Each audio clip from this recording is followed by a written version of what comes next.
What's good, man? We here. Urban Politicians TV. Appreciate everybody in here already. Let's turn up one time. We getting to it tonight. We talking everything. We got some stuff to really tap into, man. We on it. Make sure you subscribe to the channel, Urban Politicians TV. Links to everything in the description. Y'all make sure y'all tap in the Studio 56 podcast. My boy Pokey up in this hole. We here. We here for sure. Trip to Miami was straight, man. Y'all turn it up, man. Turn the chat up one time. Hit the like button, however you feeling.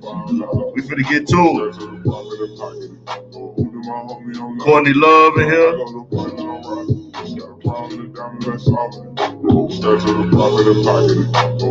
We here. We finna get to it. We finna talk some noise real quick.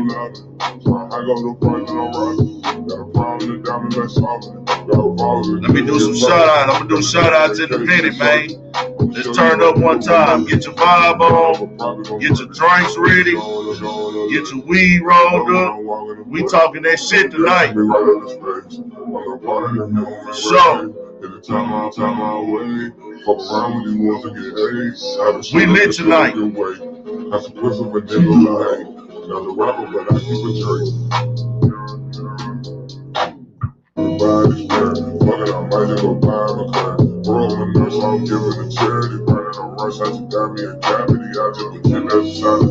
I went to an interview, Rican Alive.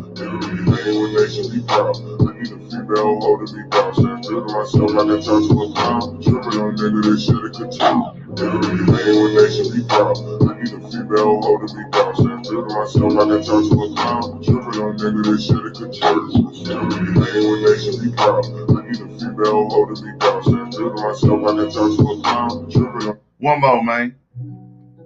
Let's get it. We here. Tater Artist, what's good? Octavus Made, what's good? J Keys. Studio 56 podcast. Make sure y'all subscribe. Courtney Love. Quincy Levon. AAHH, my boy. Driz Daniels. Everything, every day with PJ.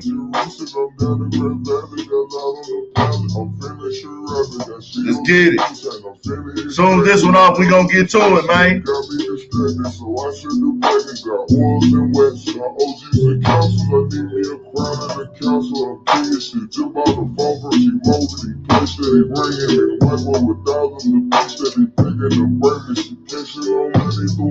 Cause I gotta see this shit.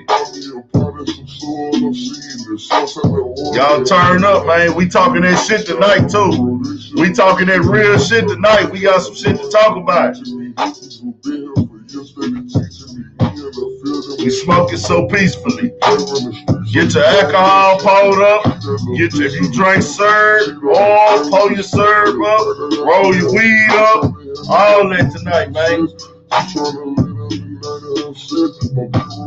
Cause she overly wet. Trapping all night made me flood the protect. Trapping all night made me flood the AP. I ain't missing a beat. Little niggas retreat.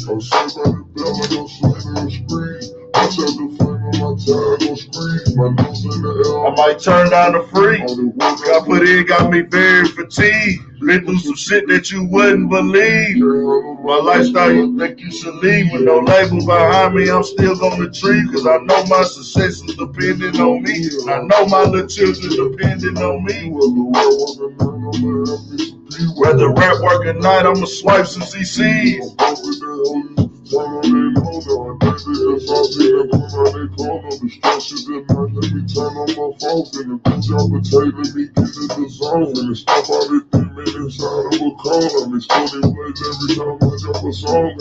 First song was Money Man Proud. This one is Money Man Grass Valley. Hell yeah, this one about, this is my motivational song, man. So you know ain't no cheating. The courage, she cheat on me.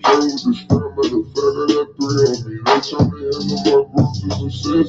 She tryna lay down that night and have sex. My mirror in my pool cause she overly wet. Trapping all night made me flood to protect. Trapping all night made me flood the AP. Walking in the house and I fall to sleep. And back to the drum, I ain't missing beat. 50 cal made this little nigga retreat. I'm sat by the bell like I'm slamming the street. I tap the flame on my tie, go scream. My nose in the Yeah, I might turn down the free. all the work I put in, they'll Be very fatigued. Been through some shit that you wouldn't believe. My lifestyle, I think you should leave. All right, man. One more. I gotta do one more, y'all. We gonna go. Turn this bitch up. One more. I'm gonna get a verse off that LLC, man. I'm gonna get a verse off LLC, dog. And then we gonna get to it. We gonna get to it. I gotta get up early tomorrow, so I ain't gonna be on this bitch all night. I gotta get up early tomorrow, man, and get some work done. One more. Training our bodies. One more. We here though. We here. All my political partners in the chat.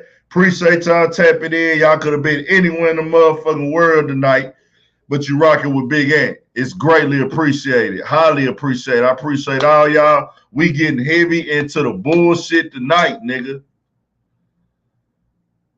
I gotta put it on screw because they be shutting the shit down, man. Yeah, I'm gonna have it. I'm gonna have the merch soon. It's coming. The merch coming. I'm gonna be having it soon for sure. Yeah. Let's go. Hold on. Yeah. We after this one. We talking that shit after this one. We getting into that deep shit tonight. We talking the real. Let's go. Yeah. Yeah, I'm a walking Phoenix, nigga.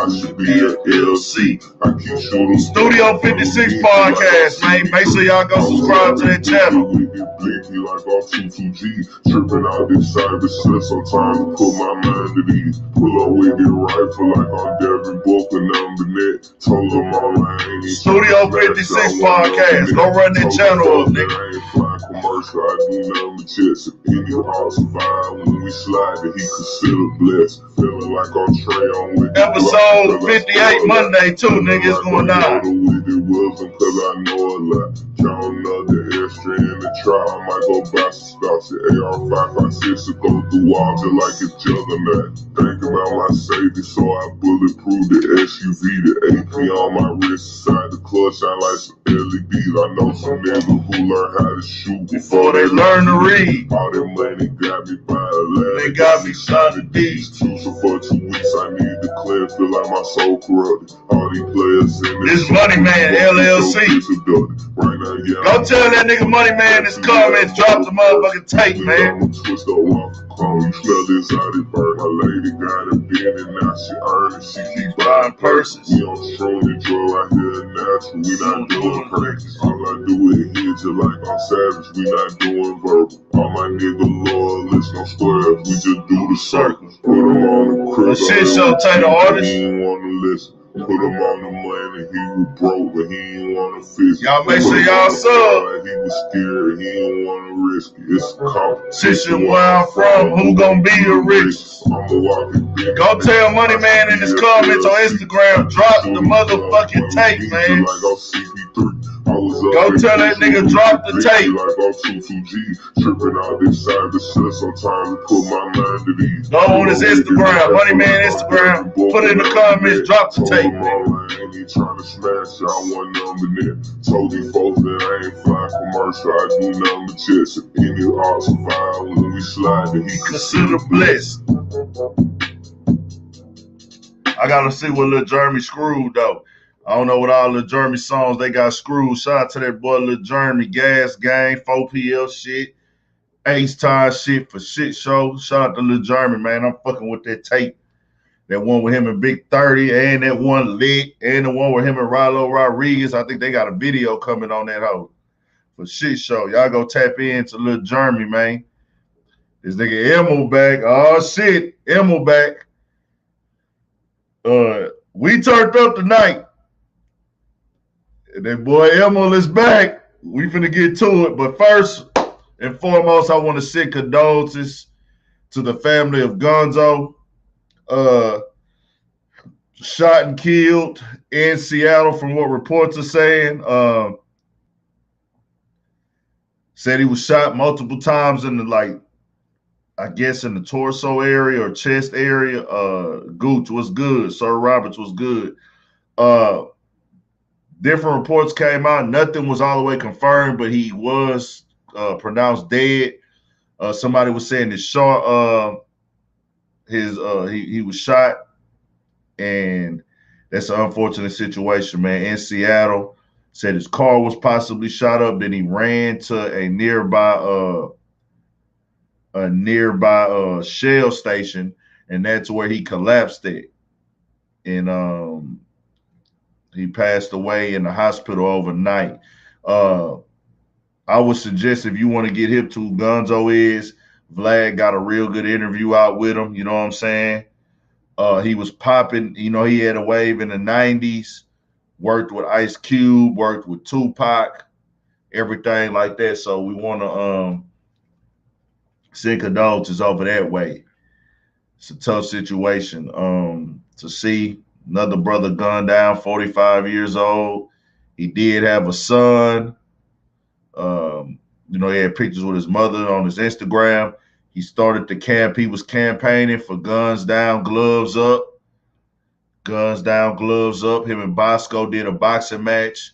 They used to then like each other, and they end up forming a rapport off of that and getting respect for each other. So they became close as fuck.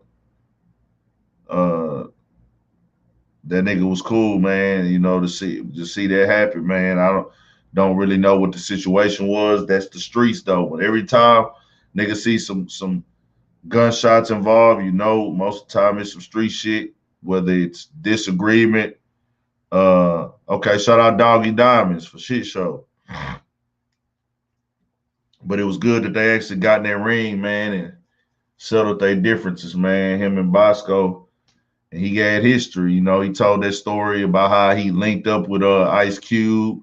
So they used to go steal equipment from USC when they would shoot movies over there.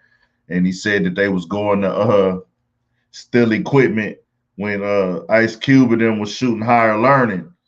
And that's when Ice Cube had noticed them, and you know, they told Ice Cube, you know, they did music and shit. And went from there, man. So rest in peace, Gonzoe, for sure. All love.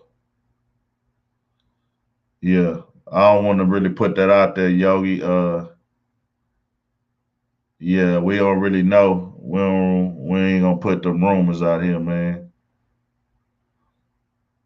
Yeah, and they beef. Him and Gonzoe beef was like some internet shit too. You know what I'm saying? So it wasn't really just too much, man. But you know, you hate to see a brother go. Be like that sometime, though, man.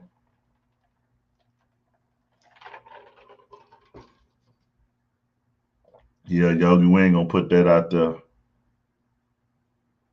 Yeah, ties the Pac. For sure, him and Pac was homies and shit. They worked together and all that. Pac the one gave him his name, if I ain't mistaken.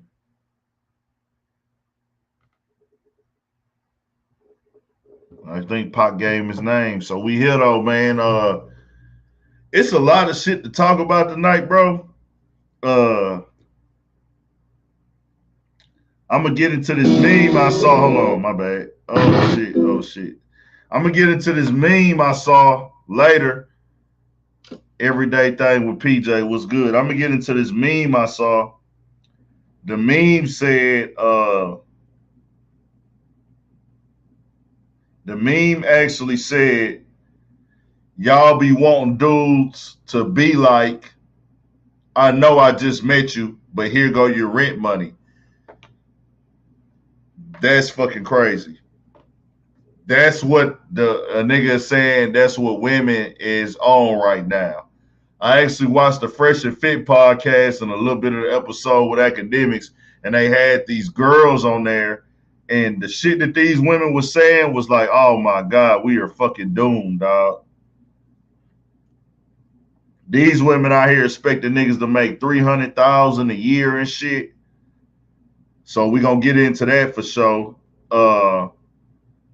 Tory Lanez put out a statement and said that he feels that they're trying to destroy black men's legacies right now. They feel that niggas is trying to destroy black men's legacies.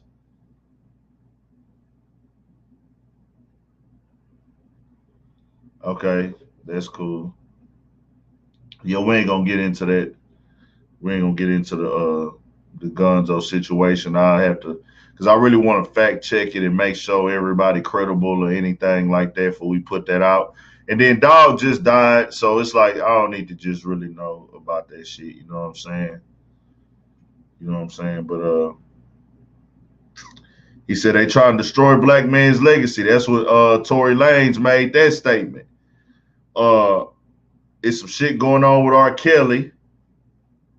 How do y'all feel about R. Kelly? We'll get into that. They brought up Benny Siegel was on what's that shit? Drink Champs. Shout out to Nori. And they asked him, you know, about the court case he had when Jay went to court, and they asked Jay-Z. Jay-Z was there to speak on his behalf, and he spoke highly of him. But then the judge asked him, are you willing to take responsibility for Benny Siegel? And Jay-Z said no. Jay-Z said nah. So I didn't watch that whole episode. I just seen that clip. Yeah.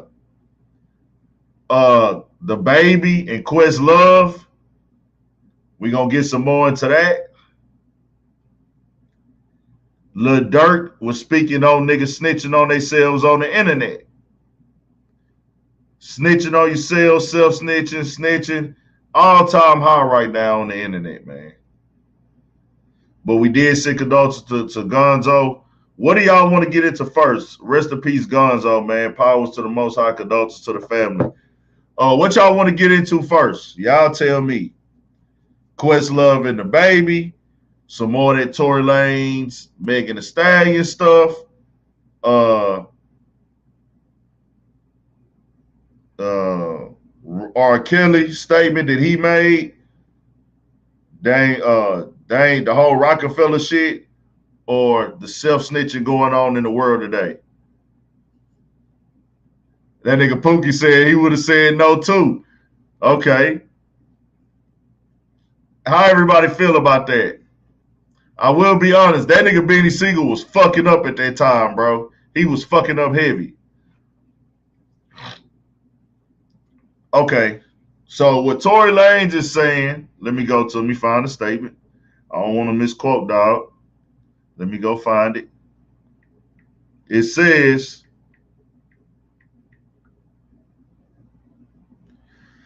Tory Lanez says black man's legacy is being attacked. Tory Lanez recently took to Twitter to give his thoughts on being politically correct within hip-hop, which caused many to come at him over a situation involving Megan Thee Stallion. Lanez ended up responding to one fan who called him out about the incident. The Twitter user ended up saying, "Since when can rappers shoot girls on the feet?" The rapper responded by saying, "Since when have you had actual evidence that I did that? I'll wait." Now Lanez is taking on social media to address getting attacked, referencing the black man's legacy. Don't let all our black kings get extinct before you realize it was you who helped. There's definitely an attack on the black man's legacy. Don't be a part of it. News of this follows the rapper speaking out about cancel culture, saying it doesn't exist. Take a look above. That's coming from Vlad. I'll read y'all some of the comments. It says, "This goofy Negro ain't lying.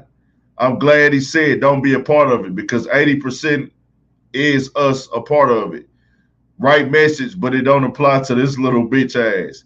He is partially right. They really tried to destroy all straight men's legacy. Obama's, oh shit, Emma finna be pissed. Obama's legacy is these alphabet people. Oh man, my bad, Emma, my bad. The horse is lying. The nigga got an uneven hairline. We've been under attack and separated. Nigga, don't cry now. I ain't even gonna read the rest of these comments, bro. I'll be honest here. If we sit up here now and act like there is an attack on black men, that would be crazy. This country was built off the attack of black men, the destruction of black men. Destroying a black man legacy, we was never meant to have a legacy. So, you know what I'm saying? Just being honest. We was never meant to have a legacy, bro. That's why they stripped us of our last name. So I get what Tory Lanez is saying, but this shit is 400 years in the works. And this is a conversation that when you talk to white people about it, they get uncomfortable because they don't want to face what's really going on. You know what I'm saying? Shit, K-Bar, we already know the rappers in jail. We know. Some of them committed crimes that landed them there. Some of them was petty crimes and niggas got records. So these petty crimes become serious when you already have a history. Understand, prison is part of the economy. You know what I'm saying? Nah, Emil. That's not true, Emil. That's not true. The black man legacy, period, including you. We were never meant to have a legacy in America. That's a fact. We built this country and we get no credit for it. This is not something that can be debatable. It's a fact. We invented everything that's going on today. We created electricity. We created machines. We created all this shit. We picked the cotton. We got the economy rolling. We did the cropping. We worked the fields. We did the physical and the motherfucking mental labor to get America rolling. And we not credited for it at all. We don't own it for sure. We know that.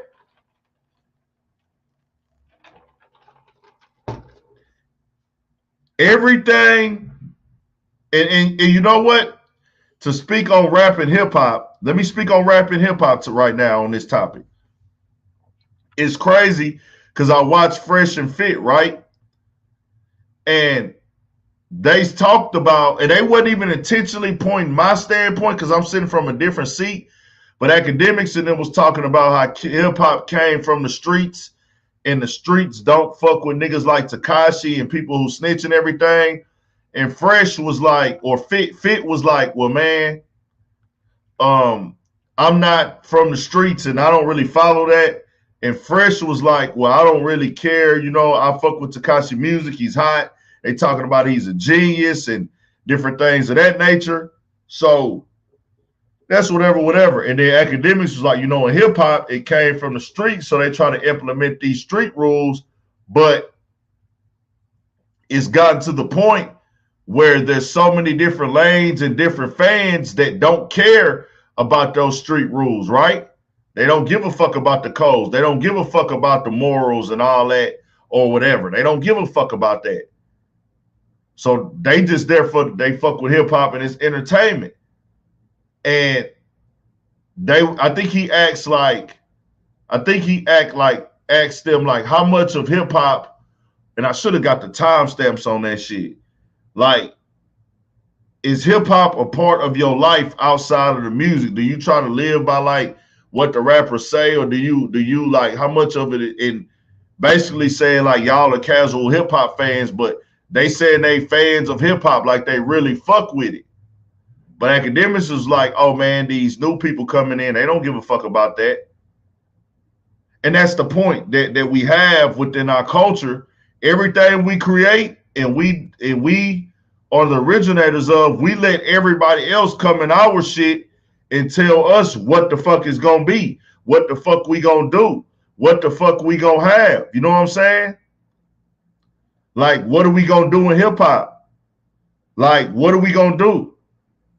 And it's not even just hip hop, it's a black culture, period. Like, we let a lot of people come in, disrespect us. Nah, man, bring Emma back in, dog. Bring Emma back in. Emma a supporter.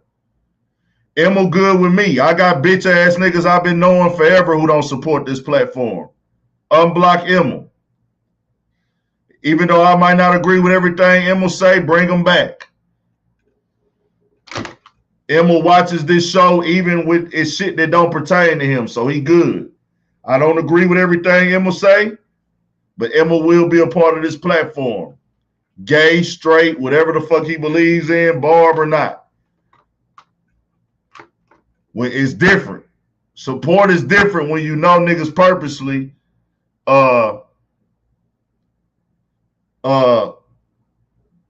whatever when you know but don't type no crazy. Emma know we don't disrespect the dead over here. That's getting you blocked out and no racist comments. Appreciate it, Courtney Calhoun. You know what I'm saying? I don't have to agree with everybody lifestyle or what they do or whatever, you know, or I don't have to be like everybody don't got to believe in what I believe in. But if you a supporter, you a supporter. You ain't trying to tear this shit down. I have a call-in link. I will be dropping the link in a little bit. I'll be dropping the link. In a little bit. I want to talk real quick and just speak on certain shit. So that's that with that where that's not an attack on Fresh and Fit or that's not an attack on academics. I was just saying how they were saying how like, oh, it's different lanes of hip hop and you can't try to get the other lane out of it. Like there's the street core hip hop, then there's the hip hop side where they're fashion, then there's the hip hop geeks, then there's this other thing where it's like it's all like subgenres of hip hop and no other section of hip hop can try to get the other one out of here. And it's kind of true. You know what I'm saying? So I'll be honest about that. It's very true. And my only thing to that is we done got to that point again where we've letting all these motherfuckers into hip hop and they associating all this shit with hip hop. And mind you, hip hop is the #1 genre of the world. Hip hop is the #1 genre of the world. Hip hop runs the world. Right now, everybody, the biggest figures in the world are talking about the baby. Appreciate it, AC. Shout out to my boy Playmaker AC in the building. Right now, everybody's talking about the baby.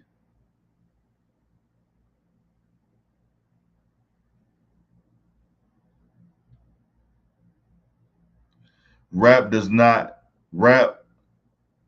does, but hip hop is dead. Arturo Shadi, you're wrong. Hip hop is very much alive. Hip hop is a culture, dog. Rap is a music in hip hop. No, hip hop is hip hop. Hip hop just went pop. Nah, nigga, that's what I'm saying. Like, that's what they want. Hip hop is pop culture. No, hip hop is hip hop. Hip hop is bigger than pop. They trying to tell us hip hop is pop. No. Hip hop is hop. Hip hop is hip hop. Pop wants part of hip hop. Hip hop is bigger than pop music right now. They trying to tell us that pop is bigger than hip hop and hip hop songs went pop. Nah, nigga. Pop want hip hop songs. Pop culture wants to have their hands in hip hop culture. We got 70-year-old white people doing TikTok dances to Pooh Shiesty. We got 60-year-old white people doing TikTok dances to Roddy Ricch. No, hip hop is hip hop. They trying to tell us hip hop is pop. They trying to tell us the pop charts is, oh, these are the most popular charts. No, nigga. Hip-hop is hip-hop. Y'all just taking hip-hop music that's popular and putting it on y'all charts. These are hip-hop hit records. Hip-hop is, popular is, separate that. Popular music is when they just take whatever popping in whatever culture. Oh, this is pop now. No, nigga. We are the culture. Hip-hop is the culture. Hip-hop run the motherfucking world, man. It's undebatable. Understand those pop artists. The pop music is that Taylor Swift ass shit and that fucking who is that? Who we talking about? Britney Spears type shit. That's pop music. That's pop. Nigga, we hip-hop. And guess what in hip-hop? Niggas can get their own money now. That's why we run this shit. Niggas getting booked for shows independently. Niggas doing features independently. Niggas trying to get in the game without a record label independently. Hip-hop niggas wake up and record themselves. Hip-hop niggas pay for their own mixing and mastering. Hip-hop niggas supply their own wardrobe. Hip-hop is the streets, nigga. This is a fact. Hip-hop is invest in yourself and run your bag up. You only need them niggas when you trying to go mainstream. Shout out to Gonzoe for opening up them doors for our people. Shout out to Gonzoe and the whole Empire staff. Everybody over there that works at Empire, got anything to do with Empire. Thank you.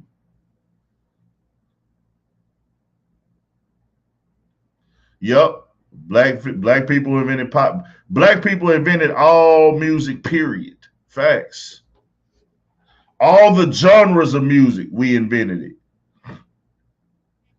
Shout out to Gonzoe and the whole entire Empire staff for creating opportunities for young niggas to not have to go sign these bullshit contracts that, like Dame Dash say, hey, I'm creating the sauce, inventing the sauce, and then I'm going to give you my sauce, a percentage of my sauce that I created and made hot, and then you're going to tell me I have to do this and do that and buy the sauce back from you. Get the fuck out of here. Goddamn right we created and invented rock and roll. Stop calling hip-hop pop music. Hip-hop is hip-hop. They want to make hip. Come on, bro. We got motherfucking dudes that don't even listen to rap music making money off of hip-hop culture. The rap lawyer, the one who covers the rap lyrics on YouTube. He doesn't listen to rap music, but he's making a gang of money every month off of rap. He doesn't give a fuck about rappers. His son told him what was going on and explains to him what's going on in the music. And he's turned that into a lifestyle of making money.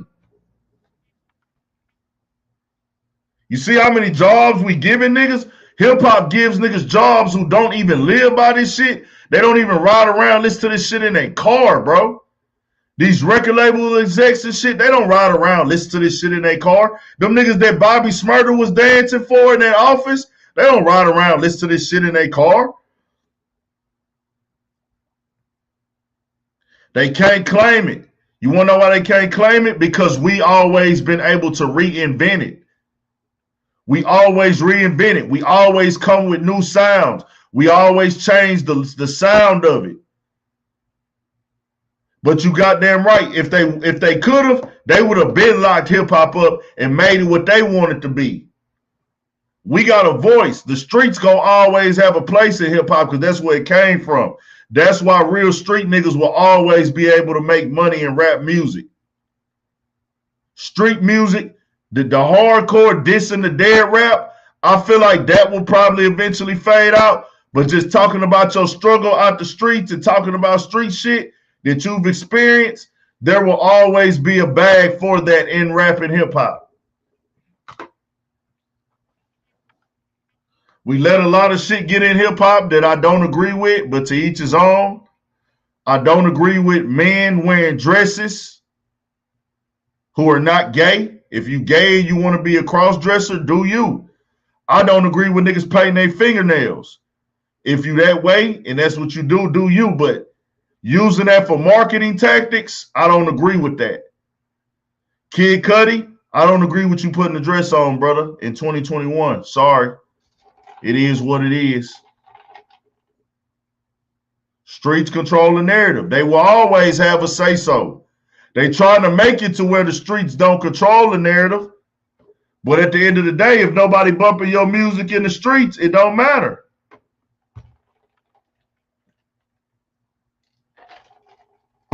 You feel me? Oh, not to mention, if everything goes smooth, well, to mention, if you in LA, I should be in LA doing work on the 21st.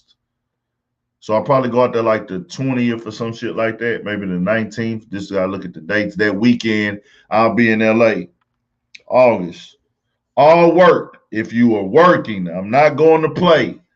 Not going to fuck around. I'm going out there to work. If you got work going, you got music videos, you've been consistently dropping, tap in. If you've been consistently dropping.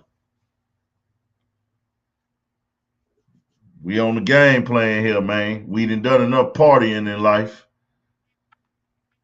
Facts. Music is ours, nigga. Facts. They able to market other people and make other people become big stars. I don't know, Derek Pod. I can't solve the crime, bro. I wasn't there. Shit. I ain't gonna lie. And if I was there, I still wouldn't solve it, and I didn't see it. So I ain't speaking on nothing that don't concern me that ain't public information. I'll be all the way honest with you. Just being all the way honest. That's just how I get down. That's just how I play. I don't speak on shit that don't concern me that ain't public information when it comes to this platform. That's just what it is. I ain't solving no murders. I ain't solving no shootings. I ain't speaking on no robberies, man. I'm not a detective. So let's get into how long we been on. I want to stay on here for a little bit. We was on. Okay, I'm gonna have to do a video tomorrow, probably. Y'all tell me. I mean, a lot of people in here fuck with Joe Budden. Sounded like Joe Budden was kind of defending. They kind of on the side of the baby. He said the baby should do research on who Questlove is. I didn't really get that. He's kind of saying that people should pay homage to the older rappers, which is like, okay, but no, I don't really get it. Questlove called out the baby first. The baby responded like, nigga, I don't know who you is. Hey, what you expect a nigga to say? And let's stop acting like, and Pookie said right. Every pop star has a song with a rapper. Because they know rap is the number one structure. All they doing is looking at the analytics of the streams.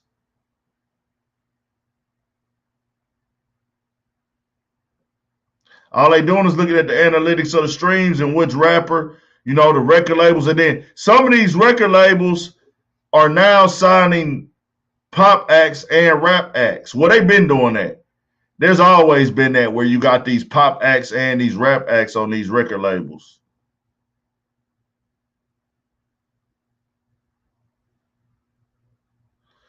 I don't like how he spoke out. No, dog. Rap is a part of hip-hop culture, dog. Hip-hop is a culture. Rap is inside of hip-hop culture. Hip-hop is rap, dance, fashion, art. That's what hip-hop is. Music, art, dance, and fashion. That's hip-hop. Lost knowledge.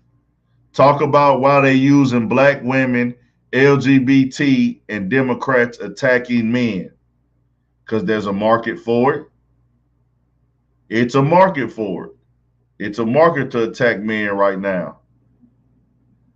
Whether I agree with what the baby said or not, I do have a thing with that because Eminem used to say so much disrespectful shit in his music. And you know why Eminem was able to keep doing that shit? I look at it just like Howard Stern. All the crazy shit Howard Stern used to say, did that nigga ever apologize? Matter of fact, I'm finna call somebody real quick.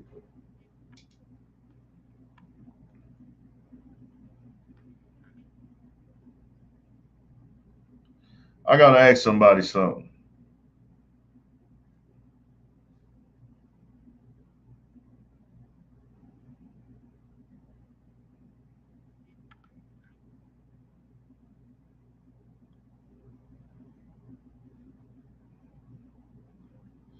Hold on real quick, y'all. I hope this nigga can answer. Power on. Yeah, hey dog, you on the chat right now, and I know you're probably busy. Oh yeah, it's awesome. Yeah. You say what? Hey, let me hit you because I got a lot of customers. Okay, bet. Right back Yeah, hit me back. Right. Nah, what I wanted to say was Howard Stern and Eminem would say disrespectful shit, and they would stand on it. Power off. What is the difference between the baby as an entertainer going on stage and saying some disrespectful shit, and what is the difference between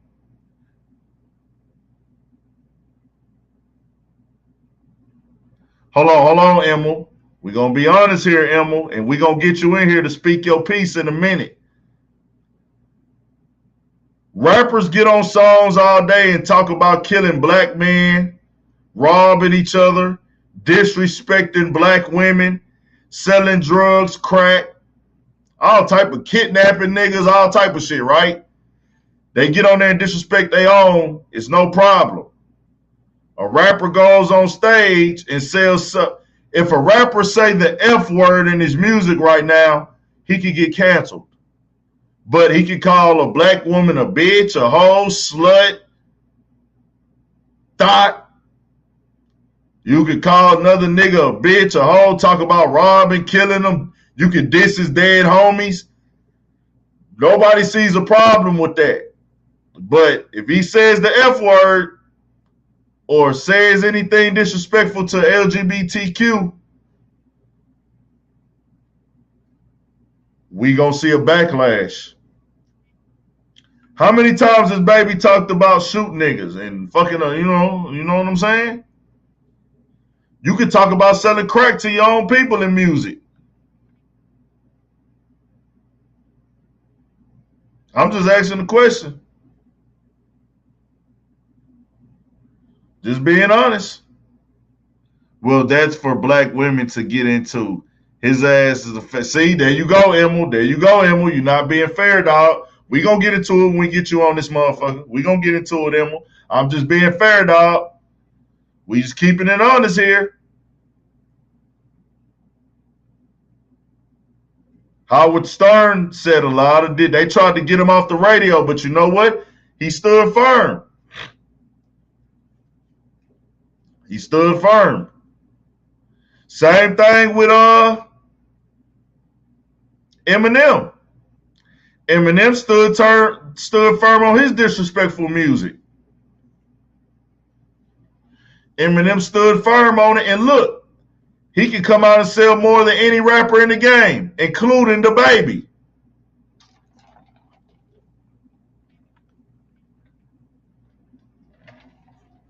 Am I right or wrong? You get what I'm saying? Do y'all understand what I'm saying? If I'm wrong, tell me I'm wrong.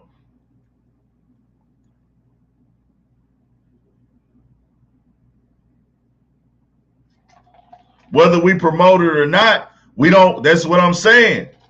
Nobody, and that's the point we making though, that nobody is speaking up for everything. You're not looking for equal. Nobody's looking for equal rights. You only looking for what offends you. That's what the LGBTQ is doing, and that's what people are saying they doing.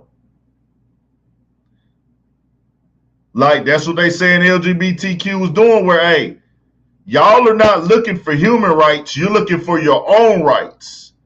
Because if that was the case, you would denounce rap music as period. It's entertaining. Y'all, these people that was at that show were at that show for a reason. The people that watched this show and saw disrespect in it, you watch that music and you watch that show and you know that the baby is a disrespectful rapper like anybody else. Right? Right?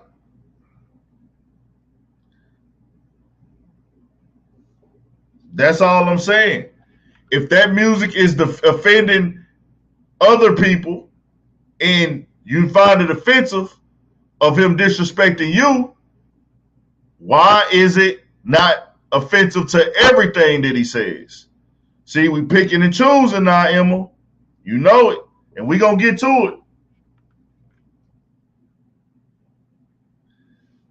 Nah, because everybody picking and choosing. Everybody picking and choosing, dog. We got to cut that picking and choosing shit out to be better. And we ain't banning rap music. Like I said, I clearly understand why someone who is gay would be offended by him saying that because he said something that could offend them. Or if a person has a disease, I can understand why they would be offended by what he said. But at the end of the day, it was entertainment. Was he there to entertain? Yes. Ask yourself this. Do you think the baby woke up and said, I want to disrespect this group of people? No.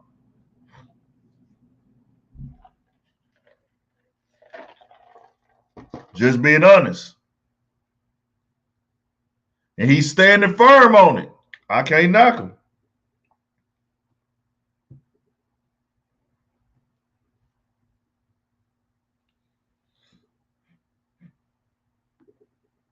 And we got a lot of people that's out here just riding with the wave.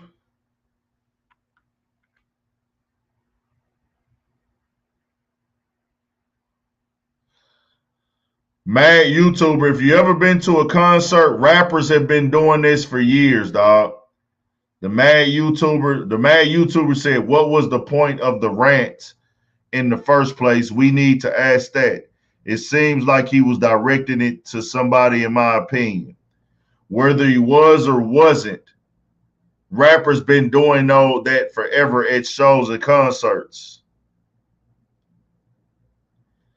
But you know they not playing the whole rant. From what I hear, he said, after he said about people giving head in the parking lot, he said, y'all motherfuckers need to go get a hotel room or something like that if you're going to be doing that. Is that true, y'all?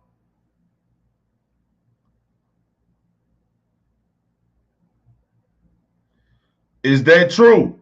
Did he actually say, hey, I heard that's a possibility that he said that part of the rant got cut off when he said y'all need to go and get hotel rooms if y'all gonna do that.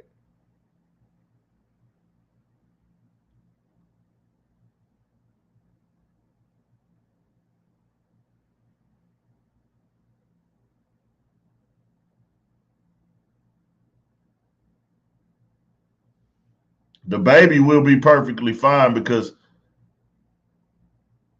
how is that more ignorant, bro? Like he's saying you need to go get a hotel room. Don't know, ain't nobody supposed to. If you having public sex, you're breaking the law. If we want to be technical about it.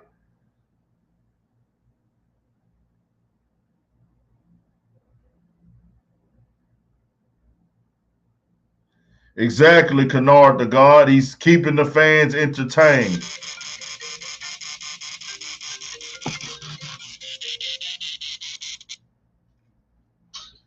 Yo, Mo.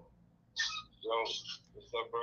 Nah, I was hitting you because Howard Stern has been. People have tried to ban Howard Stern off the radio, right? Yeah, plenty of times. They tried it recently. So they tried to. They brought up a video of him where he used to have a TV show, and he was on the TV show, and he was in blackface. Okay.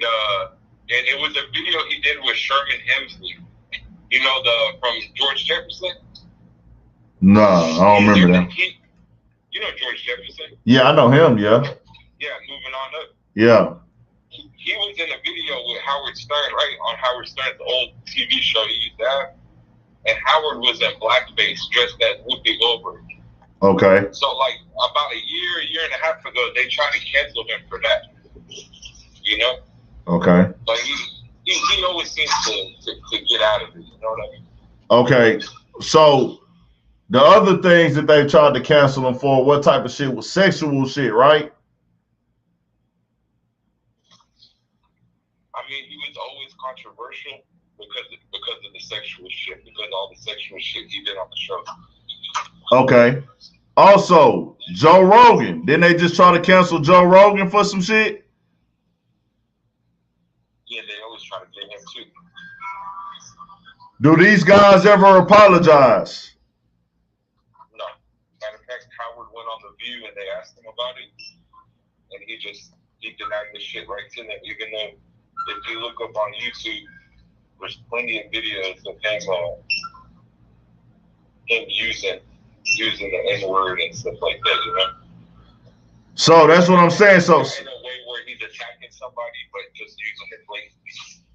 So you talking about Howard Stern? He's on YouTube using the N-word. Oh yeah, you can look it up, man. There's plenty of videos. He makes his voice sound like a black guy, you know? And then So Howard Stern is on YouTube mocking black people. So I say that to say this. What did they do that made the people stop fucking with them? No, man. If you look at Howard, he just re-signed a contract with Sirius Satellite Radio. Yeah. For like 4 years, $400 million or something. So Howard Stern, with this controversy, and see that's the point that I'm making. See, he just got the new deal. but see, that's what I'm saying. Joe Rogan just got a massive deal with Spotify.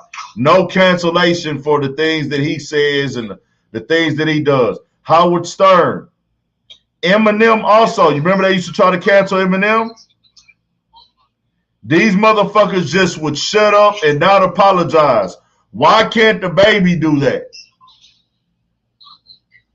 You know what? I think it's a different time, bro. Because But no, you said it. But no, you just said it. You just said it though. You just said it with Howard Stern. This was like last year.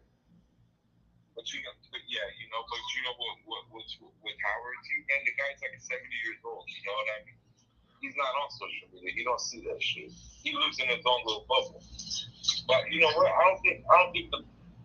I like the fact that the baby is saying what he's saying. Yeah. But I'm saying whether you agree with it or not, I'm saying that, hey, he should stand on it for the simple fact of his career, because if he goes and apologizes, he won't ever be able to say anything again. And he's a fucking street rapper entertainer. He has to entertain. Yeah, you're right. I feel like, hey, acknowledge the situation, explain, hey, man, I ain't mean no harm. I wasn't trying to offend nobody.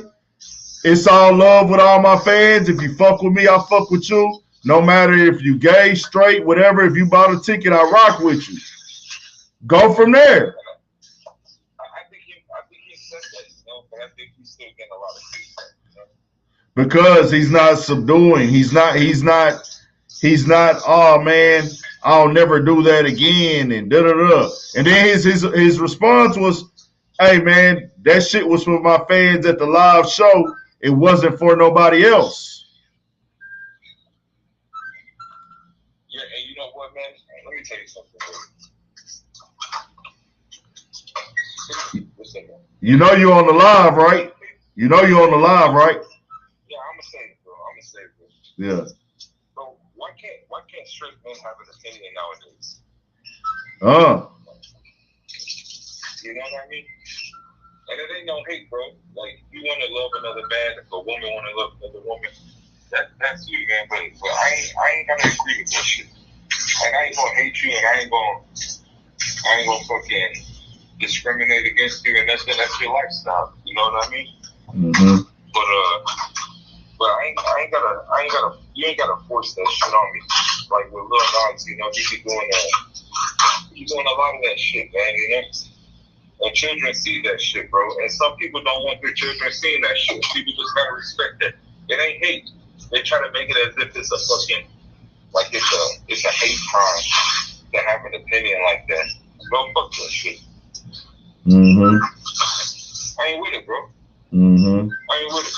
You know what I mean? Yeah. And me as a Muslim too, bro. I'm really not with it. You know?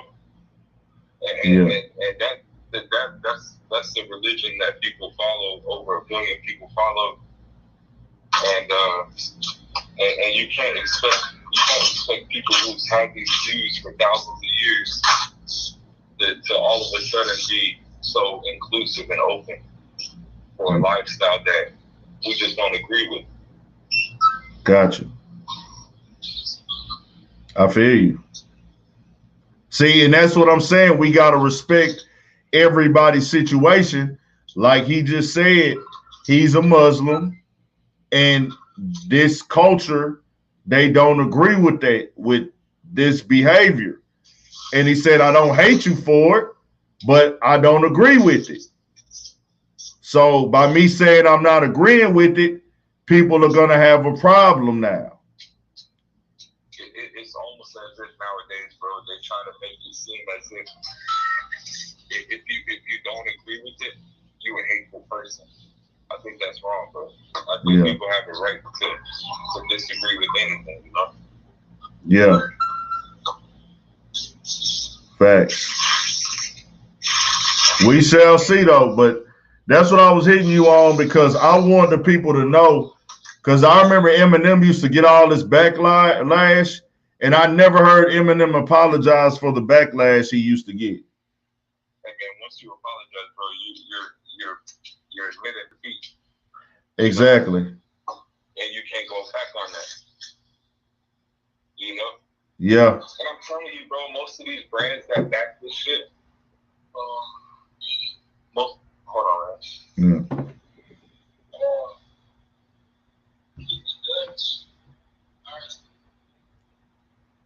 Most of these brands that back that shit, bro, they just thinking about their dollar amount. I'm telling you, they don't really give a fuck about gay rights and shit like that. Facts. They don't want to lose a customer. Facts. It's all about money, bro. Hey, the gay community, they built themselves up in Hollywood and entertainment so much to the point where they've gained more in today's society than it took for blacks to gain in the civil rights movement, you know? Mm. They've gotten up there so fast, bro. I'm telling you, they run Hollywood, bro. They run a lot of shit, bro, and they really will come for your career. They'll come for your career and try to end it, bro. And then the people who get caught up in this shit, you know, they got families and shit. They got a lot of people they take care of. They got a lot of people they employ. But just because I don't want to get down with whatever the fuck you got going on with your sexual preferences, even though I ain't got nothing against it, you're going to come for me and end my livelihood. Did you listen to Joe Budden's pod today? I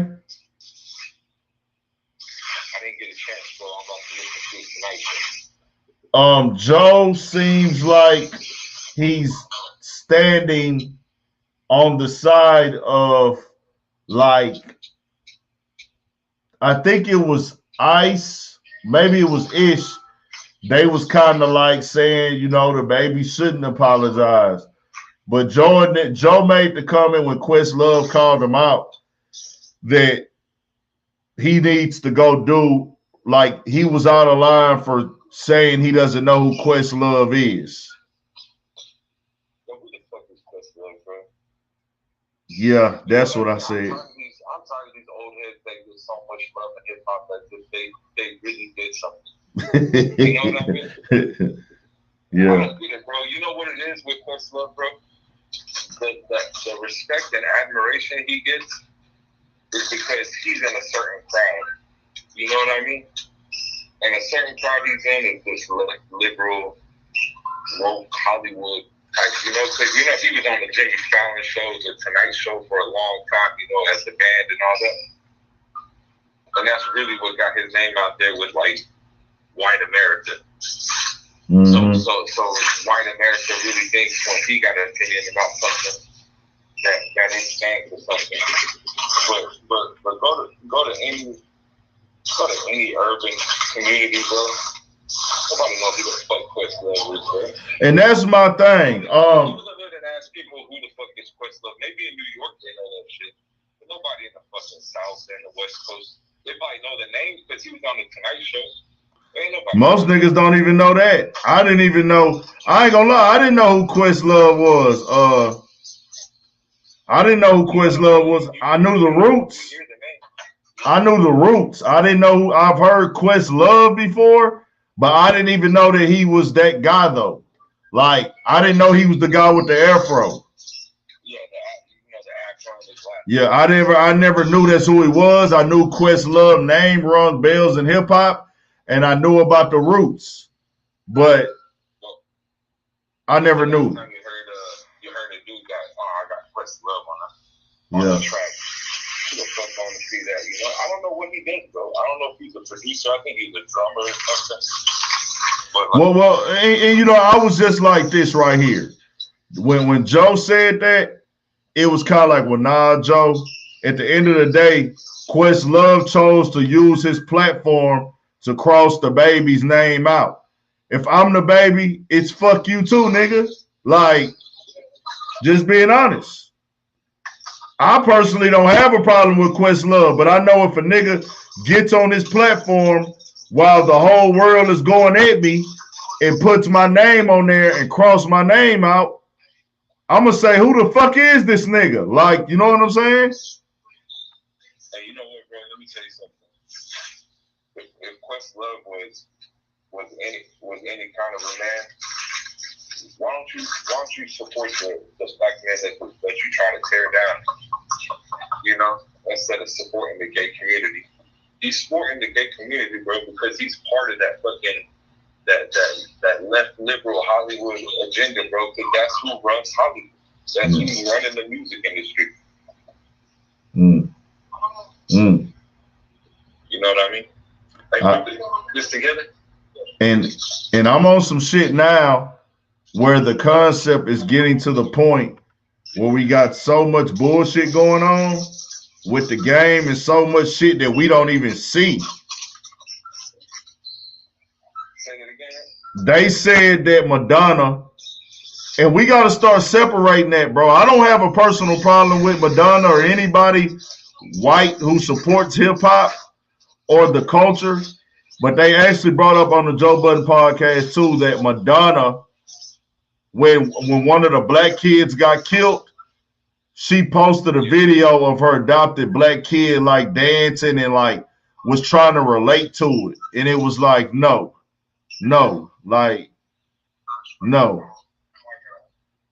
Cause you know, she calling for the cancel of the baby almost too. And bro, like I said, next week this shit'll be over. Nobody will be talking about it.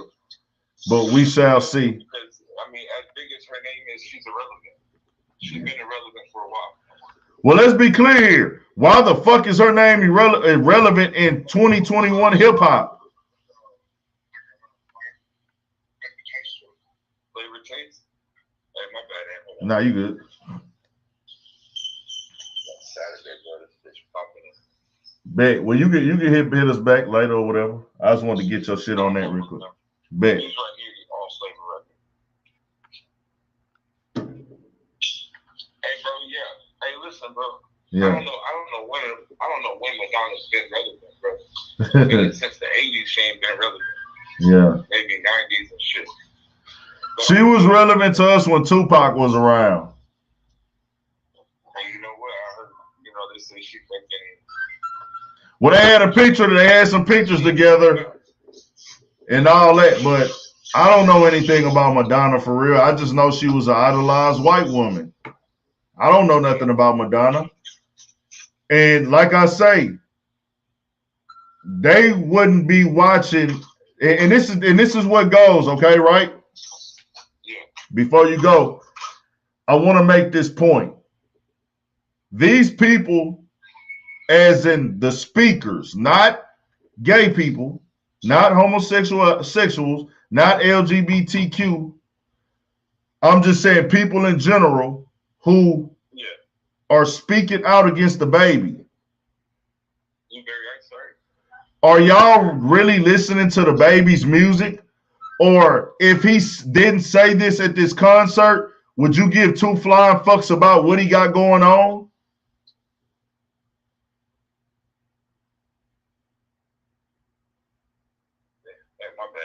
No, you good. I'm just at, that's my question. Do y'all think that these people that are speaking about that, you know what I'm saying?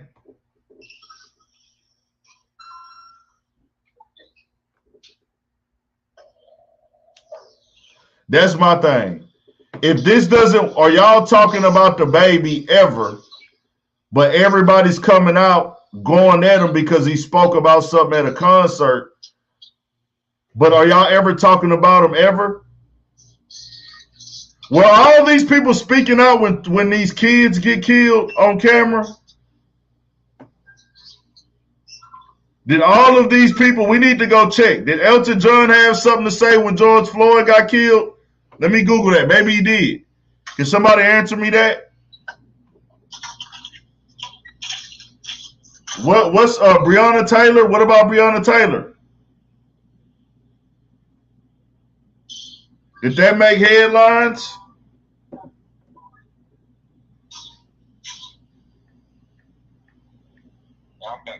Yeah. Did Elton John? Hey, you're making a good point right now, bro. Because let me tell you something, bro.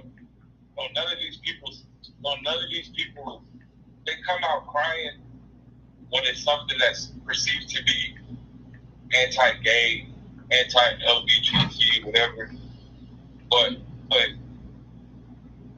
they really stay quiet when it comes to, the police brutality or the injustices done to black people in this country. Okay, Elton John did say something. Elton John said something. Hey, but anyone can send out a tweet, bro. Anyone can send out a tweet. True. Well, what has he done for them? I bet you he donates a lot of money. I bet you he probably donated millions of dollars to some gay organization groups. Yeah. You know what I mean? Yeah. Like he's actually did, he's done something for them, but he ain't do nothing. It's easy to send out a tweet. It's easy to watch that George Floyd video and feel something and just send out a tweet. But what did you do? Mm-hmm. What did you do? I respect that one lady. I forgot which one it was. Maybe Barbara Streisand. She sent George Floyd's daughter some Disney stock. Mm. You know what I mean? Mm-hmm. Now that's real shit right there, For sure. Kobe Finney, my guy. We rocking. So I'm just putting that out there, bro. Just putting different perspectives and thoughts on it. We live, man. We live tonight. I'm finna drop the link and get active. Bring some people in. I think I need to read the R. Kelly little shit that's going on. Then I'm finna start bringing some people in here to talk they shit. And it's finna get heavy, dog. It's finna get heavy. That's fair. I'm gonna hop in the chat. Bet. All right, bro. Let me read this R. Kelly stuff. Bailey boy, I hate when people say hip hop is dead, bro. What is hip hop to you? What is hip hop to you? And I'm still pissed the fuck off at Nas for making that hip hop is dead album. Do you know what albums came out that year that were hip hop albums? I'm gonna read them to you before we go there. But let me read this motherfucking It's actually the first of the month too, y'all. Happy first of the month.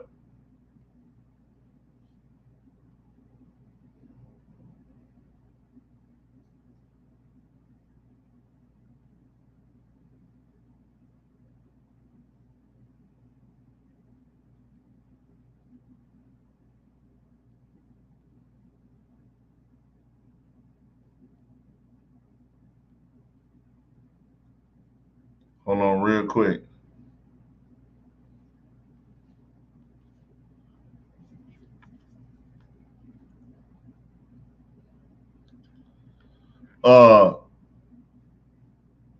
Let me see what R. Kelly said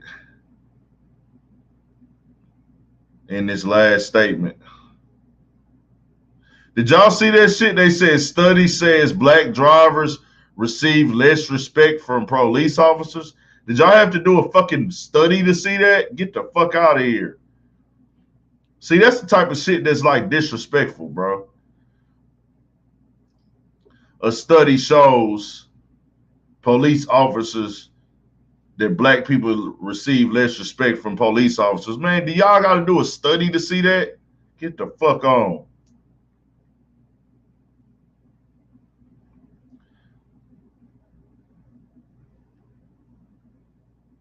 He says, R. Kelly says jury might not like LGBT, wants McDonald's evidence scrapped.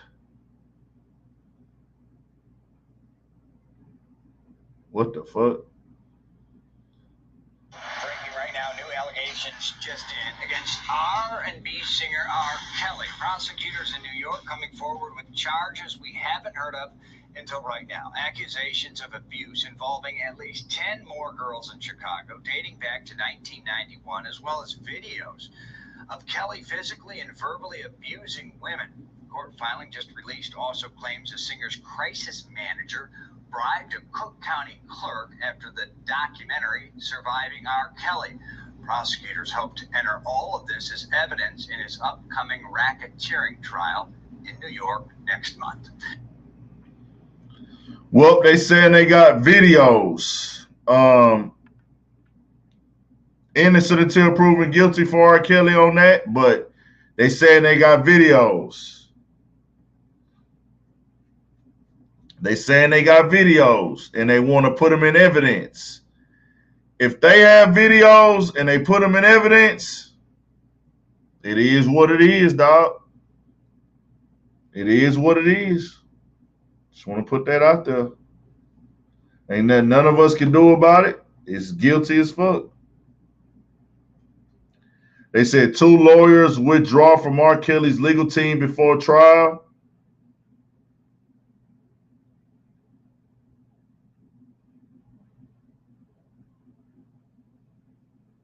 Hold on.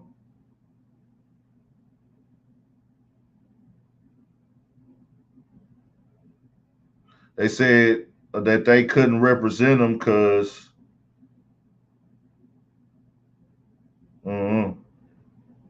I don't know. They said they couldn't represent him.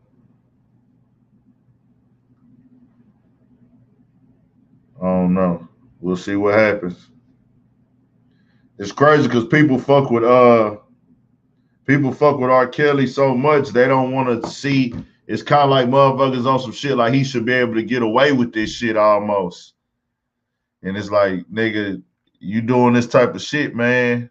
Nah, Jack, you got to get the fuck on. You tripping.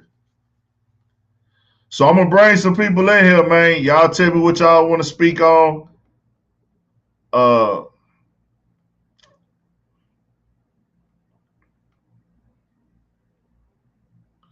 We having a real conversation tonight, man. If you coming in here, make sure you got your shit together. Make sure you presentable on camera, man.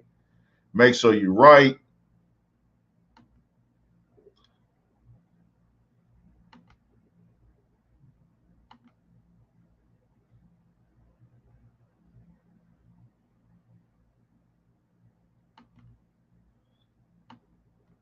Emil. I don't think Emil in here no more. That nigga probably got mad and got off this hoe. I don't know.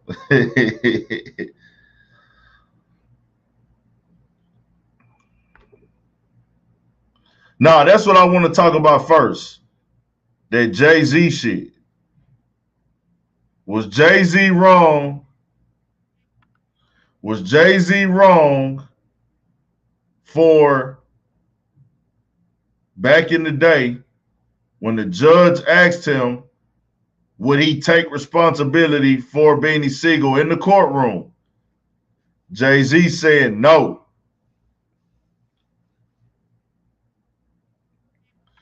But this comes after.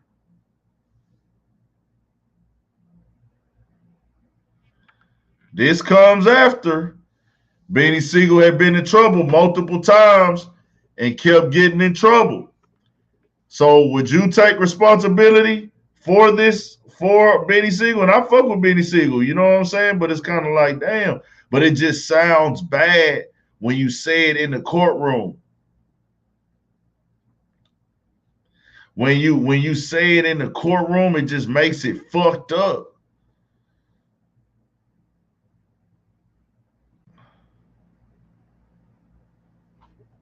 It makes it fucked up, man. What up, it just man? makes it fucked up when you say that inside of the courtroom already in front of everybody. That's just how I feel. What up, big aunt? What's the deal, man? Man, cool. What you was just talking about the courtroom? Who? Well, Drink Champs, they just had Beanie Siegel on Drink Champs. Right. And they asked him about when he went to court that time, when he was facing some time and shit. They asked, I guess Jay-Z had spoke on his behalf first. Like bigged him up, you know, told him like, man, he got a career and, he gonna be all right, you know what I'm saying, all that shit. So the judge was like, okay, if you believe this, will you take responsibility for him? Jay-Z said no. Yeah, I remember that. So how do you feel about that? Well, let me see. That's what you got to think about. Yeah, I try to think before I talk, big aunt. So I ain't gonna lie though, me thinking about it,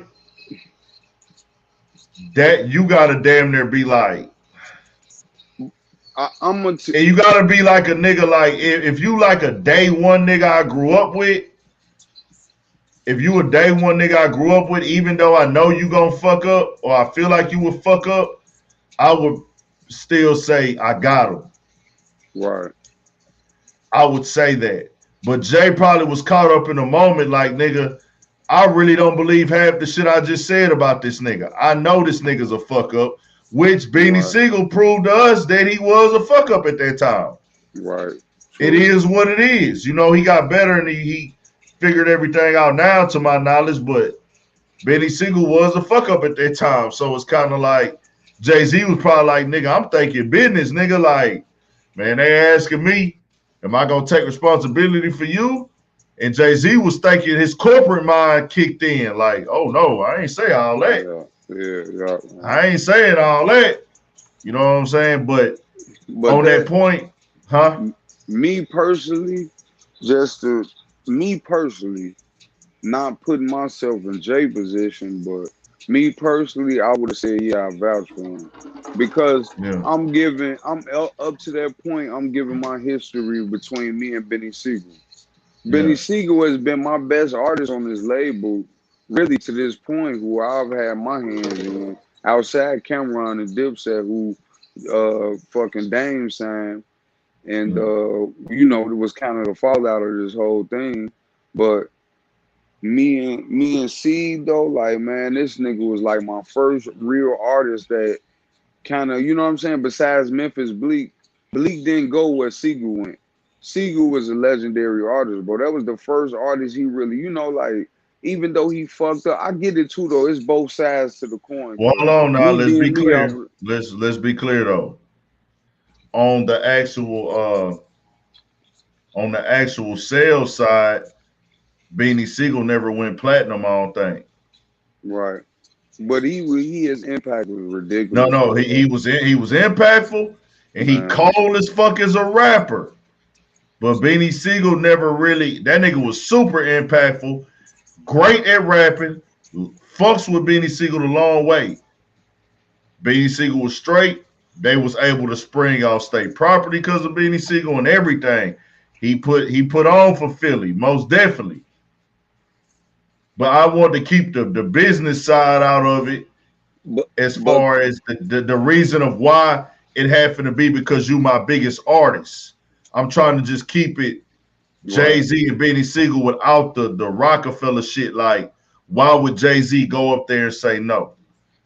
And trust me, I fuck with Beanie Siegel as an artist. I just posted the damn the B Coming album on my Instagram the other day, the song with him and Bun B. I fuck with Beanie Siegel to this day. The B Coming will always be heavy. That song Die will always be heavy. I fuck with Beanie Siegel. Yeah. Freeway, all them niggas. You know what I'm saying?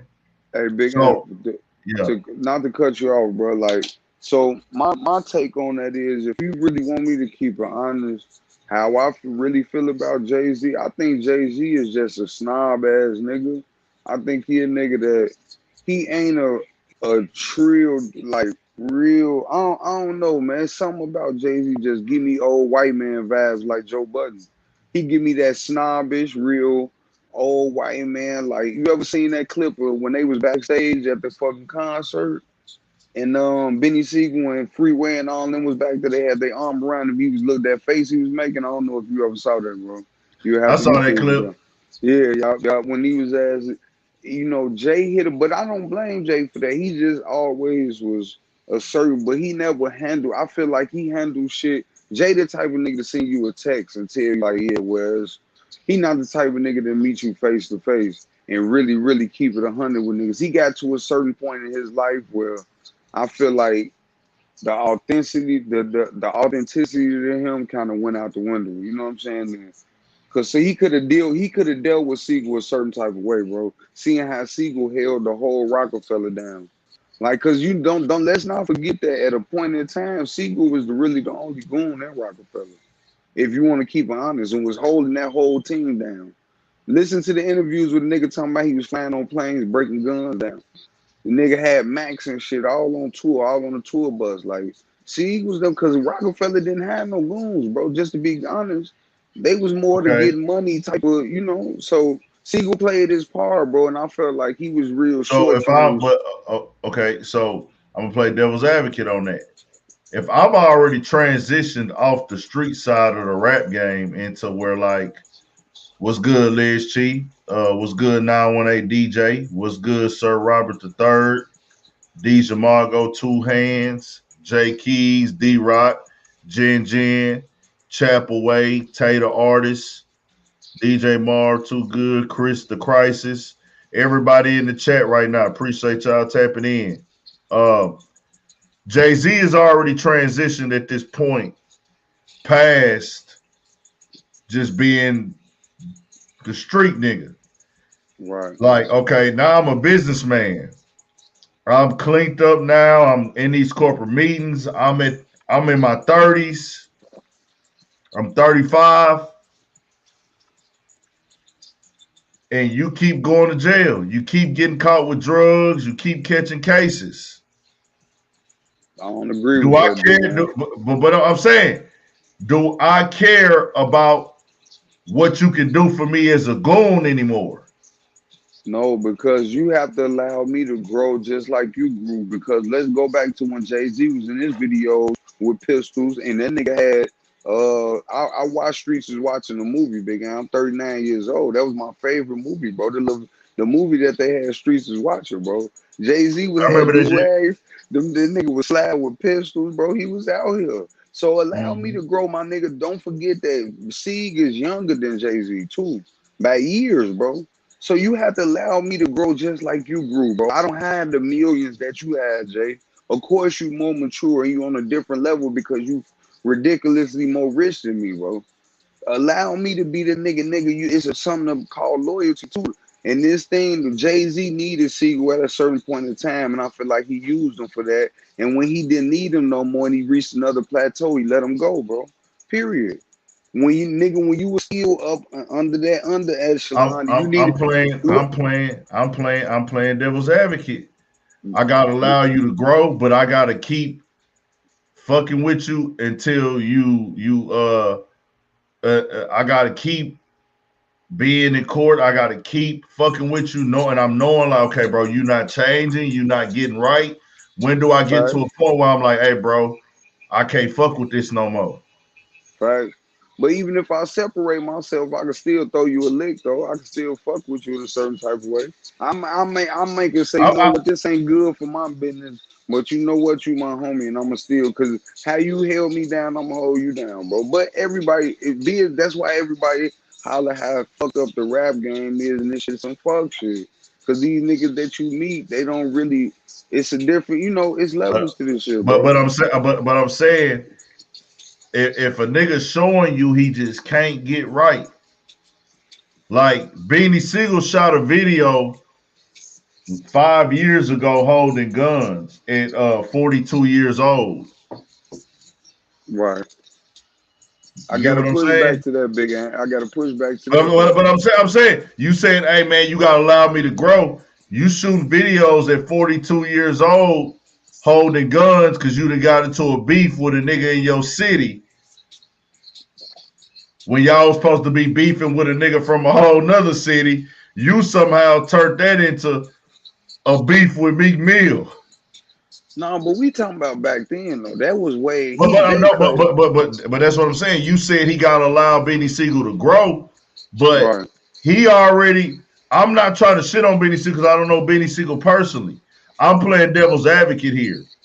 I'm not on Jay's side. I'm not on Beanie's side. I'm just painting you the scenarios of, hey, bro, I said I can't take responsibility for this nigga, right, in the courtroom. Right. Years after this, he goes back to prison again, gets in more trouble, and then years after that, he calls me out and is dissing me. And then years after that, in his 40s, he's beefing with niggas from his own city, shooting videos with guns. Yeah. I mean, that's true, big ant, but I feel like that's just fuck shit, bro, because I done been a nigga, I've been on house arrest a few times, right? Bro, I done had to call people from the county, bro, and say, can I come down on house arrest? This is when I'm young, though. This at a time in life where I ain't have a career, bro. I didn't call grandma. I didn't call motherfuckers and shit on me, bro. Like, nah, you can't come here on no house arrest. You know, you can't come here. You can't. So I understand what it's like to, have to call a motherfucker in that time where you locked up and you need everybody you can have. I done called cases before with people from my job that had to write letters to my union. And motherfucker, my supervisors coming to court, nigga. Just all of this coming to my trial, my supervisors came up from my job. They wrote letters from the union.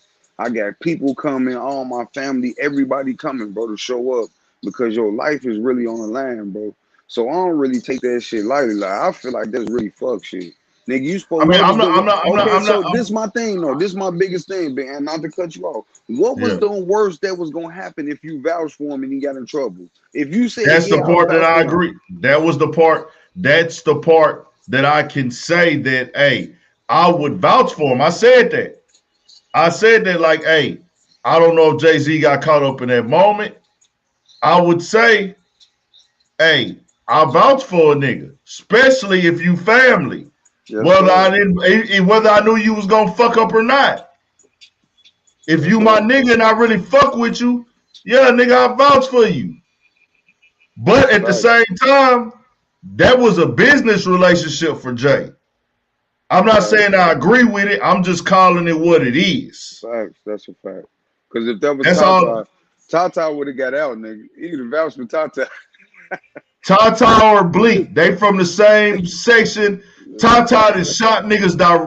Tata has shot niggas for me directly. Every time look how many times Tata fucked up. Has he ever left Jay's side? How the fuck Jay the top rapper in the game? This nigga Tata steady going to prison, bro. Yeah. That's because he just want to be a street nigga. But listen, don't sign me and make me feel like we family and shout me out in songs and say Bleak the next. I mean, Siegel the next, Siegel the future, Don't say all this to me, bro, and butter me up that you finesse me. Really, you just use me then. And Cause I'm a Benny young Siegel, nigga. Because listen, look at it from Benny Siegel side. I'm a young nigga from Philly. I signed with these New York niggas. I ain't grew up with y'all either. But when I got around y'all, I'm really like that and I'm cut like that. So when I'm fucking with y'all, I'm riding whoever I'm fucking with to the fullest. Even though, cause Jay-Z went through stages, bro. I watched Jay-Z whole career, bro. Jay-Z first came out, the nigga had suits on, they was popping bottles. He was a get money nigga. Then that getting money shit kind of went out. Puffy, that whole era went out, bro. Time started going on. Jay got on more of the, he started turning around. He put the do-rags on the second album, bro. Where I'm from, Marcy, son. He started trying to get a little bit more gritty, bro. Third album come. You get what I'm saying? That nigga he started getting more into the radio hits. Okay, this was gonna make money. But he wanted to keep that grittiness around. He figured out with Rockefeller, I have to keep the streets. Jay a smart nigga, bro. He know I gotta keep radio hits, give it to me. He gonna do all these radio hits, give me that sweet thing. He gonna do all that. But he still know that I gotta keep these motherfucking radio hits and I gotta keep the streets. So he gonna keep the Benny Siegels, he gonna keep feeding the streets, he gonna do songs, the Dynasty albums, he gonna do songs on his cut. Bro, Jay's always been calculated, bro. But that's fuck shit that you didn't, that you made these young niggas up under you feel like y'all was family, bro. And feel like that, you know what I'm saying? Like, nigga, you should have let them know, bro. This just be. You should have played it like the white man played it. Don't even be around in the studio. Don't be kicking and popping bottles with niggas. If this gonna be a business, it's a business. You should have kept it like that, bro. Don't do you think that? Okay, so let me play devil's advocate on that. All right. Is there a situation where he came into it like that and Jay elevated and was like trying to tell niggas, hey, bro, we need to start moving like this and like this. We need to start moving like this and moving like that. And we need to start rocking like this and rocking like that. But other niggas is kind of like stuck on, nah, nigga, we gonna do this. We still gonna go hang in the hood. We still gonna go hang in the streets.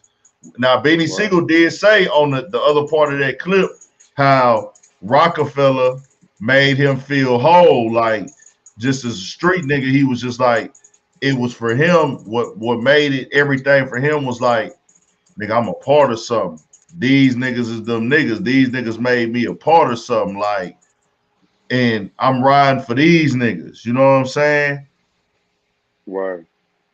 So I mean, I'm just putting it out there, and that on that note, you know what I'm saying? Like, yeah. I do understand with Benny Siegel, he looked at the relationship with Rockefeller way deeper than Jay-Z probably did.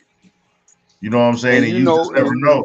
And like you spoke on, Big Ant, like you said, all his albums, he never went platinum, but maybe that was the label fault, bro. What about the marketing? We ever looked at it from that end? Because I feel like every album Benny Siegel put out, he gave his all. Nigga, let's go back to every But no, song, I'm every saying, but see, bar. Hold but on. let's be clear. Yeah. Every song, every bottle, Big Ant. You can't name a song, Benny Siegel. You don't know a whack Benny Siegel verse. You can't go to a song that nigga didn't give 110%. We come from back in that era, bro. The beats was gave to him. It wasn't the internet where you could just go get all the rawest beats from across the country. Whatever producers he was around, he was fucking with, he was working with, bro. He made the best of it. And he turned this shit into the label. It's up to them after that, bro. How much market was it? A street team for Benny Siegel? Was it But let's posters be and clear, all Benny type of shit? I'm Siegel. pretty sure it was. I want to be clear, bro. They did everything they could to me to make Benny Siegel look like that guy. The only thing with Benny Siegel, and it's not that. See, you a street nigga, so you can relate to all that shit. Look at whole songs that made him go platinum, bro. They were more pop type records. Benny Siegel was not. Benny Siegel was a gangster, street, grimy rapper. You talking about all the bars and how he rapped and his talent that didn't acquire to making actual songs. Like Benny Siegel was a gangster rapper, a street nigga. What like the But he had songs that they radio, put? he had hits, bro. He had hit But I'm saying, potential. okay, but He had listen, hit potential and he had good Beanie, songs but on listen radio. though, the songs that they pushed off of Benny Siegel was Beanie, Beanie. You know what I'm saying? That one, that was his shit. Siegel was the name. Beanie Siegel was the name, and they pushed the fuck out that shit. They pushed it to the radio. It was all over MTV, BET, all the rap TV shows. They did everything that they could to push him, bro. They gave him state property. He was the leader of state property. They had a clothing line. They gave him two. He was a star in 2 movies. They actually put the nigga in like 4 movies. Right. Beanie Siegel, they put that nigga in 4 movies, bro. They did what they could for him as far as presentation, is all I'm saying. Right. I ain't even gonna say Dame. I'm gonna say Dame Dash, because that was all Dame Dash doing. Really, Rockefeller. I'm saying because Dame Jay was a part of Rockefeller. He was in 4 movies, bro. 4 movies. He had 2 Bentleys, a clothing line, was on tour, had everything. It's just, hey, Beanie Siegel is what you call a rapper. Beanie Siegel wasn't an artist, bro. He just was a rapper. Hey, but listen, Big Ant, we gotta judge Beanie Siegel just like we judge all these young niggas. Beanie Siegel was 25 at that time, 24.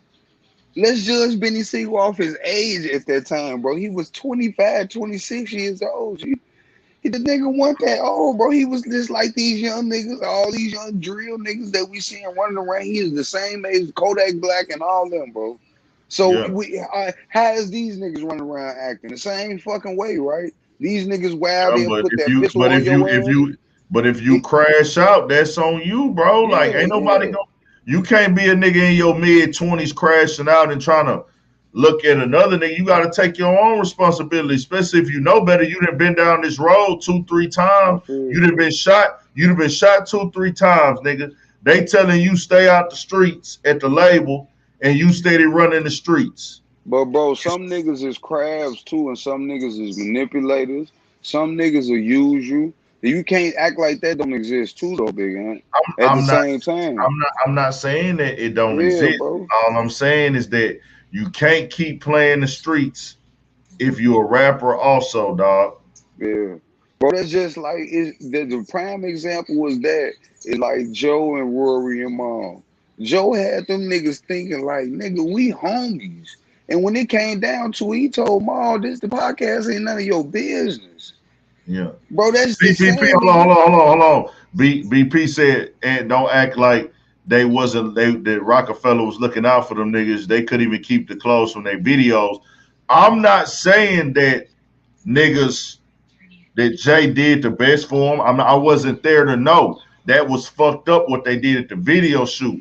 But what I'm saying is, if you out here getting in trouble and steady getting in trouble multiple times. Hey, and Big Ant, listen, if I'm your big homie, right, and you keep getting in trouble, but you didn't gross me probably 80 million, bro, you can keep getting in trouble, bro. Keep getting in trouble some more. Let's think about how much Beanie Siegel got 4 albums in Rockefeller, all of them damn near $1 million. Then he got movies. How much has Beanie Siegel did shows, been on tours? How much has he grossed Rockefeller?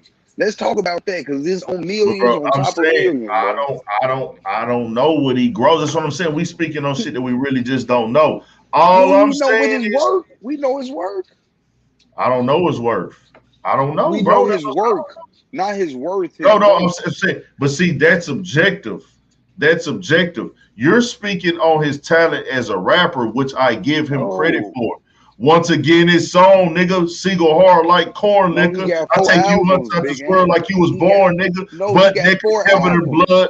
I'm saying you got 4 albums, but if the albums are not going platinum, they not going diamond. Nigga, 800,000. Listen, Big Ant. Listen, think about this. I'm looking at this. I just looked at the sales, bro. The truth did 695,000. The Reason did 585,000. Okay, what year did The Truth come out, bro? What year did The Truth came out? The Truth came out in 2000. 2000. Look, Big Ant. Them was CD sales. CDs was $20, Big Ant.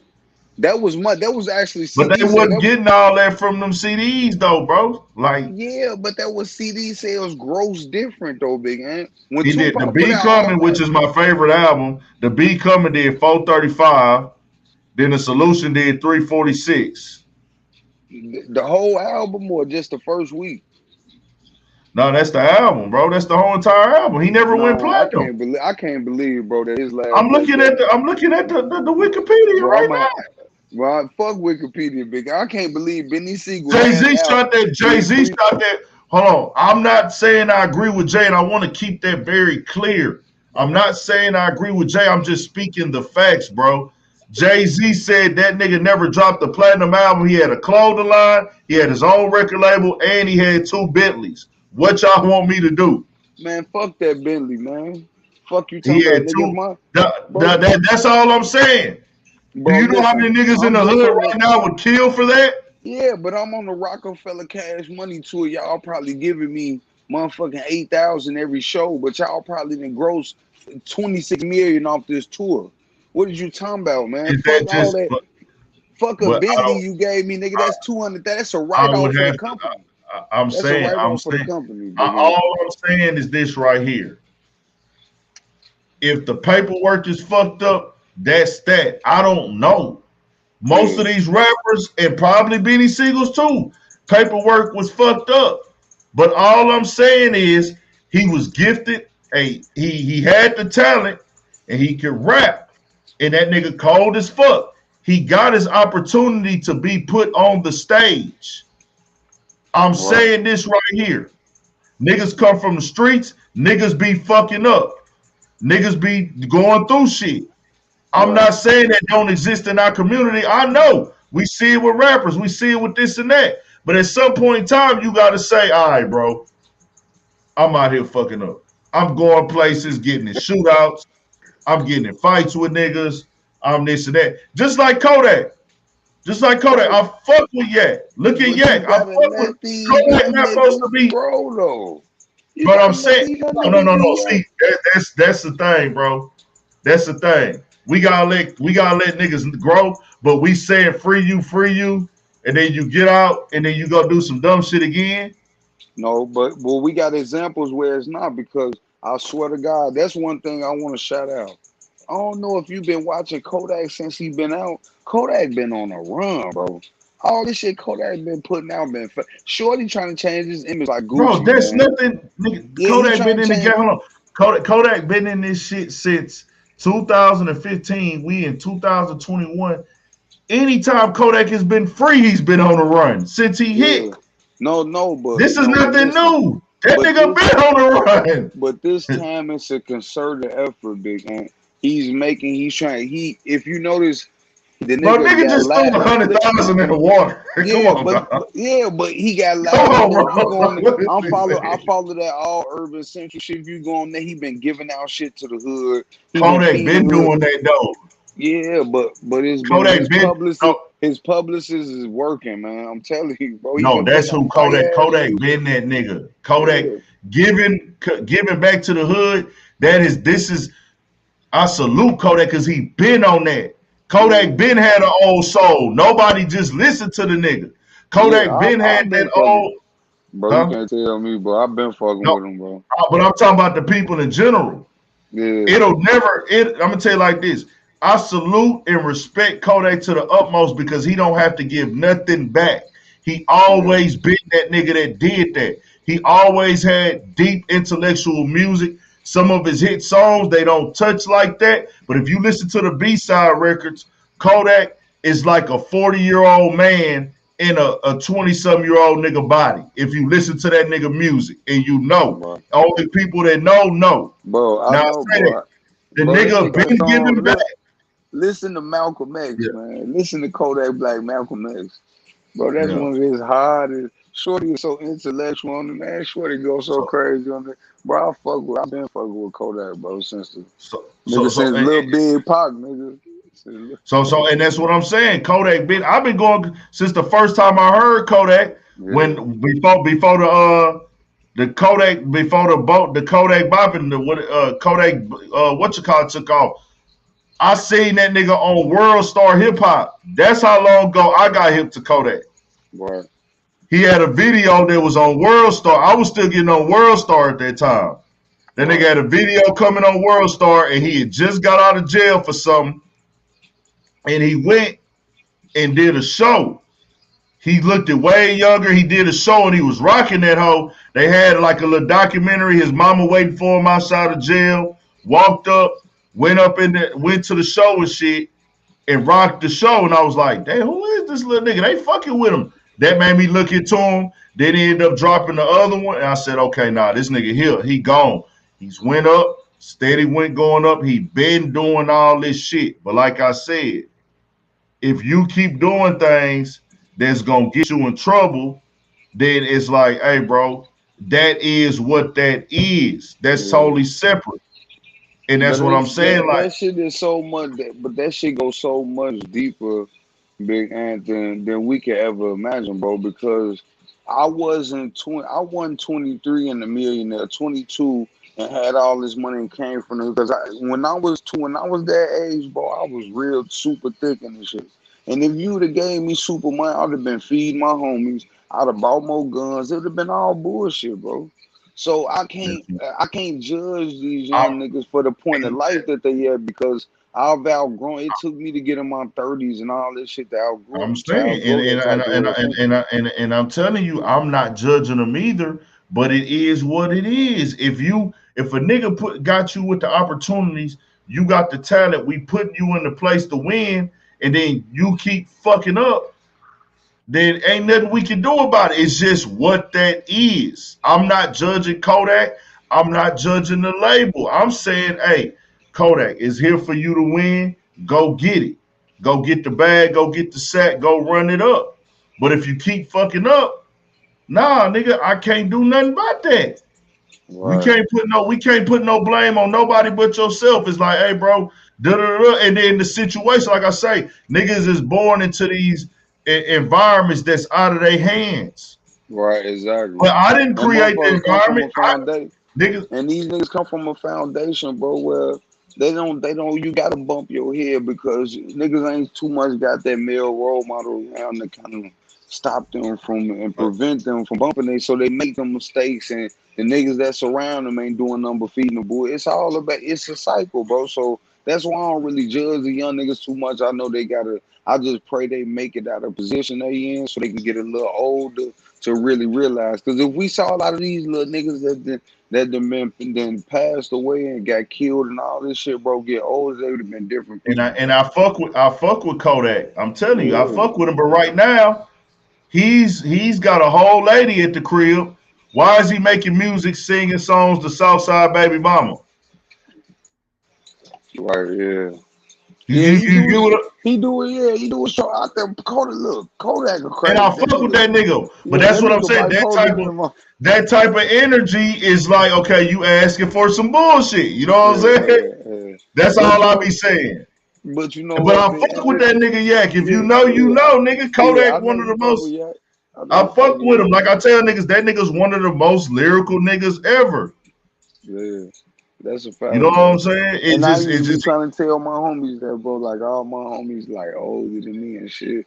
And I be trying to tell niggas like, bro, these young niggas be saying something, bro. You got to listen, bro. Yeah, you gotta listen. Bro, you can't stay stuck on Jadakiss. You can't stay stuck on this. Bro, these young niggas.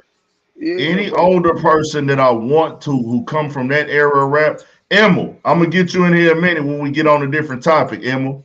Any nigga that I listen to that I want to get on the Kodak and give him a shot that's older, I tell him go listen to my cousin. Yeah.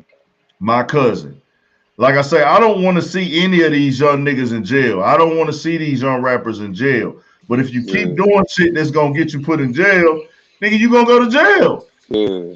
But I don't want to see niggas in there, but if you keep smoking weed, knowing you got, not saying Kodak, but just anybody, if you know the nigga you gotta drop piss and nigga you gotta drop you know what day you gotta drop. If you gotta drop Friday and you smoking on Tuesday, what the fuck? Hey, like, you know what I'm saying? You know what, Big Ant? That's why my number one thing I kind of recognize in life and I live by us as black folks, bro. We need to preach 2-parent households, bro. Because 2-parent households where you got a strong daddy and mama and that shit is foundation. All this shit is foundation based, bro.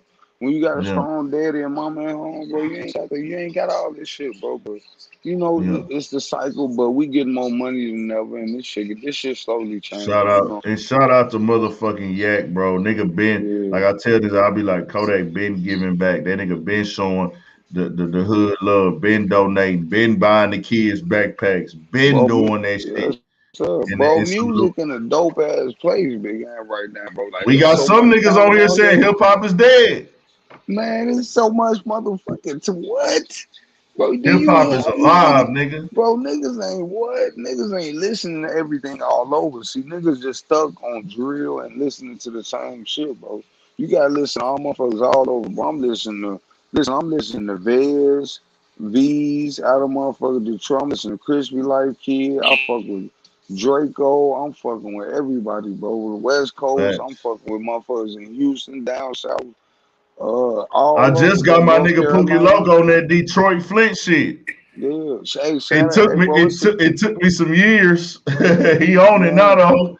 Bro, what's a nigga out of North Carolina? I'm digging name Artie Draco, bro. His name Artie Draco. Yeah, Artie Draco. He hard as fuck, bro. That nigga got some shit, bro. I've been fucking with him. I just got put on to a nigga out of, I think he out of Oakland, named Jim Offset. Jim Offset, I'm gonna check him out. Jim Offset, y'all check him out. Shit, bro. I love Jim Offset, y'all check out Jim Offset. I just got put on him like yesterday. That nigga dope. I'm fucking with him. I love tapping in with niggas cause them be the hungry shit, bro. When you hear that trench music, them niggas that ain't made it yet, ain't talk to no labels, bro. Them niggas that music be different, bro. That shit just hit different, bro. Once niggas get to get known and they go in the studio with a different purpose, that shit come out different. You know, but when that shit still be raw, like, hey, you kind of fucking with you, like Babyface Ray, I never really been a fan of him, man. And fucking with you, I've been listening to it like that. What the business is, yeah. Oh man, that shit so hard. And that's some like he talking that shit on there, but that he ain't really that whole hard. I fuck with it. But that whole on some like that new like little laid back, like super laid back, like I'ma just get on here and give y'all some little sauce. That nigga got shit where he on that whole like, nigga, bro. Like, but what the business is, that bitch hard. Bro, I was more of a solid baby nigga out of the D. I know you fuck with the D hard, big man. That's like your second home. If you could move, if you could buy a mansion somewhere, nigga, it'd be in Detroit. I ain't gonna lie, I've been there, so I wouldn't move there, but I would go visit them niggas to do all the rap shit. Like I want to be in the studio with them niggas, helping them put that shit together. Like, nigga, just let me listen to y'all songs and help y'all pick shit out and work on y'all music. Like, I want to be that nigga, bro. Like, that's what I kind of want to be for the game, bro. Like a nigga that hey, Mo be talking about that Rory and Mo. Hey, Mo, I'm finna drop the link. Click the link in and you can just get in when you can. You ain't got to put your camera on, Mo. I'm going to drop the link. Just get in when you can. But you ain't got to, you can just set it up how you set it up. Emma got his mic up. I'm going to let Emma get his little shit off. Emma want to talk some shit. But nah, I would be that nigga. I would be the nigga that's there. Like, I want to be the nigga that work with artists on their music at times, but I don't want to be a motherfucking like manager or nothing like that. But if it's like helping put a project together, I guess like an A&R, I don't know what they call it, what they would call it exactly. Yeah. But I kind of don't even want a title, bro. I just want to be the nigga like, bro, I'm going to come in this hoe today, that day. I ain't got shit going on. And that's why I want to get enough money off of my name and my platform to where I can do that. Because I do it for the love, bro. And a lot of people might see that as, oh, that's stupid. Get your money. You need to get your money. But I really fuck with this shit. So I wouldn't mind, nigga, like, hey, every once in a while, I'll get in here and help you put this shit together. Nigga, let's talk that shit. Start getting motherfuckers to send music in. You do reviews on it. I've done that before. And on here while I review niggas' music and shit, but I ain't gonna lie, a lot of these niggas don't even got the work ethic, bro. They just, it's like it don't make sense, bro. Like niggas like that, not all of them, but a lot of niggas, bro. They 1 and 2 songs a year and shit, bro. I want to review niggas' music who really going crazy and busting their ass, bro. Like, cause I go hard for what I do. You feel me? Right. Like I go hard with this shit, so I really only want to deal with other niggas that's going hard at this point. Boy, like I really kind of like stretched myself thin, pause, where like I was putting in so much shit. I put so much into this shit where like I was interviewing niggas every day, talking to anybody that would talk. I was pulling up, interviewing all these niggas, and it's like I did enough work in 2 years that it'll take another motherfucker like 5 or 6 to do. Yes, sir. And I did that.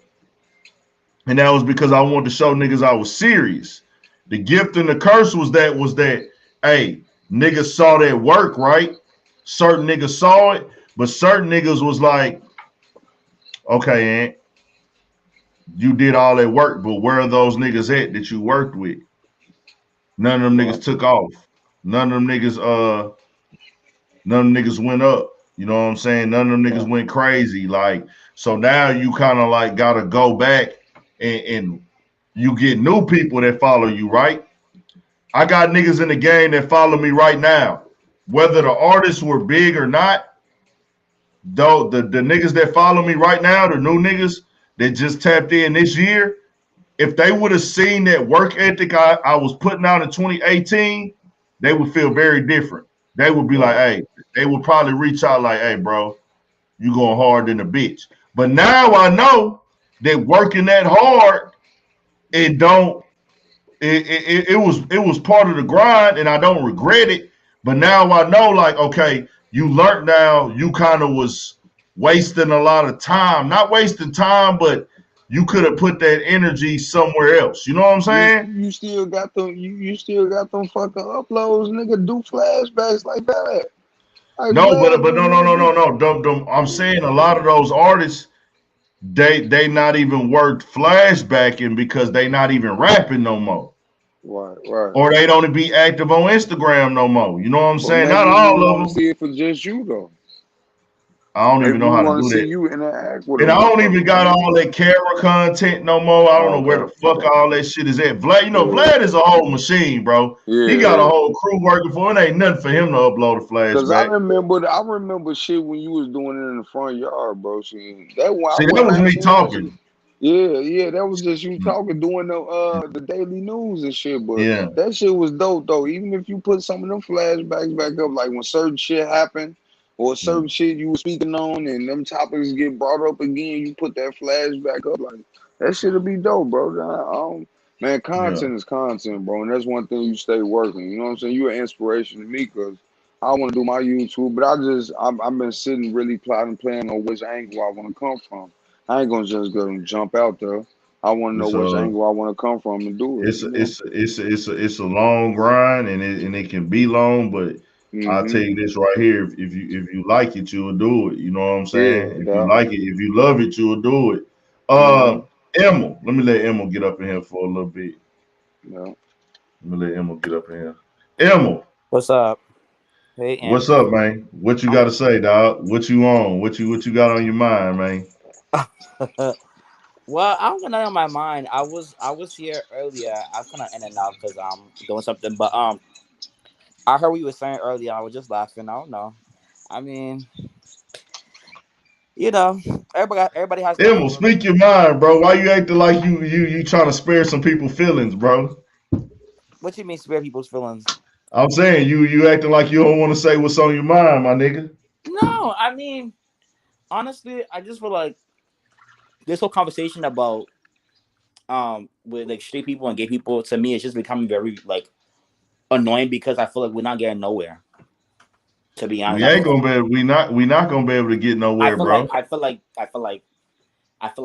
the straight people feel like well, let me just say ABC. In the words of straight people, the ABC community, they feel like they feel like the ABC community don't get them, and the ABC community feel like the straight people don't get them, or the heterosexual people don't get them. So I just feel like it's just gonna be a long cycle, and I'm just kind of over it. I feel like people just need to respect people. Like you don't have to accept people.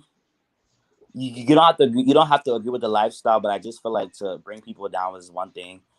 And I don't know. I just to be honest, because I feel like anything I say is like it's like you damn if you do and you damn if you don't. So at this point, I'm just like I refuse to argue with anybody about who I am. You know what I mean? Like it's left with you to take it or leave it.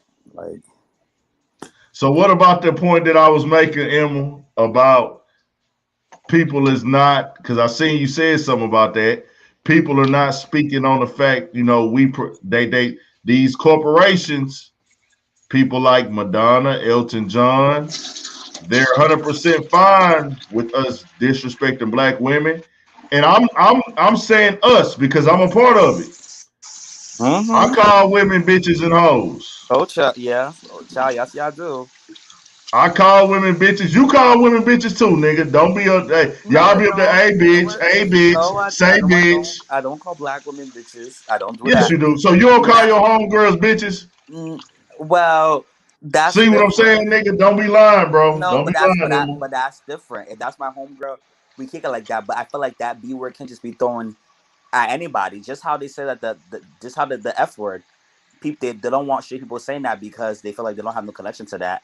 They only want people who are gay to say the F word. It's the same thing with the B word. I don't just walk around calling anybody up. You have to be my homie. Like, and that's just even once in a while. Like, you have a name. I'm gonna call you by your name. I'm not gonna call you bitch every time I see you. Like, nah, I don't know. But yeah, anyways, but yeah.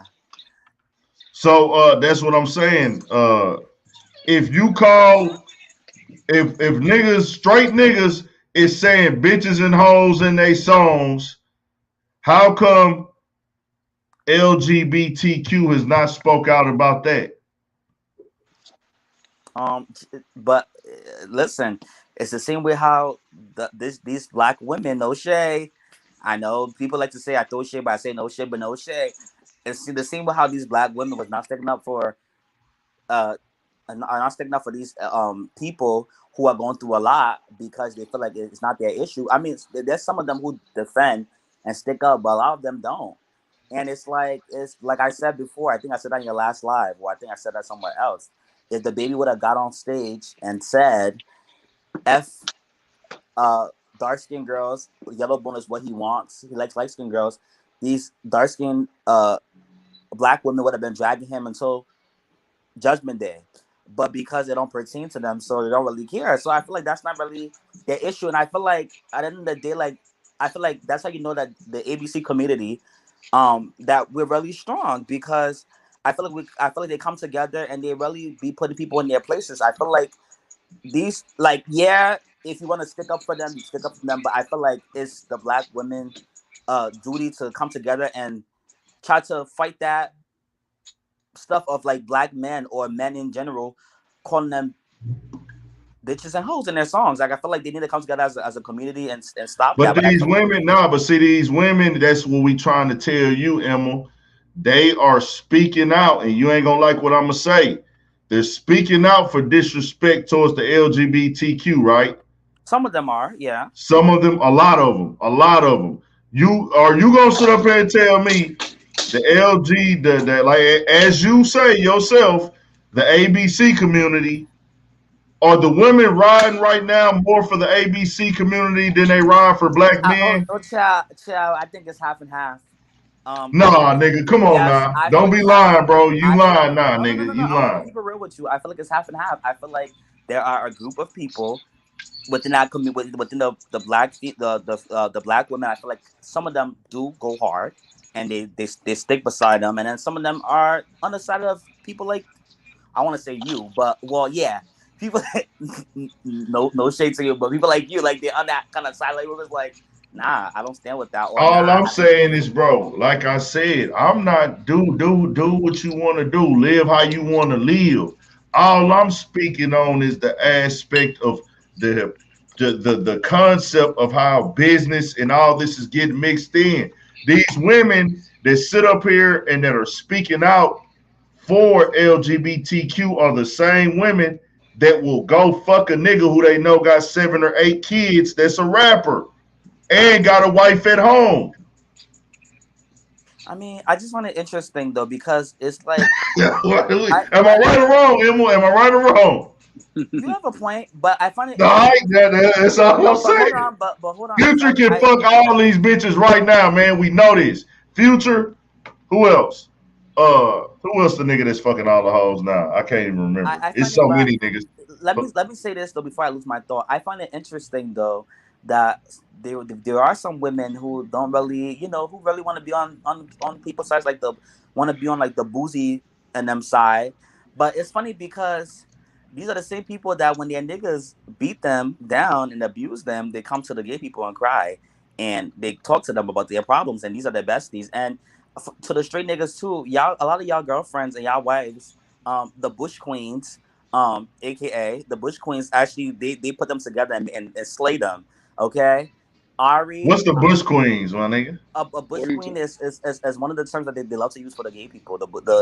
I think I don't know, but that's like a term for the gay people.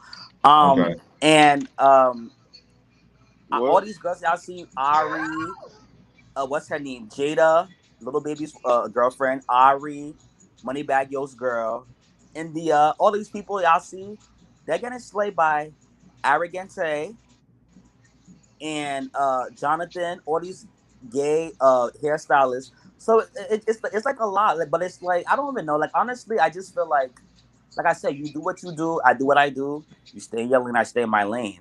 But the real gag is, and I can't stop laughing because I feel like it's funny to me. I feel like Lil Nas X got them in a frenzy, and I'm laughing because it's funny to me. But at the end of the day, like that's one thing. Like honestly, I'm just saying, like I feel like Lil Nas X. I got a question, bro. I'm sorry. I want to just interrupt. I want to know why is it okay? I got a cousin, right? The name Torrance, and he gay, right? But he don't carry himself like he's not. And I don't judge anybody or nobody or what they do, but why as a heterosexual male, I don't go out and I'll be like, hey, I want pussy and I'm over sexual. Why does it feel like when somebody is attracted to another, the same sexuality or whatever, that they have to be so out in the open? And so why does it have to be broadcasted so much? Why isn't it low key? Why does everything have to be so out in the open? Like when you get what I'm saying? Because I'm a man and I like women, but I'm not so every time I see a woman, or I'm not coming on stage like, oh, I won't. I mean, maybe some people do it. You know, it is a such thing as that is people being really, what would you call it, promiscuous or whatever. But just everybody is not like that. It's just not broadcasted so much. Like during I'm gonna tell you, during Pride weekend, I live in Chicago. Downtown on the fucking on the skyline, it was a rainbow. And you got every brand that's promoting it, and I had no problem with that. But why can't they do the same thing as Black History? Because I'm pretty sure it's a lot of people that's black, that's homosexual or lesbian, that were that they're black before they're anything, right? Correct. Before you're homosexual man or a lesbian woman, you're black. You're black. So why isn't our race promoted the same way as your sexuality is? And that's the biggest thing with me. And that's just what I have a problem with. Because I have absolutely no problem when who anybody wants to sleep with. You get what I'm saying? But my thing is, I feel like as black people, damn, why we can't be promoted? Why it shouldn't be a red, black, and green flag on downtown Chicago over the skyline, over the buildings when it's Black History Month? As opposed to when it's Pride Month, everything is H&M everywhere I go. Everything is rainbowed out. The BT, the fucking VH1. When I watch VH1, the logo is rainbow. They can't have it black, red, black, and green. For people, and how much we struggle and how much we've been through. I can agree with you. I feel like that's true. That's a good point. If I haven't agreed with anything on this that's said on this platform, I agree with this one. I feel like that's true. I do feel like as Black people, we do need to be promoted as much as the LBG. I can't even say it, child. the gay community. I feel like we should be as promoted as the way that those people who like what they like, as the much promotion that they have. I feel like black people should have it too, and that's true. And I feel like that's something that we still fight for as black people. So I can't argue with that. I don't know that per se, but I can't argue with that. But a lot of the girls will say, a lot of the gay girls, well, the gay guys will say that they feel like a lot of the straight guys kind of separate the fact. Like they kind of separate the fact that they're black from being gay. Like that's what I don't think so, but that's what some people say. And I don't know that topic. I can't elaborate on it that much because I don't really know. But I feel like that's something that do need to be. Yeah. That's a good conversation. Bro, if I saw you anywhere, I would be like, "What's up, black man? How you doing?" I'm gonna talk to you regular, like I talk to any other black man I would see anywhere else, bro. It's not gonna be a difference. I'm not going. It's none. What's up, dog? How you feeling? You alright? You cool? You alright? Peace to you. It's nothing different than. But I mean, you do have ignorance out here, and you do have some people that believe in that. But just me, how I roll. Before you anything, you a fucking black man. Your skin the same color as mine. Yeah, you be black. You definitely black before anything. You are like you black, and I respect that. But you know that we've been stripped of the value of having black pride, man. Like they took that out of us. We don't wear black proudful, bro. As a whole, our culture as a whole, we don't put being black first, bro. It is what it is. But here's the other gag though. Here's the other gag. So see what he said. I agree with that. I totally understand that, and that's a real topic. But here's the other flip side though. Let's be real now. This black man sympathy, I'm not really here for it because I feel like let me just finish that down. I'm gonna get into the point. I feel like they like to use that when they do, and I do understand that. First of all, I feel like these white people like to destroy black people, period. They don't want to, when they see a black person doing good, they like to bring them down. I totally understand that part. But I feel like these black men, when they go out and they do dumb stuff and say dumb stuff, and then when they bear the consequence for what they do, it's they're trying to take down the black men. I feel like sometimes they put themselves in a predicament. I'm not saying that we live in a country where they love black people and they promote us because that's where he's coming from, and that's a topic to talk about. But then again, also too, in the flip side too, I feel like they put themselves in their own predicament. They put themselves in their own situation. I feel like what's happening to the baby. Maybe he is getting a little bullied and it's a little dragged out, but I feel like what's happening to him is what's happening to him. He didn't watch what he said on stage. So you gotta make sure. So you saying both. You saying it's getting a little bit dragged out. So what do you mean by that? What do you mean by that, now? I feel like taking him off songs.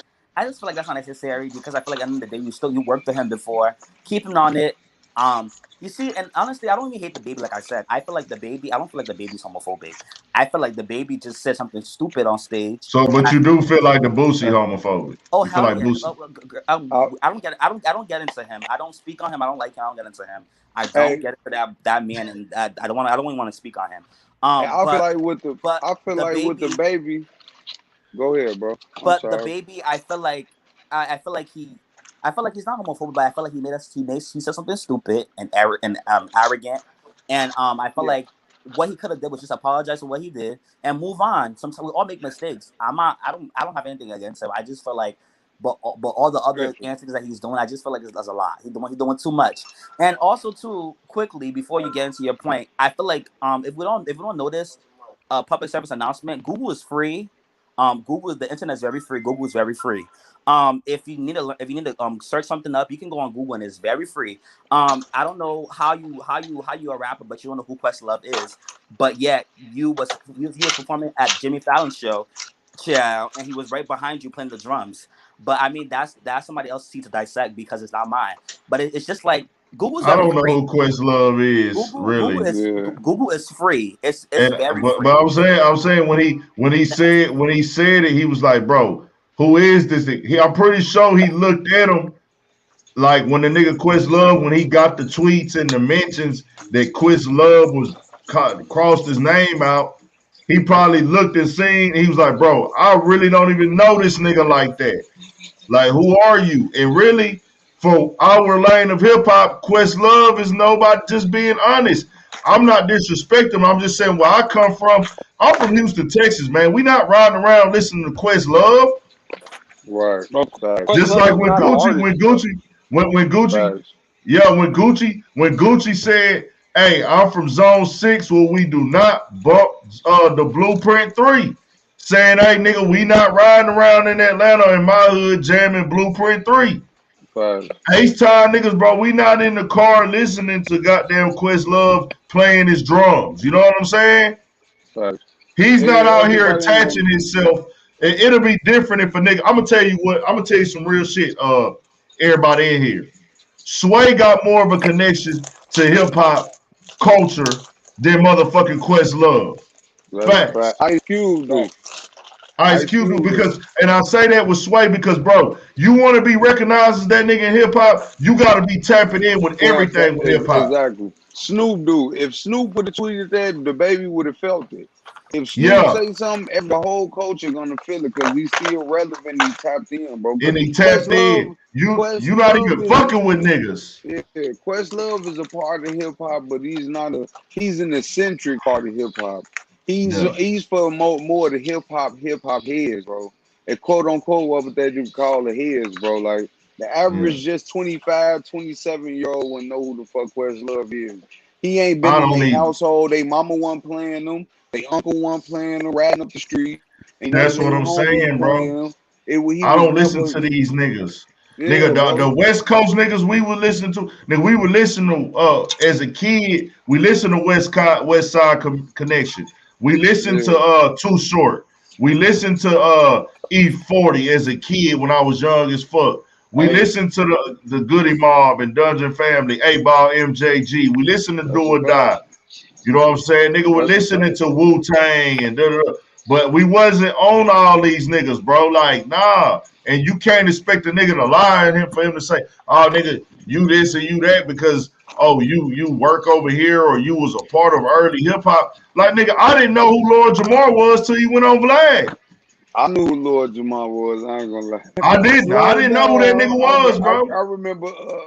I remember Brand Nubian from back in the day, bro. I remember. I didn't know them niggas. Swear to God, never heard. Get beat down. I remember Slow Down. That was just Grand Poobah. I remember because I had an older sister though, man.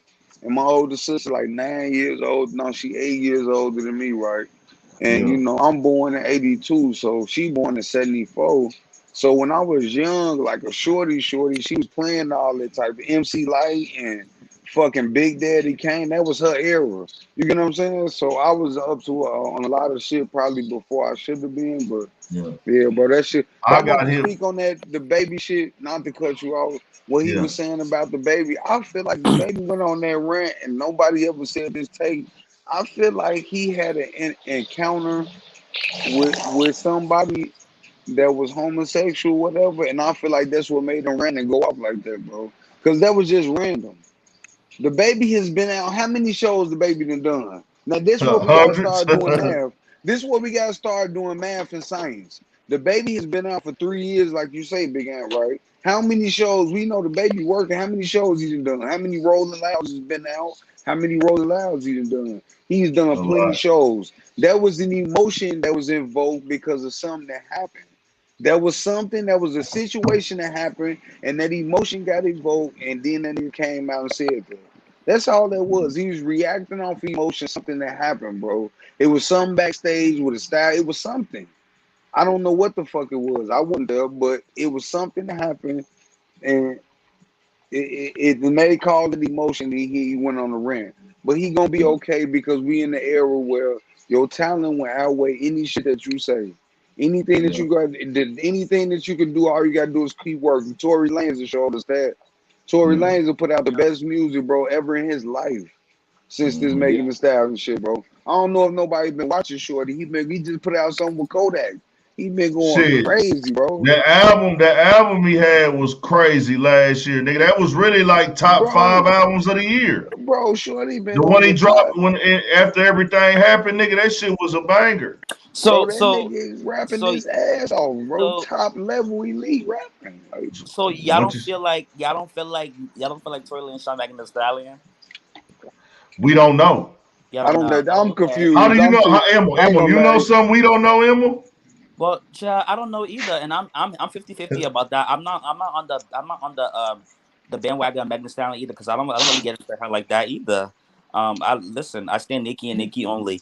Anyways, Oh, come on, dog. but yes, I'm not on her bandwagon either. But I'm just saying though, because I see. So hold on, let me ask you this, Emma, before you go on. Is there beef with Megan Thee Stallion because you are a Nicki? You can't be a fan of Megan Thee Stallion because you fuck with Nicki? Oh, that's not the reason why. Even before Nicki started getting into her Megan Thee ass, Stallion can't rap. I was getting into her too. She's a weirdo. She's fake. She's opportunist. She uses people.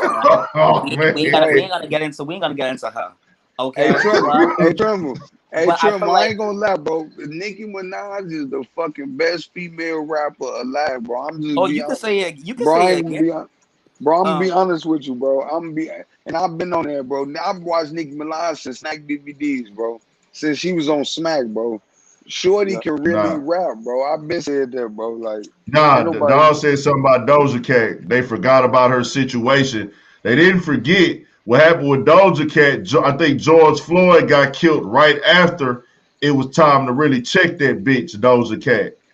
Yeah. When they got time to check the bitch, they was finna get into blasting this hoe. That shit was this little whore. She black, bro. This little whore ass bitch. Bro, that's a black woman, bro.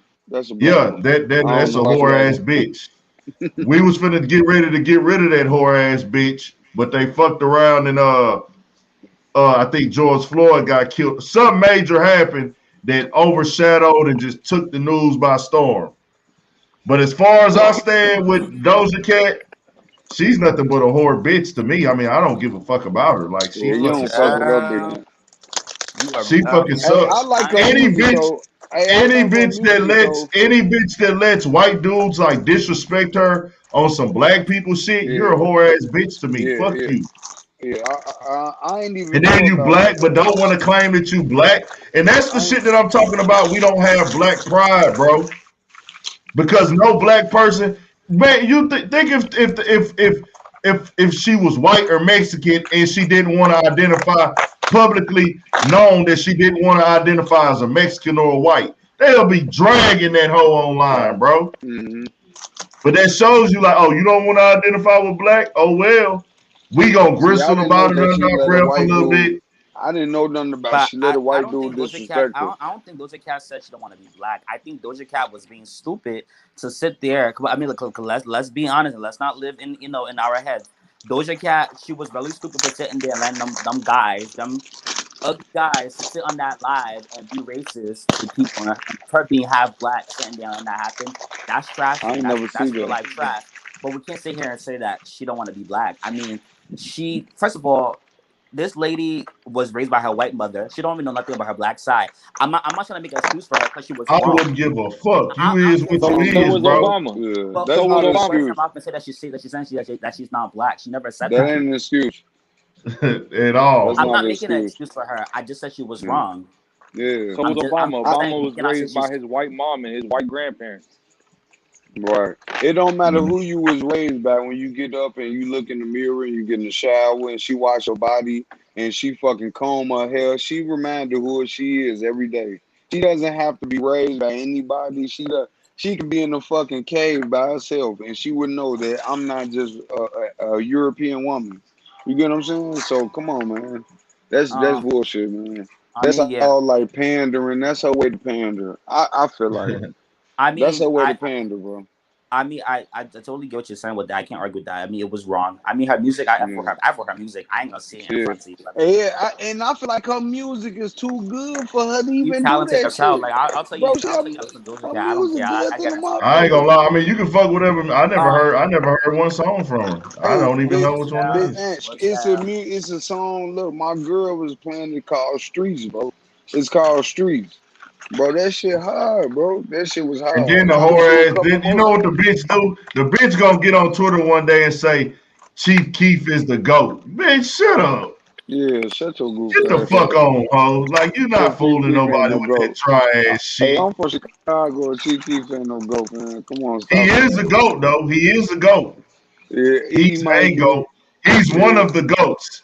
And we got to stop saying that Chief Keef is one of the GOATs, though. We got to acknowledge that he is one of the GOATs. But you know what though? But listen though. I feel like that's questionable, right? Because all of our GOATs got classic albums, right?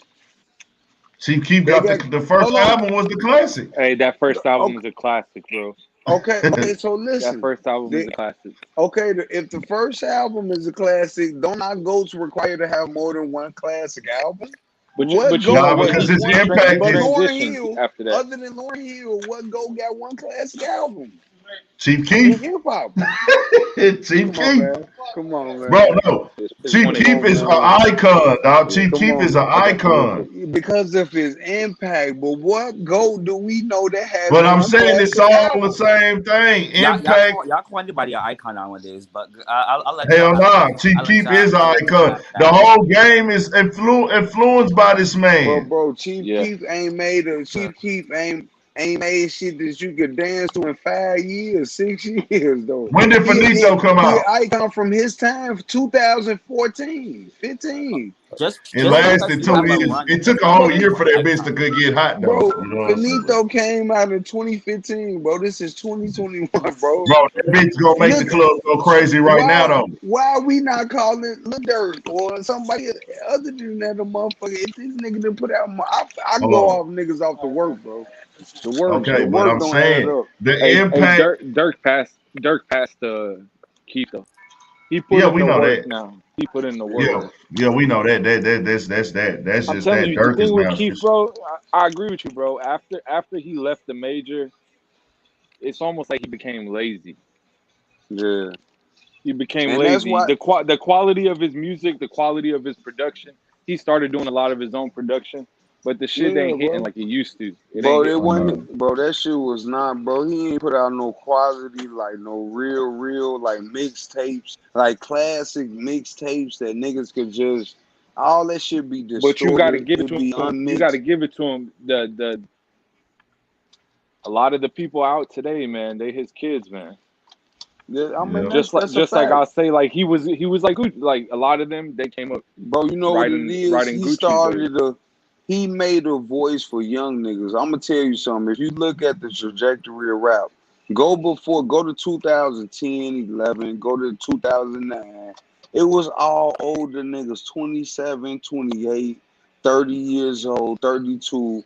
Chief Keef came out and made a voice for young niggas that was 17, 18, gave them a place in rap, bro.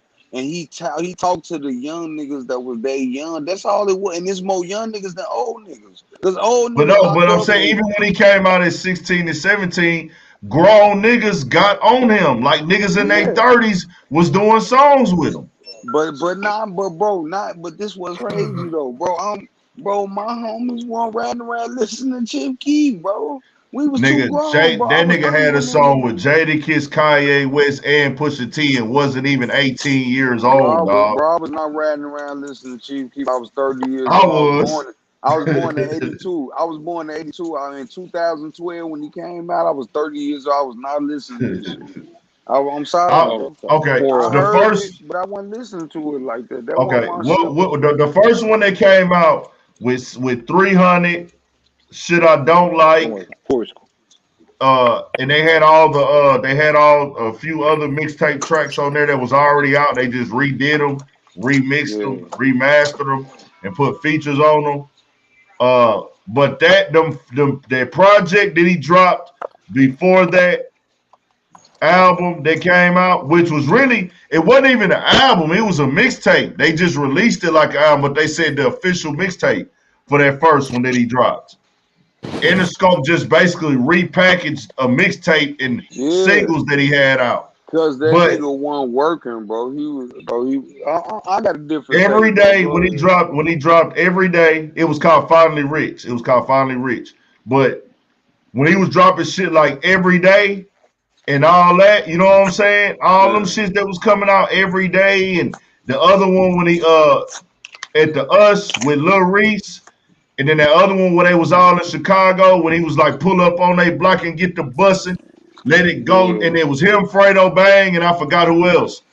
It was him, Fredo Bang, and somebody else. They was outside rapping with their Fredo shirts off. Santana. But he blew. I mean, Fredo Santana. My bad. Rest in peace, Fredo. Rest in peace, Fredo. He blew his load. He had a 2-year run where he blew his load, and he didn't last after that though. Hey, we got to talk about. Hey, Young Chop. Young Chop was a big reason that them songs took off, bro.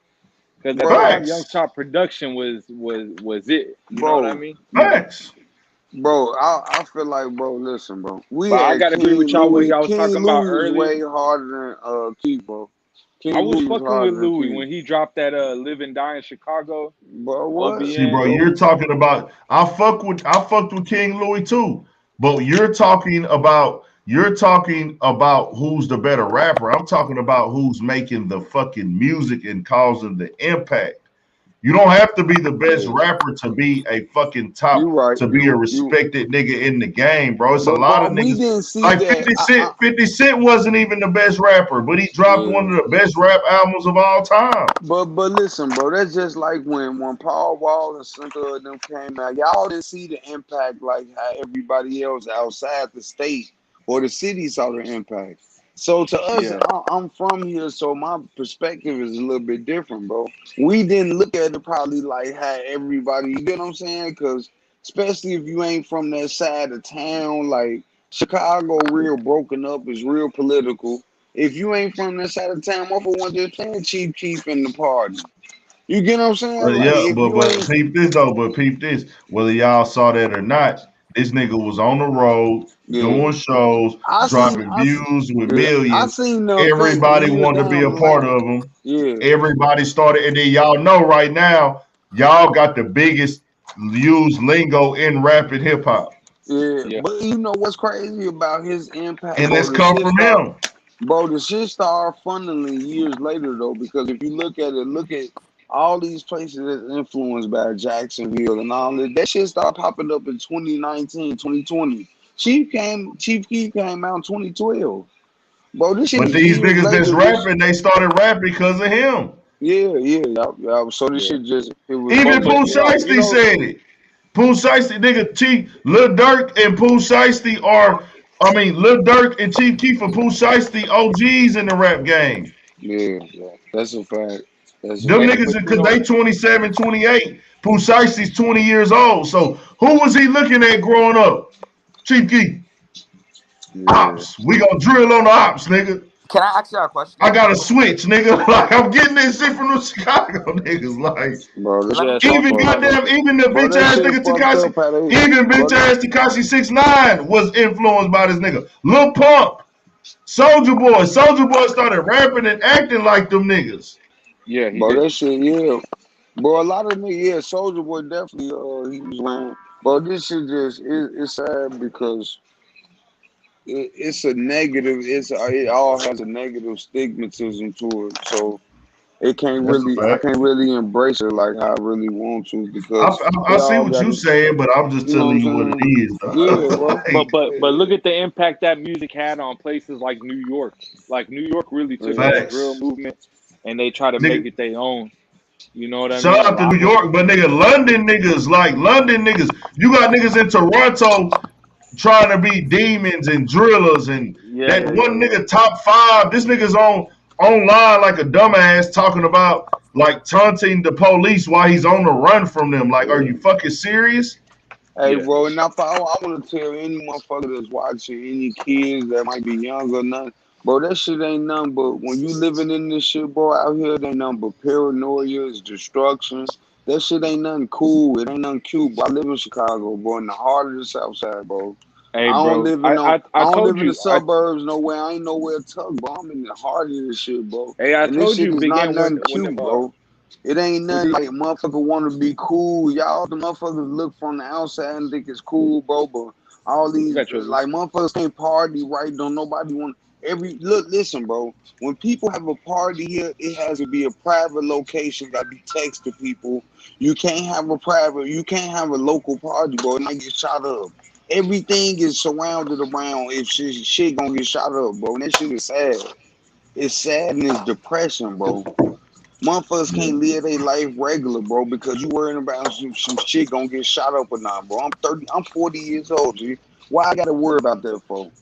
Why am I worried about shit gonna get shot up or not? but that's just the temperature of the city. So that drill shit, bro, it might be cool to everybody else outside the state, and they ride to it, and they want to ride around with their guns and buy their new 40s and all this shit, bro. But then ain't nothing good come out of that shit, bro. But Hey, motherfuckers' there's a mamas crying video. and There's a depressed. video from a month ago where these two black kids from the UK, from Britain, went to O Block, bro, and they I was saw taking that. pictures with like Muwop in them, and he started Yeah. crying, bro. What type of shit is that? You know why? Because they Bro, look at these YouTube channels that talking about, oh, King Von killed this many, and this guy killed this many, and this guy killed this, and they start glorifying that shit, bro. They yeah, start bro. thinking that's a They look, lifestyle but that these people and that you this know fun what's or something, crazy? like it's hunting or something. And this is the like YouTube is like the new TV. Mm, Like it's like the new YouTube is like the new mm, TV. And if you become a rap star on this form of TV, it's even more like, okay, I get to go to my favorite actors or rappers. Like look at like we used to look at movie stars or certain rappers as superstars, right? Yeah. The street gangsters are the new superstars for the internet kids. mm-hmm. Bro, The niggas I that's told you raised, these some of these excuse me. YouTubers, bro. You see them, a lot of Yeah. them. I told you they moved to Houston, bro. You see them in the club, they look like rappers, bro, with all the chains and the Oh, designer all shit the on. YouTubers that live in Houston look like Yeah, rappers. No, yeah, bro. everybody looks the same now. I want to speak on that too. Before everybody looks the same now. There was a point in time in Houston. I can't speak for no other city. You could tell a hustler apart from a street. You could tell a hustler apart from a robber. You could tell like robbers and hustlers and regular niggas or just niggas that was hip apart from each other, right? Now everybody looks the same. You got niggas that are gangsters, rappers, street niggas, pimps, scammers. Some niggas are hitman, murder for hire niggas. They all dress the same and move the same now. You got niggas that get paid to kill people that are on Instagram taking family pictures and wearing designer, nigga. Right or wrong. Nah, you right. You got niggas that got bodies, multiple bodies, niggas that sell bricks. They're on social media dressed up with their family.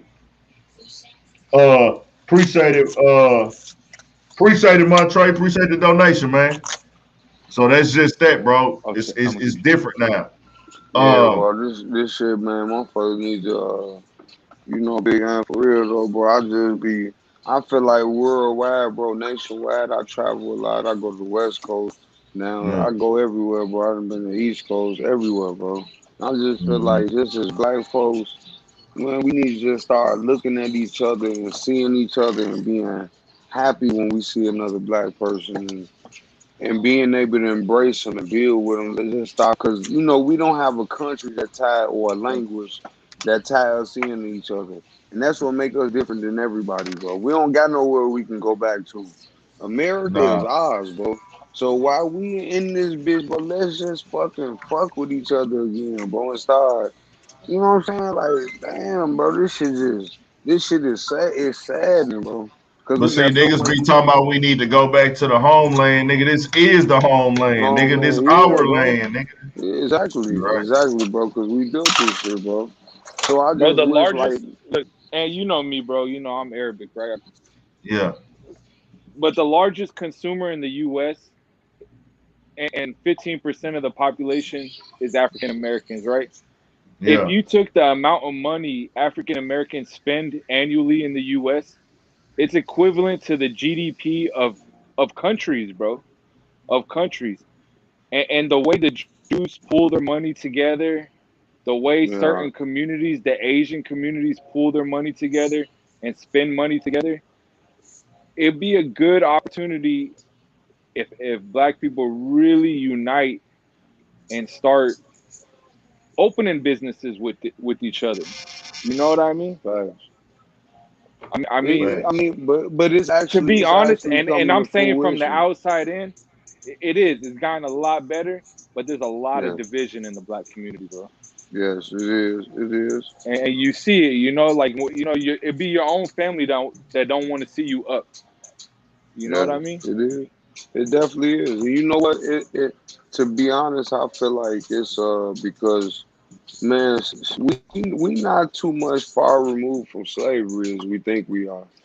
Yeah, you're right. Slavery ended in 1865, bro. We 100 and what 50, 60 years removed from it. So we got to think we only 3 generations, 4 generations at most removed from slavery, bro.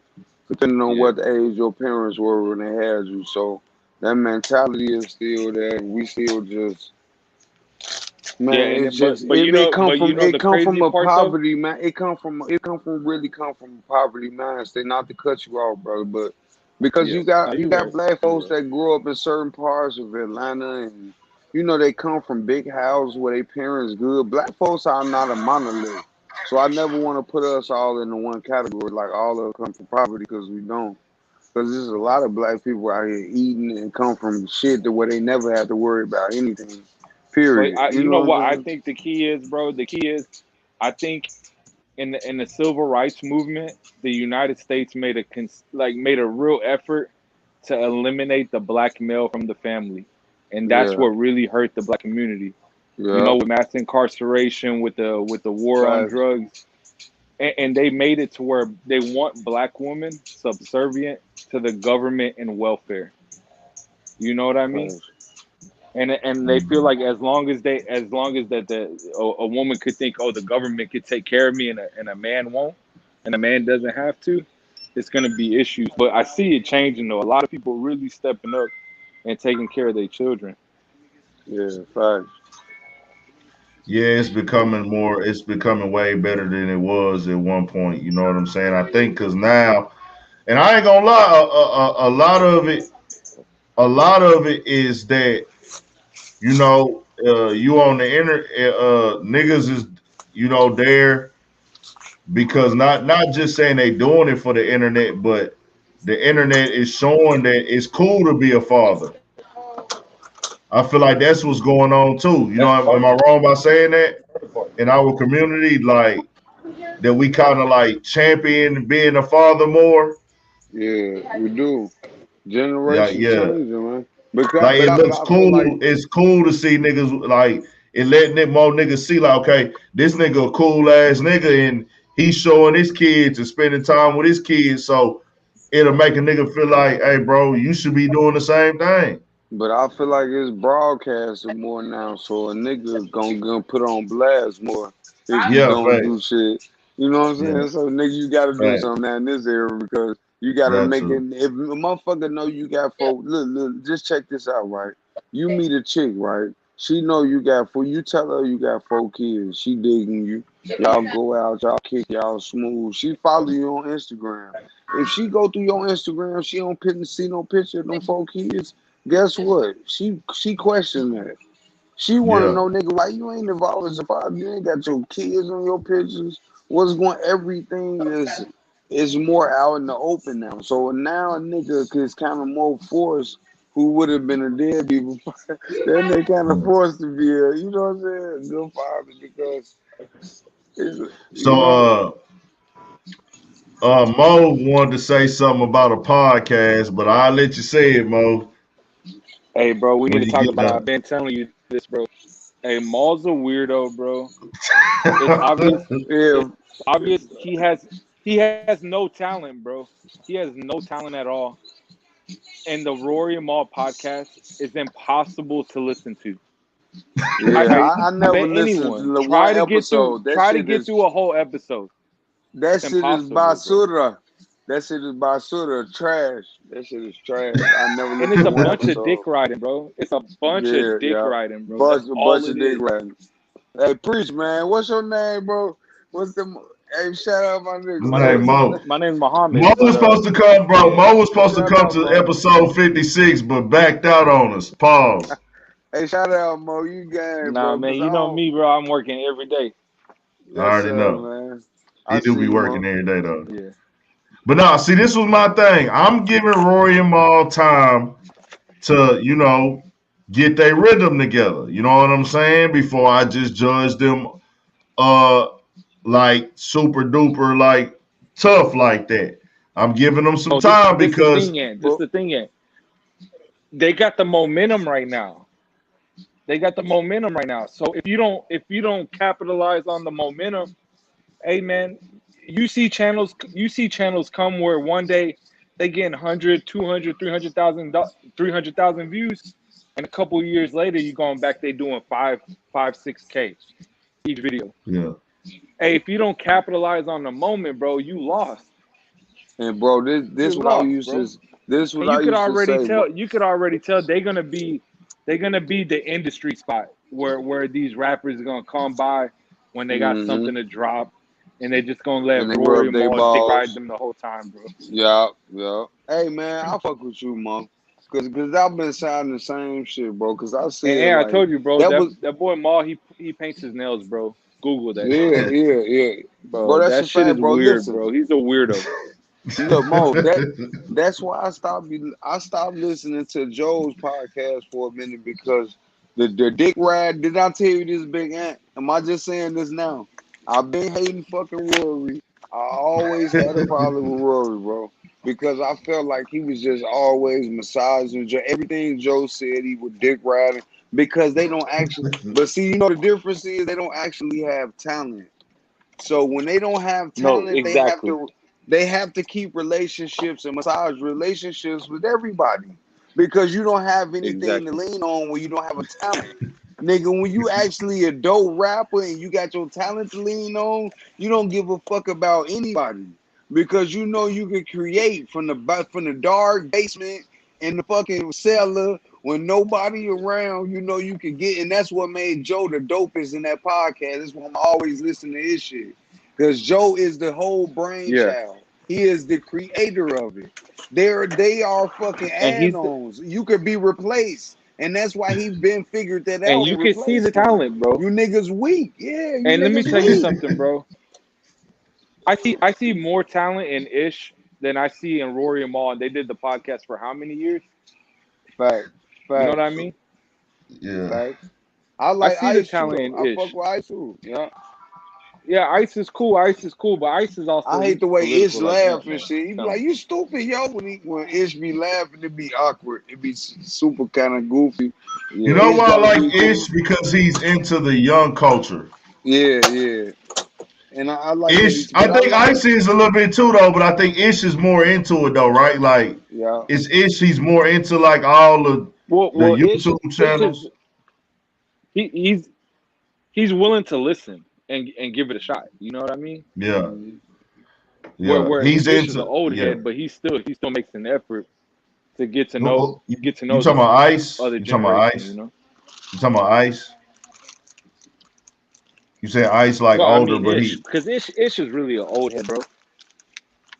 Yeah, But I'm saying Ish. Ish be like on all the He, drill music scene, and he be knowing all the shit that go on, right?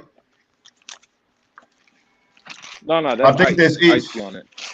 You know, I think Ice's Ish be brother on it. is Ish be on it too. Cause no, you no know what? Nah, that Ice is is the one. Ice. His Cause Ice was saying that he likes that type of music. Like he don't give a fuck what nobody say. I like the young gangster rap. Like he was saying that.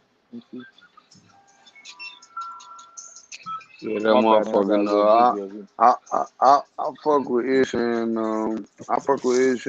Bro, I couldn't take Joe shit no more because it was just like Rory was always caping.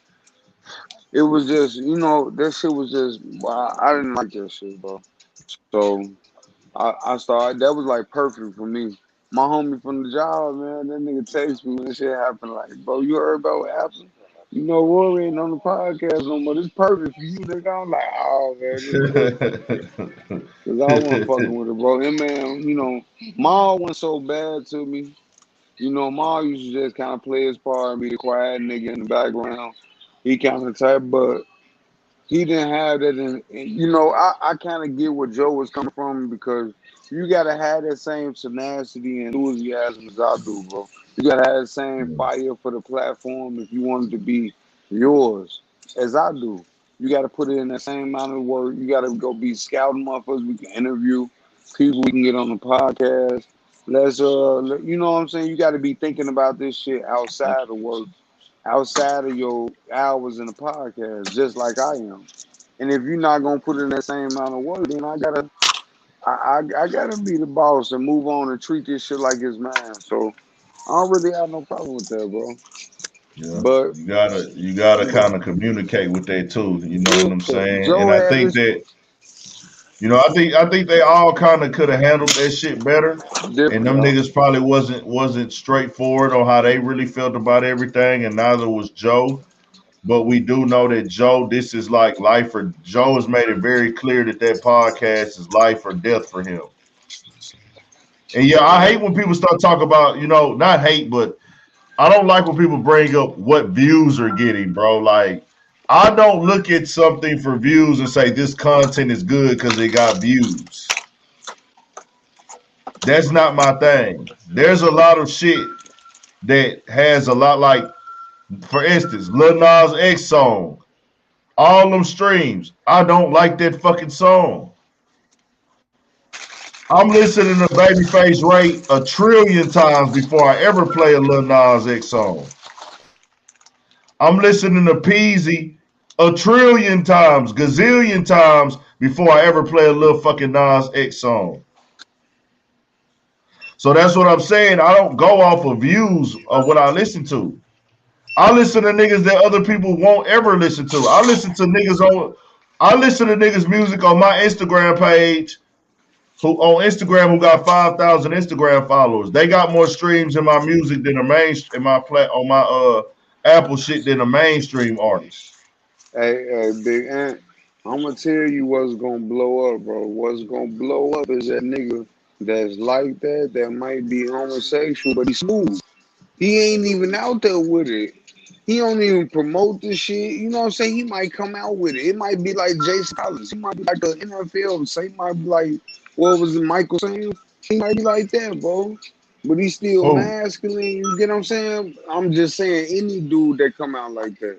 Because this is a time where everybody is accepted, it's cancel culture. Cool. But what about the dude that's gonna come out opposite than that? Then I ain't gotta be all flamboyant. They could say, you know what, I'm making good ass music, but I'm a gay dude. But I'm not that's what flamboyant you on call out it. there. That's your boy. What's the one? Nova King. Novocaine? Frank Ocean. He already did that. Oh, Frank Ocean. Even Tyler the Creator. Shit. Yeah. Frank I mean, Ocean, he that was a shit was troll. on. That Frank nigga only Ocean put and out like Tyler the Creator. he They only put both out on like that. 3 projects in 10 years, bro. I forget about Frank Ocean, Okay, bro. That nigga Tyler don't the put out Creator. no Then Tyler the Creator. They gave that. He was nominated for Rap Album of the Year. I still don't know if that's real, big man. I don't even know if I believe that, man. That shit's so weird. Yeah. And so that's me though, bro. Like, I don't just go off of views. I know some people they rate everything off of numbers and views, bro. And I don't. Cause I watch videos and I feel like niggas can't, me personally, bro, you might not agree with my opinions. You might think that I'm not controversial enough, but I feel like I put out good content. Yes, And my shit don't got 100,000 views. You know what I'm saying? right. So it's like, oh, my shit ain't good because it ain't got 100,000 views. Nah, nigga, my shit good too because I got same videos that's formatted that did over 100,000 views. Right. That's So a does that fact. mean that you say what? I say that's a fact. That's what I say. So like, it's niggas that got. It's like a nigga got videos that did 100,000 or 150,000 or even 200,000 or 300,000. But then I got videos that did 3,000. Does that mean that that video wasn't as good as that one? No. Nah, It that's that just YouTube means bullshit. it's YouTube, bro. It's YouTube. Yeah. They pick It's and choose. YouTube. And you know, YouTube is about sensationalism. So if you put up the fucking clickbait, let you make a video about King Von or let you make a video about some shooting or Nah, some better drama yet, and make shit, make a then video. nigga, Make a video supporting the gay community and being against the baby. You being on a motherfucking trending page, bro. I'm yeah, telling you. yeah, yeah. Bro, that's They what it's want really, you. you know, That's the you, problem, bro. That's the problem with today. They want everybody to think the same. You yeah, know what I yeah. mean? Well, you can't Yeah, have that's the opinion nowadays, bro. They come for you. that's the whole idea Right. of sell your soul, bro. That's where that whole fucking phrase come from. Sell your soul just meaning compromising yourself to do shit to get, you know what I'm saying, to get out, bro. Yeah. And that's really all it is. Nah, you're right, man. That's all it is. You're right. Hey, but you know the crazy part, you know what The baby had a show in Corpus what kills Christi me the most? tonight. Huh? The baby had a show in Corpus Christi tonight, and they say he rocked that hoe. Yeah, bro. Them people don't care about that shit, man. About that shit he said. Man, They them people sure that's don't. coming out, man, them people that's coming out, man, they heard the baby dad, that shit, motherfucking $60. They finna get their hair done. Niggas finna put on their outfits. They finna go out and party. They pulling up. Niggas in their whips. They smelling good. Motherfuckers got some money on them, man. Niggas ain't the hood. Don't care nothing about this shit, man. That's why these Yeah, niggas no. gonna always make money when you gotta. That's why, especially down south artists, bro. Down south artists continue to eat and niggas don't understand, bro, because they got that base, bro. When you touring in the south, bro, it's a different type of fan base, bro. Motherfuckers in Yeah. Arkansas, bro, in them little towns, Yeah. they don't get to see shit, bro. You know what I'm saying? I'm in Chicago. We get to see Yeah. everybody gonna come here. Everybody gotta come here. Mhm. You know what I'm saying? When you from a little ass town, Yeah. Montgomery, Alabama, and you in woo woo and motherfucker coming here, man, you pay that money, you coming there. That's how them niggas be doing that, getting that bag up, bro. Cause they told that's how Yo Yeah. Gotti, bro, built this whole empire, bro. Touring the South. Them niggas, that's how them niggas got their bag up, bro. Touring that South, Mississippi, Arkansas, all that Hey shit. man, yo, Gotti, man, he doing big things with CMG too, man. That's one of Yes, the hottest sir. labels out right now. Yeah. Hey, that It's is the like, hottest label. bro, I CMG, saw, that is the Yeah. hottest label. Shit. bro, I Yeah, saw because you Filthy can't even Rich. say. I mean, Lil Baby carrying QC, but who else on QC really doing something? But see, Lil Baby, I mean, he QC, but they not even really stressing that that's QC. It's like Lil Baby is 4PF. Yeah, right. Bro, Like, you you seen that know, QC, interview? we understand QC is the management, but he not really like, you know what I'm saying? Yeah. Yeah. What Bro, I what, watched what the you were interview. saying though? I 50 watched said the 50. interview with Filthy Rich, and he was Yeah, talking about like how with ESCG and 42 Dub, like it's that machine is behind him. And I'm like, yeah. bro, that is true. That's 100% facts, bro. Like, bro, to be honest with me, to really to be honest, deep down inside, 42 Dub is trash to me. He only got one good verse that I ever heard song, and that's We Pay I ain't with But gonna the lie, bro. Baby. He's That's my his favorite best verse rapper to me. out right now. 42 but the Dub, music, whether 42 okay, Dub, you can have your opinion about yeah, 40, Photo Doug as a yeah. rapper, but are the songs hitting? I'm gonna find you, babe. I'm just asking. Yeah. I'm I'm saying you can finna have walk your me opinion right about Photo Doug through. as a rapper, but you can to me you can't deny that the songs are hitting in the club. They hitting in the I cars. They got 42 hitting in the Doug, the one streets. hardest rapper for out right now. You heard it He right got the there from hardest Mo. shit coming I out right now. got the Owens for for Palestine saying that. everything. Mo for Yeah. Palestine saying that. When I that shit feel come you, on, bro, bro. I'm Hey, at Him. Rock every car I heard either Photo Doug, I, Yeah. I'm not. Lil Durk. Listen, Yeah. I judge shit Lil off Durk, how I one of the listen to hottest it. out Man. right now. Bro, you can't tell. Hey, look, you can't tell me, big man. If you in the house and you put on your big speaker, you finna for you lay down, you with a chick chilling, you gonna put on some 42 Dub, bro. I can put on some Little Baby. I can put on Catch the Sun by Lil Baby. I can put So on that some song with Bad Photo Yo Doug and song. Future don't go I can crazy. put nah, bro. Nah, bro. It don't to The me. songs with him But and I'm Baby. just but I ain't here to judge 42 319. Dub. But I'm just saying though, the machine behind him is really what if he would have had that machine and both of that push behind him, it would have been real hard for Shorty to make it, bro. Just for how he But that's for rapping. anybody though. But no, it ain't just for anybody. Like ESCG is good though. He can really rap too. But But no. for how I want to I be feel clear.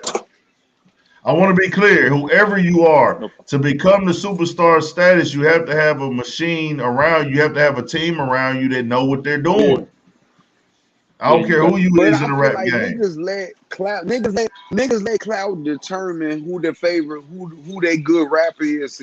Cause like ESTG, bro, when I listen to this shit, I'm like, bro, this shit is cool, but this shit they got the highest views. Like Morals is my favorite song from him.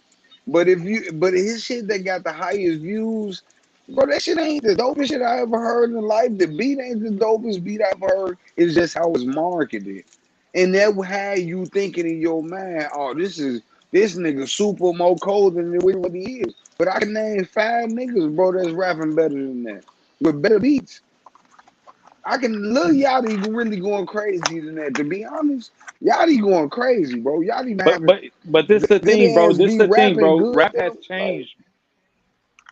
Rap has Bro, I'm changed. talking This about the thing. rappers now. Nobody. I'm talking about Vez. I'm talking about I can name 12 niggas from It's the Detroit. story though. If your story is believable, like people want their rappers to really do what they rap about. Yeah, You know what I mean? yeah. Like people ain't on But that what Lil I'm Pump just shit no more. Like 3 years ago, that was the biggest shit. But when Lil Pump and Smoke Perp and Lil Yachty get in a rap song and say how they shot they op, don't nobody believe that shit. But when Lil okay, but Durk what but listen. and STG, people believe them when they say that shit. That's People a want to fact. believe But they listen, rappers doing what they what really if I'm rapping in about. the jail cell and I get the radio and you just toss these songs in the cell? I don't know where they come from. I don't know who they are. I'm just judging them off the bars and the music and how they rapping. What about that? What about those people who But don't I'm understand where they saying, from and they I'm just judging saying the this, talent? and that's what I'm saying, that you speaking on the aspect of, yeah, you might have an opinion about somebody's music, they rap style and everything like that. But I don't care who you is, to become a successful rapper, you have to have a team and you have to have marketing, whether you're good or bad. Like I said, 50 Cent was not the best rapper when he came out at all, nowhere near the No, best rapper, but he had the best no. motherfucking marketing, he But had the best story, and he had the best fucking image. Big Ant, it's an Exactly. ingredient It's now. It been don't like cost. that. But Big Ant, it's Cause an when he ingredient said he now, got bro. shot 9 You times, could, people thought he was bro. really It's an thugging and ingredient. really like that, you know? Yeah, but Like bro, it's an ingredient white right kids now, in the though. suburbs when 50 came out and they thought 50 was a real gangster. They ain't know Supreme Team was on his ass like that, you know what I mean? Even though But I this shit fuck is with 50, I feel like manufactured 50 now. he stayed 10 toes. But but a lot of these rappers, bro, nowadays they want they shit. Like people when they listen to it, they want to believe it, bro. Like how the Yeah. fuck a guy like Smoke Perp probably got 20 million followers on Instagram, but if he drop an album, he ain't getting 20 million streams. You know what I mean? The shit don't Right, Look at right. Pop translate. Smoke. Look at Pop Smoke, dog. Nigga fucks with Pop Smoke. Rest in peace to Pop Smoke for sure. Pop Smoke wasn't no lyricist, but that nigga was like the biggest fucking thing in the world when he came out. That nigga went global in Because 10 months. listen, Big Ant. In this generation right now, bro, it's a manufacturing. Listen, bro, if you smart enough to know you can manufacture you a superstar, all you have to do is have money. Listen, if you have the right amount of money, you 100%. find you a Because I'll young. tell you this. Listen, But you hold find the on now. young nigga. Listen, just let me talk, bro, for 1 second. You find the young. Go to a project. You connected with a project, right? That's cracking. It's hella niggas out there. It's a popular project. Find the young nigga out there that everybody fuck with. That's a star. That's already getting money. You put a little money behind him. You have somebody. You have motherfucker in the background help him writing rhymes. That's writing his raps for him. You can manufacture a star. All he has to do is look real for us. Have some money.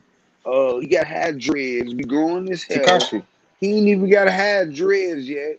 You know what I mean? Takashi. He ain't even got to have dreads yet. Yeah, and he gonna grow his dreads a little bit later. You can manufacture stars, bro. This shit is manufactured. But it's This shit been is like that. all. When was it No, Takashi not no, like was it. that? manufactured. No, it's not. It's When was not. the But rap it's been game? like. When was the rap? It was more manufactured back then than it is now. No, it wasn't, Big Ant. I'm gonna tell you Yes. why. No, Because how niggas not? could. Because these Because niggas the are way building. niggas. Hold on. they're building organic fan bases. Some of these niggas have built organic fan bases on the internet before a label even touched them. Back in the day, your music wasn't even getting out there. You had to get signed first. But you know right what? or wrong? It was hard. It was harder to get on back then than it is. No, I didn't say it wasn't harder to get on. I know it was harder to get on back then, but I'm saying that back then, your whole career, you had to have a successful music career. You had to have a record label get behind you to be able to release an album back then, bro. or release a project. But guess what? You weren't following nobody else, because right now you could be a nigga from Florida. You can get to rapping about ops, and you can get to rapping about all this shit that's common to everybody across the whole United States. That's a popular topic. You can rap about your Glock, your 30. You got them. You pulling up. You got your money roll on you. Everybody is doing the same shit. The internet has broke that down. Before, you couldn't rap about that. That nigga had to rap about what was going on in his section. And that shit had to make it out of his section across the whole United States. Oh, that's true. I mean, it has became watered down. Yeah, that's bro. a fact. Nigga, but all I'm saying is your section, bro. Niggas conflict. Where I'm from in Chicago, that shit had to make it to Texas, bro. That shit had to make it there. But all I'm saying is that you're not gonna be a superstar in the rap game unless you got a machine behind you. So that's all I'm saying. The point that I'm making is that whether we like the music or not, whether we agree with it or not, whether we think the nigga's a good rapper or not, any good rapper we see, you have to be able to return the risk that they take on you. So it's a lot of niggas in the game who get signed to record deals. Yeah. But it ain't you being a superstar because the money behind you. I mean the label behind you. It's the money.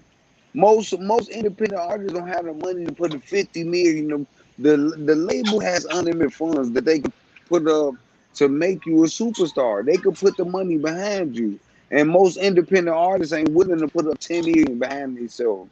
The label could put that up. That's why 50 Cent was able to be. Let me ask you something, man. The label could pay up 30 million behind them.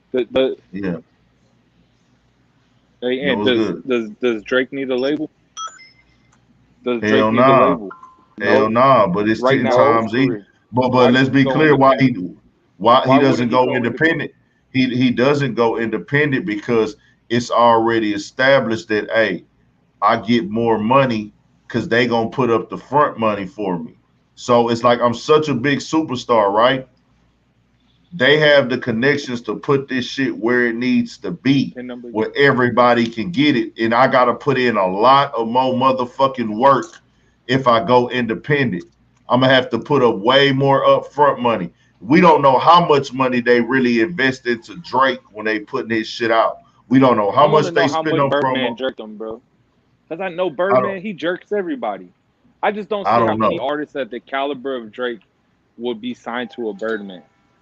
You know what I mean? Bro, that's how he got in the game, though. Drake ain't where he at without Birdman and Wayne. Bro, this is why these artists tour. It ain't even about that, nigga. That's why they stay on the road. These Summer 16 tours, the tour with Drake and Future, nigga, because when they go on the road, it goes millions and millions of dollars that the label don't see. Birdman ain't touching that money. When Drake signed this deal in 2010, 2009, it wasn't no 360 deals, bro.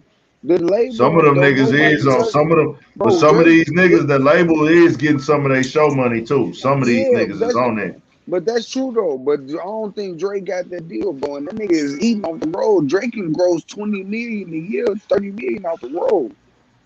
Why the fuck does he don't give a fuck about the record sales?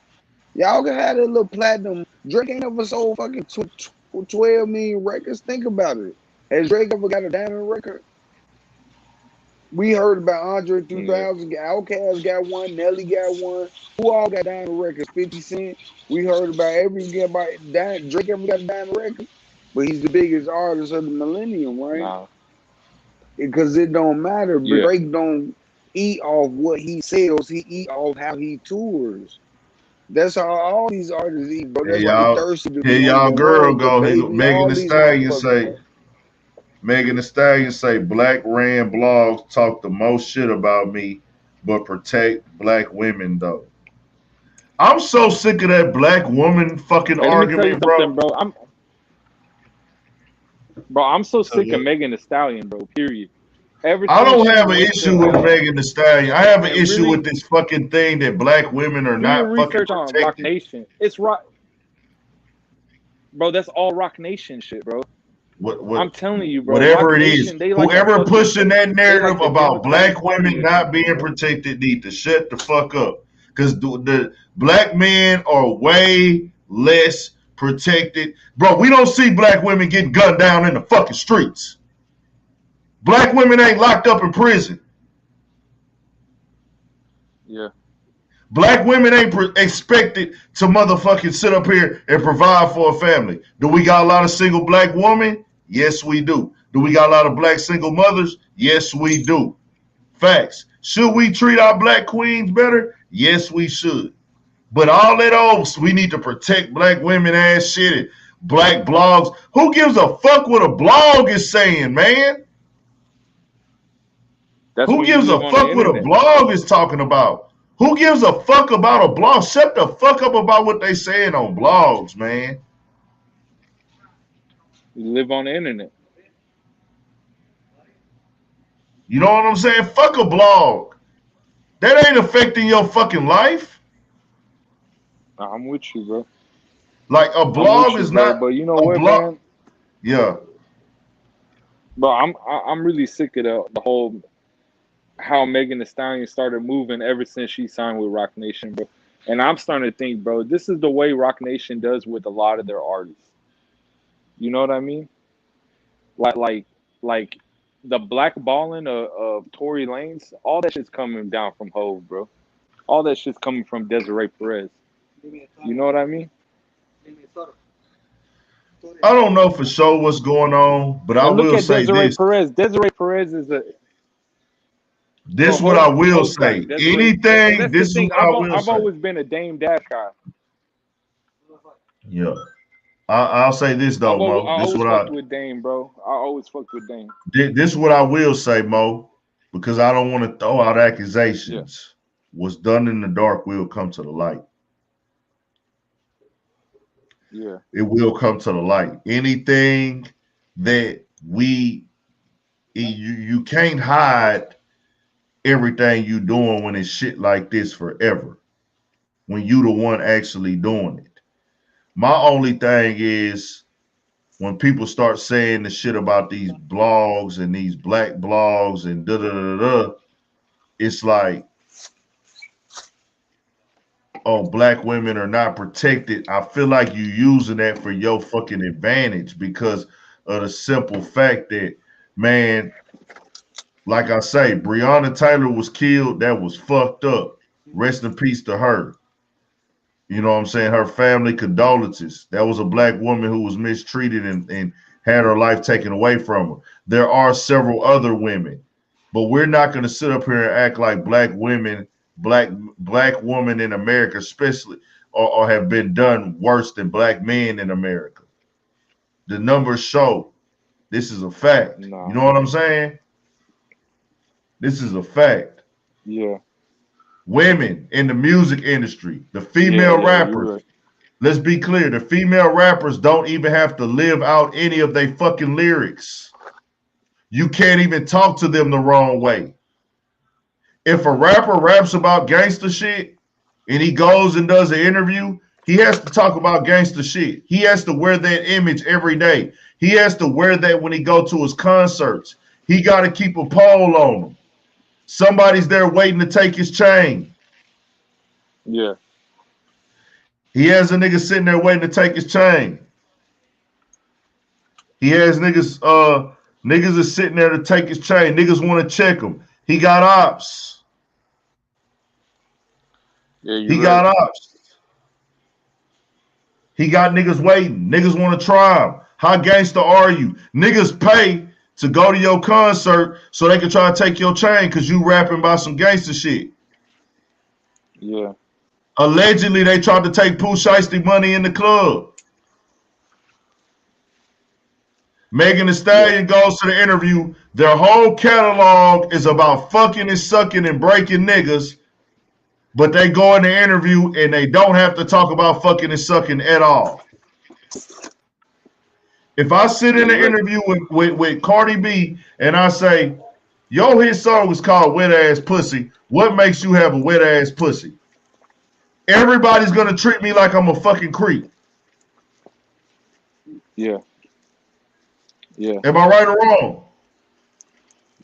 No, you're right. If I go in an interview with Megan Thee Stallion and Cardi B, y'all drop this hit record called WAP.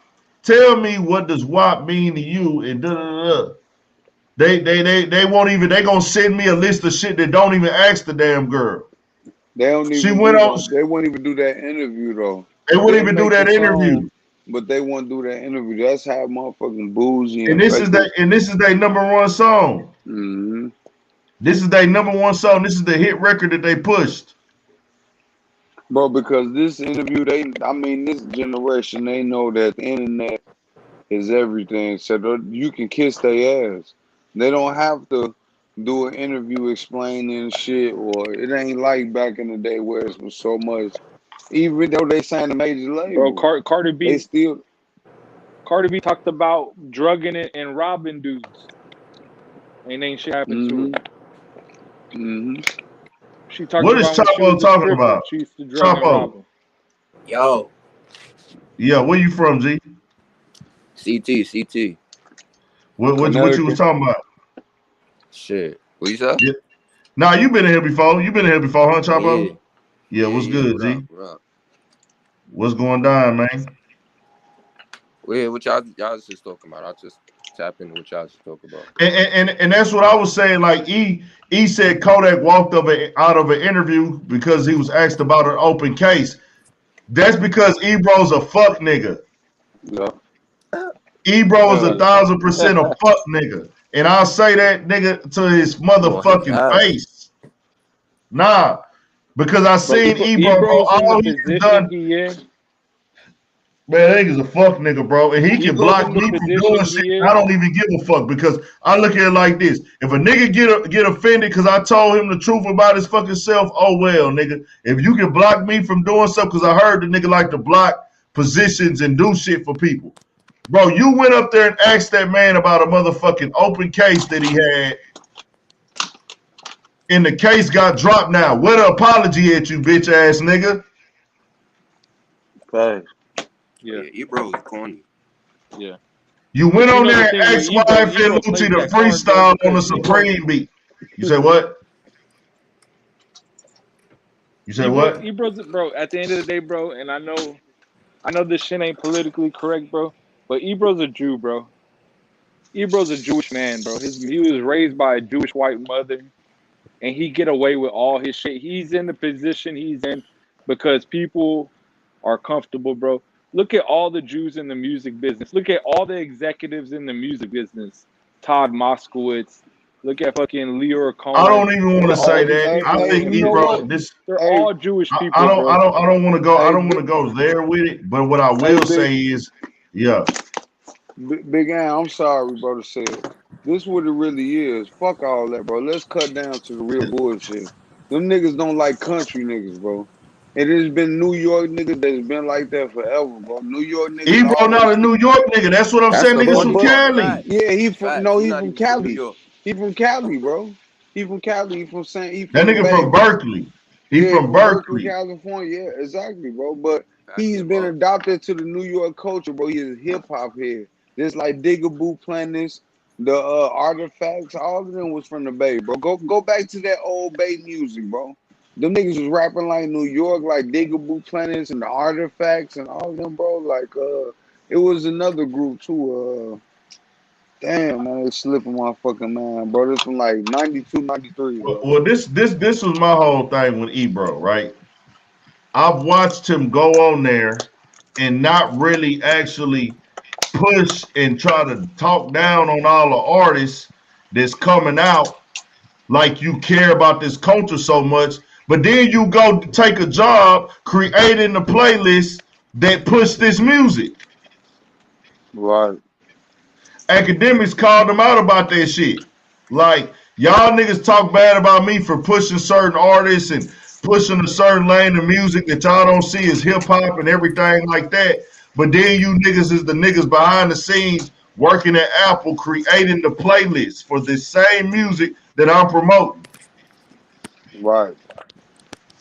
But see the thing is though, bro, I feel like bro, if you ever seen every artist he clowned when they was up there, bro, they was a certain, it was like a dread head with the purple dreads. He one of The them new old niggas. generation. The new Yeah, but generation. the new generation, bro. He like one of them old heads. They got with the Timbs, with the big ass hat. You know, like everything got to be super hip hop, hardcore. That's the type of era he And this come is my from, man. thing, bro.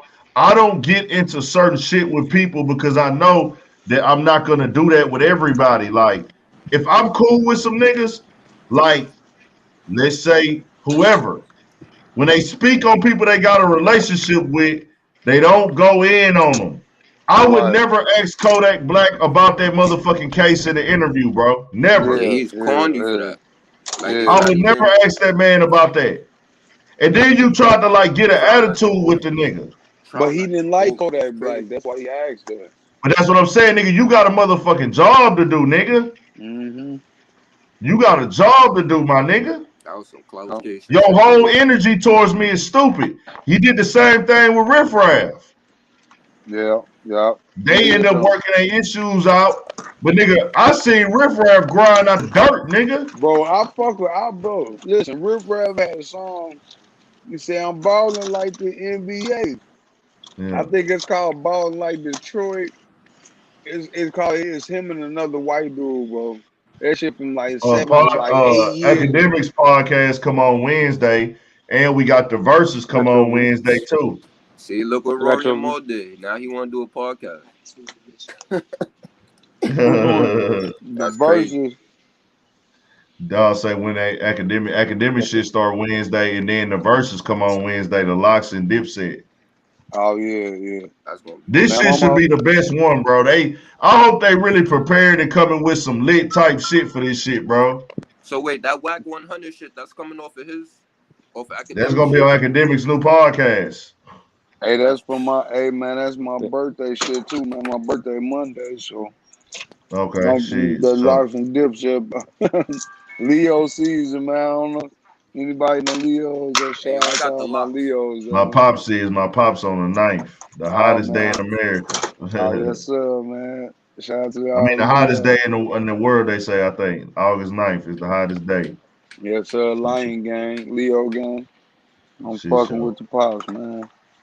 To me, that shit is Shit show. the best. That's the best verses they ever had. You don't think Gucci Hey, hey, and but you know Jeezy was what? the best Speaking of verses? the, That shit was fake as fuck. Hell no. What? What you nah, said, that was Gucci the Mama? and best one. Jeezy shit. That shit was fake as fuck. What you mean That, it was fake? Come on, how you going with the op? Fuck that shit. Well, no, I'm not saying. I'm just Yeah, saying that Jeezy. the energy, the tension, and shit. I'm not whether you agree with what Jeezy I did or mean, not. You know what I'm saying? they sitting in the same room. I mean, how's that not fake? But them niggas, bro, that shit Bro, Jeezy a is bitch, bro. that shit is 20 years You said old, I'm a bro. bitch. What? He said Jeezy. Oh, That shit is 20 years old, bro. Like, yeah. hey, nah, big ant, nah, bro. Bro, if you look into what Jeezy did as far as the whole Big Meech, he used Big Meech, he used BMF Wave. I mean, I'm not talking. he I'm ain't not do nothing talking for Meech about. though. I'm not talking about uh any of that, or should he get over it. I'm talking about them nigga Gucci getting in the room with him. Gucci going in the room with him, it was a business move. Now, That's uh why I'm saying it's fake. versus It was a whatever it was a business move on for Jeezy's both of part. them. Hey, Jeezy, On both of them. Gucci For didn't need both. Gucci to go in too. that room. Nah, Gucci You didn't say need to what? go in that room. Okay, but he But wouldn't Gucci he have didn't never need to did. went go in if it that wasn't room. for Nobody Jeezy Gucci. put a needed gun to. to Gucci head to go in that room, bro. He went in there because he wanted to. He went in there to prove a point. Jeezy, you a bitch. I'm gonna call you a bitch up here on the stage in front of you. You ain't gonna do So shit, no, bro. no, no, no, He no. See, proved That's that. that's what not I'm the way saying. you But want to You but gotta do look at it. that Jeezy's from both irrelevant, ways. bro. Jeezy's irrelevant. But I'm saying all I'm saying is this though. Both of them went in the room and they did not have to. So if you gonna call the other one a B word, you gotta call the other one a B word. Like nigga, I allegedly tried to get you killed. So you gonna sit down in the room with me? But And I allegedly tried to bro, get you killed? bro, that whole You're right. versus was like that shit was a fluke, bro. Like, cause it didn't turn out good really for no. I mean, Gucci definitely came out on top, But no, I'm saying that was the best. That was the best verses we've seen when it comes to rappers. Yeah, Because it was controversial. Controversy, and I fuck with both their music from that That's the era. crazy part. Facts, they but both Jeezy should have never went against Gucci though. Jeezy definitely Jeezy won. should have won against T.I. He won the verses though. or Ross. King Yeah, Harlem, cut your camera on if you want to get on, bro. King Harlem, cut your camera on. Bro, Yeah. look, Big Ant. All them verses was mismatched. T.I. shouldn't. I mean, 2 Chainz should have never went against Rick Ross. That was mismatched. Jeezy should have never went against Gucci, bro. To be honest, they was never matched up. Jeezy should have went against T.I. Jeezy should have went against T.I. Gucci should have Well, that's what it was supposed to be. Yeah. Gucci should have went against somebody a little bit different, bro. More streeter. I mean, I can see Jeezy though going against Gucci, but Jeezy is not current enough. Maybe Gucci should have went against But somebody it's like still Jeezy not Gucci current went with enough. Nah, you T.I. can't say that, bro. You can't Gucci say could have went with Jeezy. T.I. Bro, you can't say Jeezy not current enough. How not? Nah, I feel you on that. And he's not, bro. Bro, His Gucci his whole ain't. verse. I mean, Jeezy ain't had a hit in 7-8 years, bro. What song you know since All There? Youngest All There with Bankroll Fresh. That was 2015. That was like how long ago? That was 2016. Yeah, that 16, bro. That's 5 years, big ass. When was the last time Gucci had a mainstream hit? What? He got Pooh Shiesty, bro. Gucci, what? I'm talking about a real mainstream hit, bro. Come on, dog. With Bruno Mars and Kodak Black, bro. With Bruno Mars and Kodak Black, that was the #1. I Get the Bag was cool, but no, did we know? With Bruno Mars and Kodak Black was the #1. Wake Up in the Sky. Which one? Look it up. Google it. But I'm saying, was that a song? Okay, I'm talking about songs that they go perform that the people is fucking with. We went there for when you put Jeezy versus Gucci, we not looking forward to see Gucci perform some shit he got with Bruno Mars. No, Gucci got all. We went there to see that pass by. Everybody looking.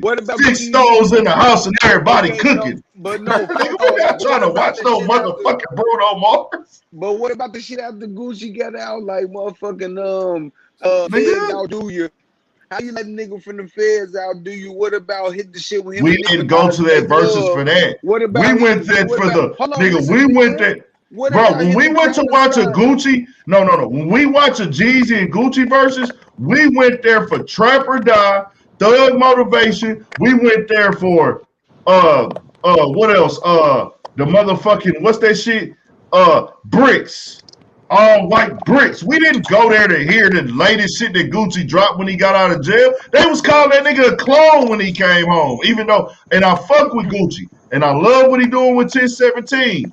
You know what I'm saying? Bro, that we didn't go there for Black Beatles, bro.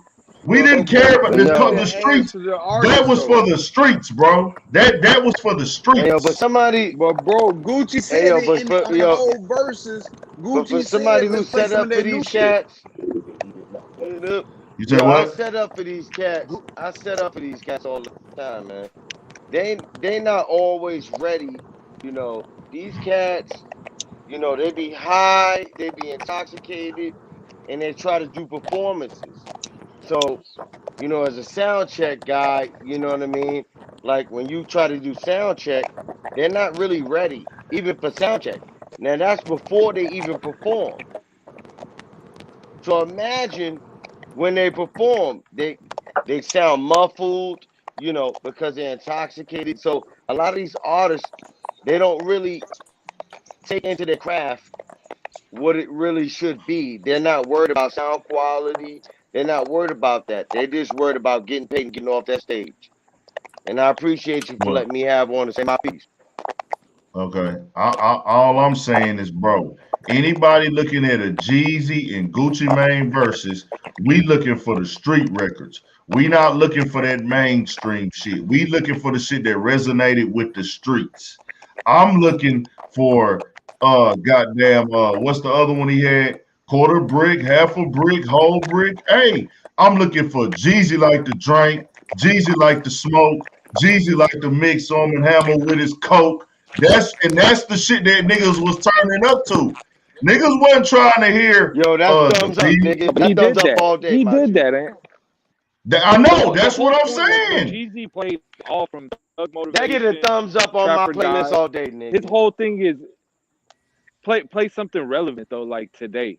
Jeezy can't play nothing today, bro. Play some 40 water. What is Gucci playing that's relevant today? That's a smash. Jeezy got way more. They was playing. They was there to perform their classic records, bro. They wasn't there to perform some shit that's relevant today. Gucci is a current artist, bro. And you know what he is? No, he's current in the culture. He's a legend to these kids today that are coming up trying to make it in rap music, bro. Nobody's inspired by Jeezy. But I'll tell you this, back in fucking 2005, that's depending on who you ask, though. When Trapper died. That's who you ask, bro. That's who you ask. You can't say that. No, that's true. Yeah, tell him, bro. Tell him, bro. Today, Doctor, that's who you ask. Wow, the Thug Motivation 101? Chill. Yeah. No, hold on, bro. Like even the dude that has this panel, even the dude that got this panel, the reason why I watched this, because he a real dude. That's the reason why I watched this. All right, he's a real G. That's the only reason why I watch this joint. Why I click in and I pay the background on this. You know what I mean? Because this dude right here, he's a real G. He knows hip hop. He knows the difference between rap and hip hop. He knows the difference. And that's the reason why I respect this channel. Because this man knows the difference between rap and hip hop. And I digress. I'm leaving that, man. I'm gonna let the big dog do his thing. Respect, yeah. Well, I'll say this. Not lying. Jeezy, of course, we seen where he faded out the game. Niggas quit really anticipating Jeezy music a while ago. But they can play these Jeezy. When Jeezy go on tour, nobody's, and I've been there. In 2018, I went to the Jeezy concert. Jeezy sells out every time he goes to Houston, and he's not performing no new shit. Anytime Jeezy come to Houston, that bitch selling out. All the trap niggas is going to that hoe. I got a few more days. And Jeezy ain't afraid to perform at no local bar. Jeezy, with all the thugs there, Jeezy perform at your local bar, homie. He performs right there. He ain't and like I'm saying, I fucks with Gucci too. But it depends on what city you in, because Gucci never was hot in Houston like that on the club scene. Gucci wasn't getting booked for shows in Houston. Now, Dallas, that nigga Gucci had Dallas on lock. But Gucci wasn't getting booked in Houston. They booked Jeezy in Houston. That nigga he's going to perform Thug Motivation 101. He's going to perform The Recession. He's going to perform The Inspiration. And he's going to perform mixtape hits. Huh? He's selling out in Oakland. He's selling out in Oakland with these Puerto Rican motherfuckers up here. He's selling out right here, right now. Yeah. Gucci come up here right now. Gucci selling out in Oakland. Gucci selling, and I'm from Harlem. With the straight I'm from Harlem. Bro, I'd rather go platinum 10 times Gucci selling than out. sell 10 million records, bro. And that's the same. That's the same fucking cliche. Like Jeezy been platinum 3 times. Bro, Jeezy ain't been able to be relevant in the last 7 years and seen no songs that we can listen to, bro. Gucci ain't been platinum in 10 years. Gucci got out the fit, bro. Listen, bro. Listen, bro. Bro, but you creating a whole nother narrative, bro. I'm saying you talking about is Jeezy relevant, bro. I never said he was relevant. I'm not saying if he relevant. So hold on. Let's get some order real quick. What statement are you making right now? Let's see what statement are you making. Just tell me. I'm just saying that Gucci went to jail and Jeezy wasn't hot all throughout. He went to jail, didn't make music that lasted the test of time, and Gucci got out and he still didn't make music that lasted the test of time, and Gucci did. He made I Get the Bag. I'll get you next. Fans Out. He made the song with Travis Scott last time. He made the shit with Drake. Let's not forget all this shit. Drake didn't fill my passport. I might got to kind of last. I don't really care if I'm drunk.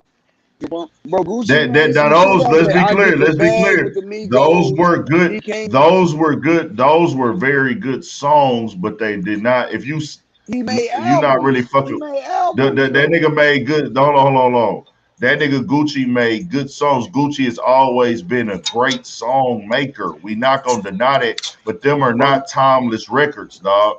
But Them I is know not they're timeless not. records. But what name some shit Gucci made in 2018 or 19 or 20 that kept us through? Name something that he made that for his music that kept us going through. Like we fuck with You saying Jeezy. Jeezy now? Oh, you mean Yes. Jeezy? Yes. I didn't say he did. I didn't say he did. What I said was nobody went to the verses to see the new songs that Gucci made. That Gucci fan base wasn't built off of 2018 into 2021. Okay. Gucci fan base was built off of 2004 until he went to prison. Gucci, bro, to be honest with you, Gucci Mane fans want him to be ignorant. Hardcore, they want that nigga to get in there and talk about scraping the pot. They fucked with him because niggas gotta respect Gucci because he an OG and we love Gucci. But nobody, we respect what he did. We respect him cleaning his life up. We respected Gucci turn it up. But nigga, we want that Molly gasoline Gucci. Yeah. That I only think of me.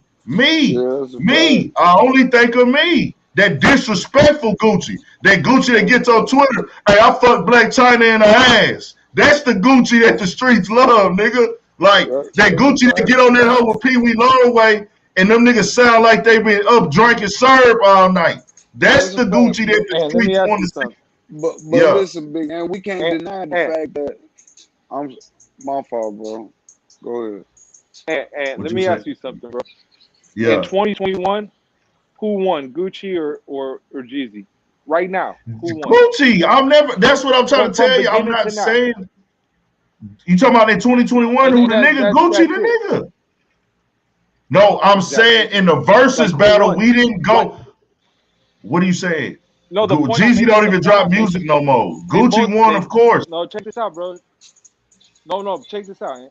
When they both came out around the same time, when they came out, Jeezy was way ahead of him. He was way ahead of Gucci, bro.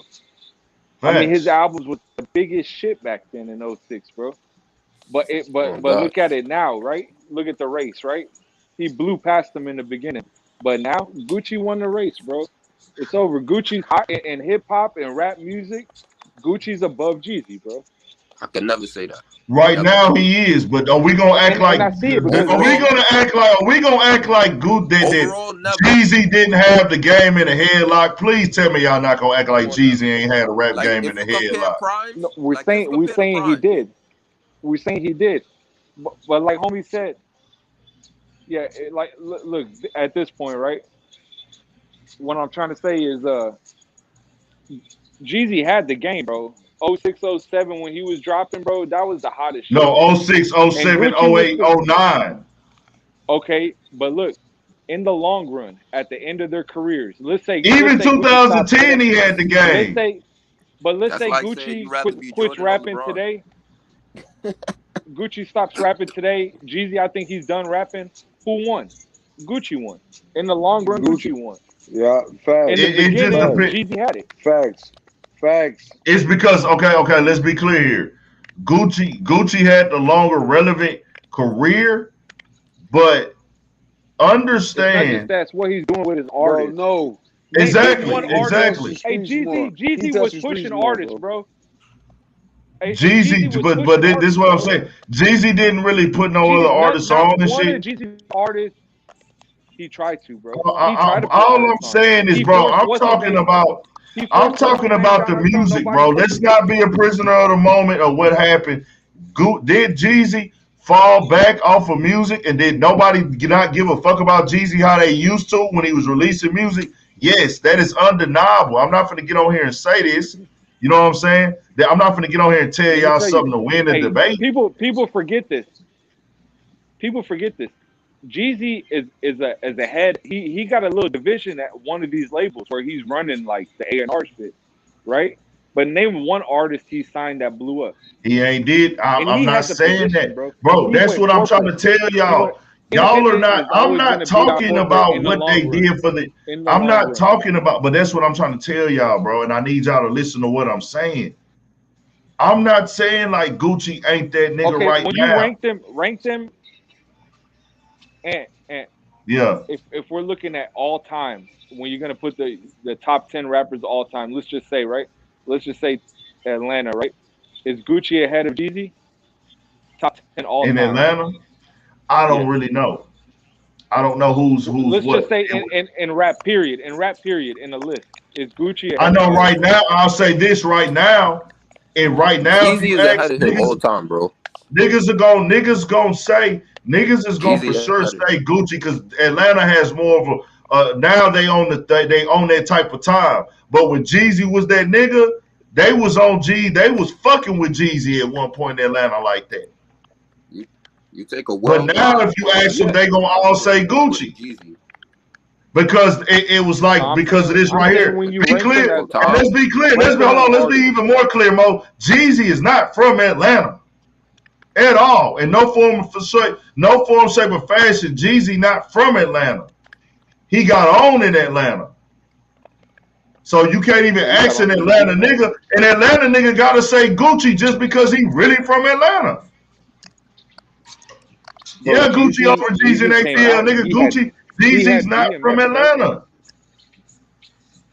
But look, the impact BMF had on Atlanta, they were the biggest shit in Atlanta, bro. All the clubs, the strip club culture in Atlanta, the club culture in Atlanta, he had it on lock because he's running with who? He's running with BMF. Now, I'm going to tell you, and then I look at Gucci as the independent guy. He did it on his own. Ain't nobody put him on like that, bro. Ain't nobody put him on like that. And look how many times he fucked up and bounced back. He did, but let's be clear. And let me. I just want to paint this out. But listen, though, Mo. Mo, you gotta listen to me.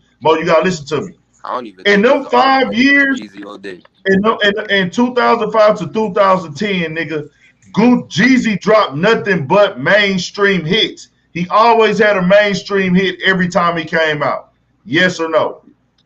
But it was for the streets though too.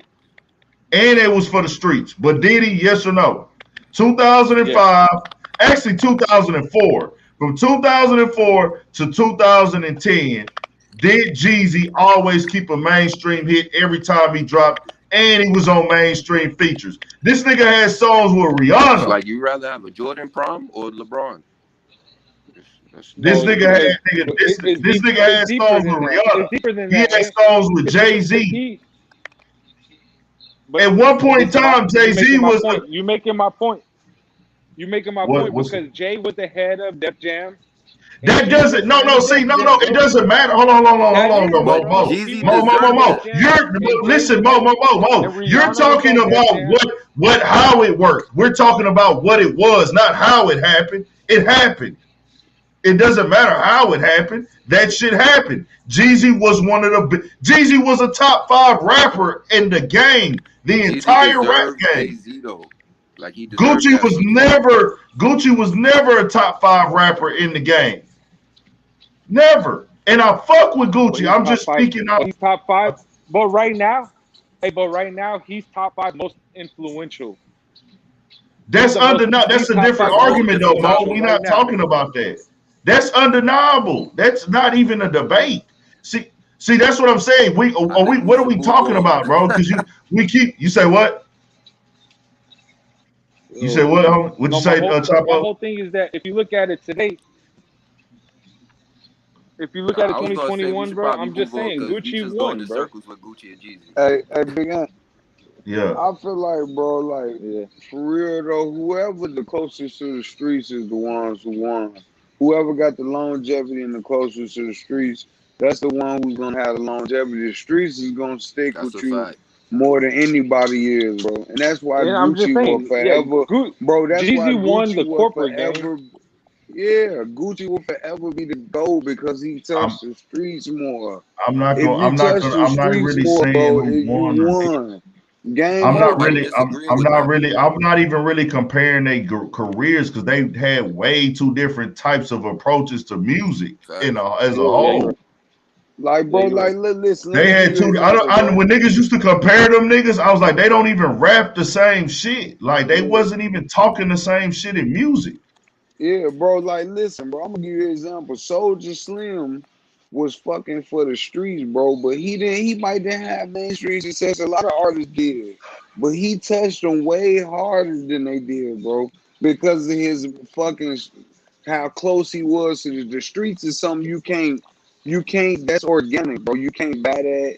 You can't really. But now they try to manufacture and buy the streets because they'll put a Name a little nigga out classic. here. Name a They'll classic put Gucci Mane album. a classic Gucci Mane album. Nigga, the streets versus Roderick Davis. Fuck you That mean, was nigga? cool. That wasn't a classic, Hold on, bro. what was the not the And I first one, fuck but with the second one. and see the way What was I'm the second talking, one? niggas is Hold on. taking it like I don't fuck with Gucci. I'm just being honest here. I Now fuck there's with like Gucci. I ride the there's Gucci. like two different type of classics. Yeah, my fault. Bro, the streets versus Roger Davis. What was the first one? That's a hood classic. The first one with Alley Cat on it. With That was a hood, bro. Half these niggas don't know one song off of there, bro. I fuck with Murder Was the Case, all that shit. With Pills. Them hoes was bangers, but they wasn't, bro. Them hoes did not have no impact or nothing. The shit that you talking about did not have an impact that Trapper Die had or Thug Motivation 101 had. No, bro, but Gucci killed. But this the thing, though. Trapper died and Thug No, we're talking about classic albums, bro. That's all we're talking about right now. I can't even. You right though, Big Ant, because I ain't gonna argue and say that Jeezy didn't have classic. And I want y'all to know I fuck with WAP a long way. The Real Is Back was my shit. Laugh Now Cry Later from Jeezy was my shit. I actually like Jeezy mixtapes better than his album. The Recession is my favorite Jeezy album. But I like Jeezy mixtapes. Jeezy made a song that ended up being the motherfucking anthem for the streets and the presidential campaign. My president is black. My Lambo's blue. Oh, that whole album is my shit, bro. Come on, dog. The Recession, bro, that's my shit. I get it. And like I said, it was different crowds. And I'm not saying that Gucci couldn't have got there. It just didn't happen like that for him. That's not a knock on Gucci. Gucci is that nigga. I fuck with WAP. You know what I'm saying? Yeah. East Atlanta cock and hammers, bandanas on quarantainers. No, we do not talk to strangers. Just cut off these niggas' fingers. Come on, man. I'm on WAP. Big Ant. Jeezy was talking to the nigga that was already rich. Gucci was talking to the average dirty nigga in the hood. Wow, nah. You can't say that. Nah, Jeezy was talking that out the mud shit too. Jeezy was talking that rubber band talk too. Send a bitch to the store, tell her I needed some rubber bands, nigga. Yeah, your Uncle Grady never stole all your rocks. You never hid 8 balls in your socks. What about the nigga in the hood that don't know how to hustle? That he don't even know how to make no money. He just a shooter. Gucci was talking to that nigga. Y'all got to think the whole hood ain't hustlers. That's what y'all forgetting, bro. But bro, I'm saying you saying the real, you saying some real shit. But all I'm saying is Gucci is that nigga. Jeezy was that nigga too. But I feel like niggas be feeling like I gotta downplay Jeezy to lift up Gucci. Nah, I don't agree with everything Jeezy did. I don't agree. It's more niggas that was like Gucci than it was like Jeezy. Gucci spoke to the majority. Every nigga ain't have $1 million in a Kroger bag. Gucci spoke more to the regular bro. You gotta think how many niggas. But I'm saying, what are you saying though? Like I'm saying they both had their crowds, they both had their lanes. Jeezy had the streets and he had mainstream and he had shit because he did shit with Keisha Cole. He did shit with Neo. He did shit for soundtracks and movies. Nigga, Jeezy got a motherfucking mainstream catalog. Right. I feel you know what I'm saying? Them people go away. The streets don't go away, Big Ant. And that's all I'm Streets saying, don't bro. forget you Like, though. The streets don't forget you like that. They do, but they don't, bro. The streets don't. Gucci could tour. If Gucci wanted to go do a tour and all these clubs and all these old, if he wanted to just do an old school tour of his music, and Gucci and Jeezy wanted to do one, let's see who would sell out more places. If Gucci you came say out there who? with his shirt off every night, if Gucci wanted to do his old songs and Jeezy wanted to do his old songs, and they wanted to go on the tour right now, let's see who would sell out the most. I I ain't gonna guarantee lie, it'll be dog. Gucci. That's not I even a can't say question that. though. That's I easy can't. or I no. can't. I can't say that Man, come on. Jeezy sell out in Houston. I don't know about now after the verses and the You terminology can't now have because he platinum done got albums married. and question that. But I'm saying, bro, Jeezy was a more popular artist, dog. It is what it is. He Man, was more Gucci. popular. He sold more records. And Jeezy just had the streets, bro. Gucci had the streets I ain't too, gonna. but Jeezy had them on a larger scale. Like if And you let me go to ask you like the something, hood Ant. venue, Ant, You Gucci say kind of. what? are If you Gucci was to go gonna like, yeah, yeah. You say what? you gonna watch that academics podcast with the WAC 100? Of course, I got to. You gonna be your reaction? Of course, I got I to. gotta see you That's react good to it, bro. content. I mean, all I'm gonna do is pull out a clip of whatever Hey, but Wax you know what said. I'm starting to think This though, is bro? not. You say what? Let me tell you what this is about, bro. And I just realized this shit. You know how Blueface just fought in a boxing match, right? And then he trying to box Mm-hmm. Takashi. Which ain't I gonna feel like happen. Wack trying to get close. He's trying to do something like that. That's He why know Wack that, trying to get man. close to him. He Yeah, knows that Wax. He knows that you'll Takashi is fuck with not about Jeezy to dumb fight hard. That's how you know he Teasy. crazy. No. This is what I'm saying. That nigga is not about to get in a ring with no nigga that can whoop his ass, bro. You think this nigga Takashi finna get out in the ring with Blueface and get his ass knocked out? This nigga Blueface like 6'4". Come on, dog. Yeah. That shit wouldn't even make sense. Like, I'm I'm just gonna get saying in the they trying to ring with make it happen. Blueface. Whack 100 went on there for the clout, dog. He went I on mean, Adam Wack 22 for 100, the clout. he's a clout chaser. The Yeah, disrespect towards Nipsey was for clout. Did you see he apologized for that, right? yeah. He apologized for that. It's all for clout. It's all Them for be the clout. niggas that don't have no talent, bro. Big That's what I tell clout. you about the niggas that don't have actual talent. They have to do shit to hang on in this game because He they don't have to even build gotta hang on in the relationships. game. You a manager, bro. You could just go get artists. You got the relationships. You obviously know how to find talent. Yeah, You that's a got two personality talented. defect. You got I don't two even think he's for talented clout. He's niggas. just corny. Yeah, You got two that's a talented niggas. personality defect. True Car, and I'm gonna tell y'all how much I know Wack 100 know the game. He came out here to Texas. He went down to Dallas, linked with Hollywood Baby, and linked with real life street stars. Had his artists tap in with them, took them to the radio, played the music, all that. Wack 100 knows exactly what the fuck he's doing with this music shit. Yeah. And that's just what I want to put out there. You got two artists who, whether you like Blueface or not, that nigga can rap. Whether you like it or not, he can Yeah. rap.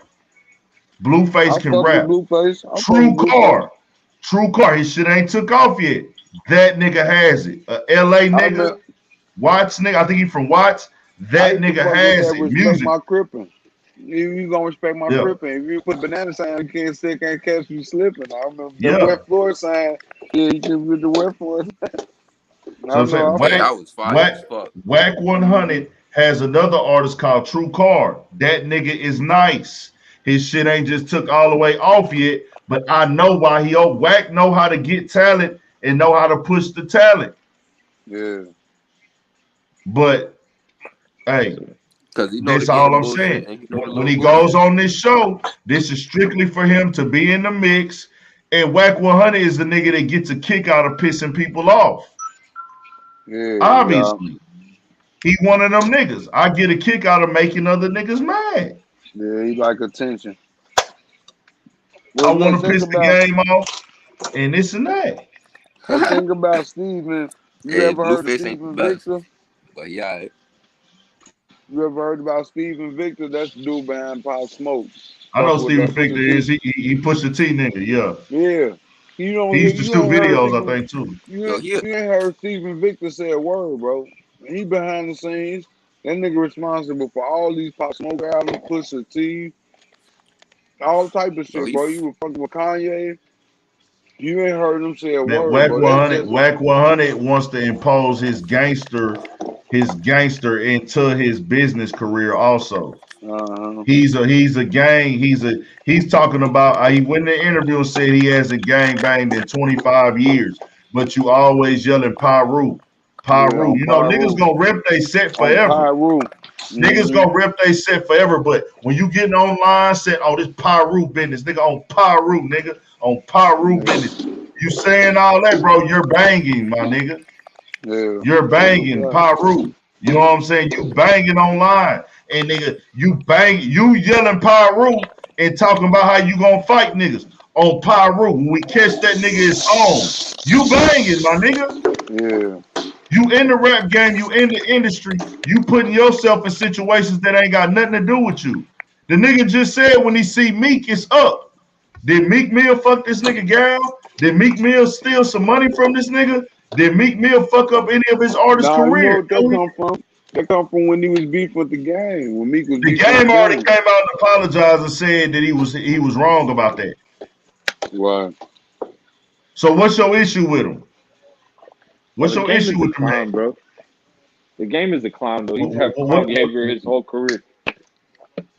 Right now, Whack 100 is more relevant, and he knows it, than the game. Facts.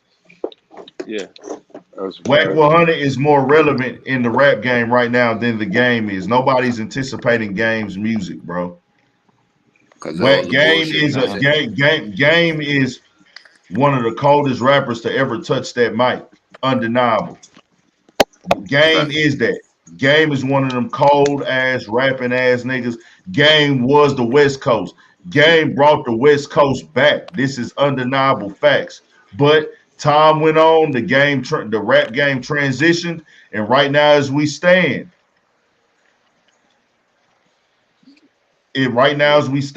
Whack 100 is being talked about more than Game. Yeah. And that's because Whack 100 is a genius. Whack 100 knows, let me link with the two most popping blogs, personalities, the two most popping hip-hop blog personalities in music. He befriends them niggas. Yeah. Him and Adam have a relationship behind the scenes. He spoke on that. Like, oh, you know, Whack 100, he spoke on them multiple times. He got a relationship with Adam. Then we see he's been having a relationship with academics. And you know what he realized too, though, Big Ant? He realized that, okay, even if my artist, like, the game ain't hard, the game ain't shit in the game right now. You know, no pun intended, but the game is nothing in the game right now. So he knows if I stay harder than my artists do, whatever I bring out will be a product of that. So if I stay hot, if I produce these artists, they gonna be hot up under me because I'm hot. So he figured out that part of which he is genius.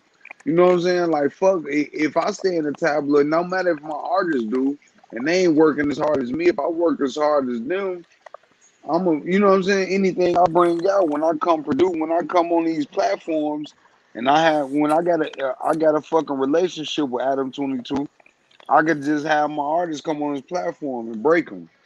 You know what I'm saying? Or academics. You know what I'm saying? This new artist That's that I facts. got. Or just post them on his Instagram, whatever. Like, he keeping the market close. He keeping the market in his hands. Like nigga, even if my artists, even if they can't even come on your show, promo or just having them be around you behind the scenes, or even me. I'm a manager, executive A&R, nigga. If the more clouded up I get, the more my shit go up, the more hold I got on the game. Right. And Whack 100 position popularity can only help him, not hurt him. Right. But the way he doing it, what's up with your boy Hassan Campbell, bro? I ain't seen Hassan Campbell. What he been on lately? Yeah, I ain't seen him lately, though. I ain't been watching them lately. You know, I got certain videos. I really ain't been watching a lot of content lately. I tried to watch a little bit of content today. I You probably don't got a gotta talk video about that coming on that video. Joe Budden shit After tomorrow. after I saw Kwame son them, man, I'm like, man, this shit, Yeah, man. nah, he was Yeah, reaching. I like He Kwame, reached. man. I ain't He gonna lie, reached that so video was hard on Kwame, it was just blatantly obvious, bro. Like it was like, damn, bro, you was reaching so hard, it made it obvious what you was doing. Like, Yeah. you know what I'm Nigga said you saying? took a blood oath. The fuck? Yeah, man. You took a blood All oath. that Who says conspiracy that? theory shit. I don't like all that conspiracy theory ass shit, Hey, bro. bro. I do not watch none Like of I that. told you, bro, that his son Kimball, bro, he was getting Yeah, molested by Africa Bambaataa, right? If yeah. you get molested for years, bro, Whoa. you if you get molested for years, bro, and you 17 or something, hey, bro, you like that shit. Yeah. You like that shit. Well. I mean, I ain't gonna get on here and push what that man's Hey, bro, if a sexuality is or motherfucker nothing. molest me, bro, This I ain't gonna be conversation went around left. him. You know what I mean? Yeah, I'm just saying I don't know that. I don't know all the facts on that. I don't know what's what with that. That's This between them I'm two conversation telling went you, niggas. You bro, left. feel Son me? Campbell's a Uh-oh. But clown, bro. but no, I'm speaking on all I'm speaking on is what he did with Kwame Brown. Is that hey What he you was went gonna say after about him. Gucci You know what I'm before? saying? But hey, that's just what that is. But Yeah. nah, whatever they had going on. I don't really talk about Charleston White. The formula is there that he does. It's redundant. I think everybody. We don't even got to talk about I Charleston White. don't even fuck Everybody with knows, Cool no more, man. I huh? don't even fuck with Cool no more. I don't fuck with dude, man, With cause who? Yeah, he corny too. with Did Charleston you White, ever bro, he fuck with just Charleston The crowd White? chaser. nah. I mean, I didn't never fuck, but I saw his little Never. videos here and there. You know what I'm saying? The Shit come shit he be past my saying. YouTube. I Yeah. listened to the nigga and tried to. First off, you know, the first couple of videos I watched, he still had dreads and shit. I'm like, this nigga funny a little bit. You just talking shit, but I started watching more videos. I'm like, this. I know niggas like you, bro. I That nigga know talk niggas like he. like you, boy. Yeah. You is one of them niggas that you a miserable nigga, really. The hoes never liked you. Nobody ever fuck with you, and you just all that misery has bottled up Damn. until you want to place it and displace it into your. You really hate black people because of how much, Exposing. because how these females treated you and how motherfuckers fuck with you your whole life. Because you really a Exposing. pipsqueak. Yeah, You used to you get a bullied. pipsqueak. You a weasel. Anytime I hear anybody talking about helping the community and doing all this, but every day you online looking and searching for any ways that you can be disrespectful to anybody, you out here thirsty arguing with niggas online every day, and we all and see this the difference, right?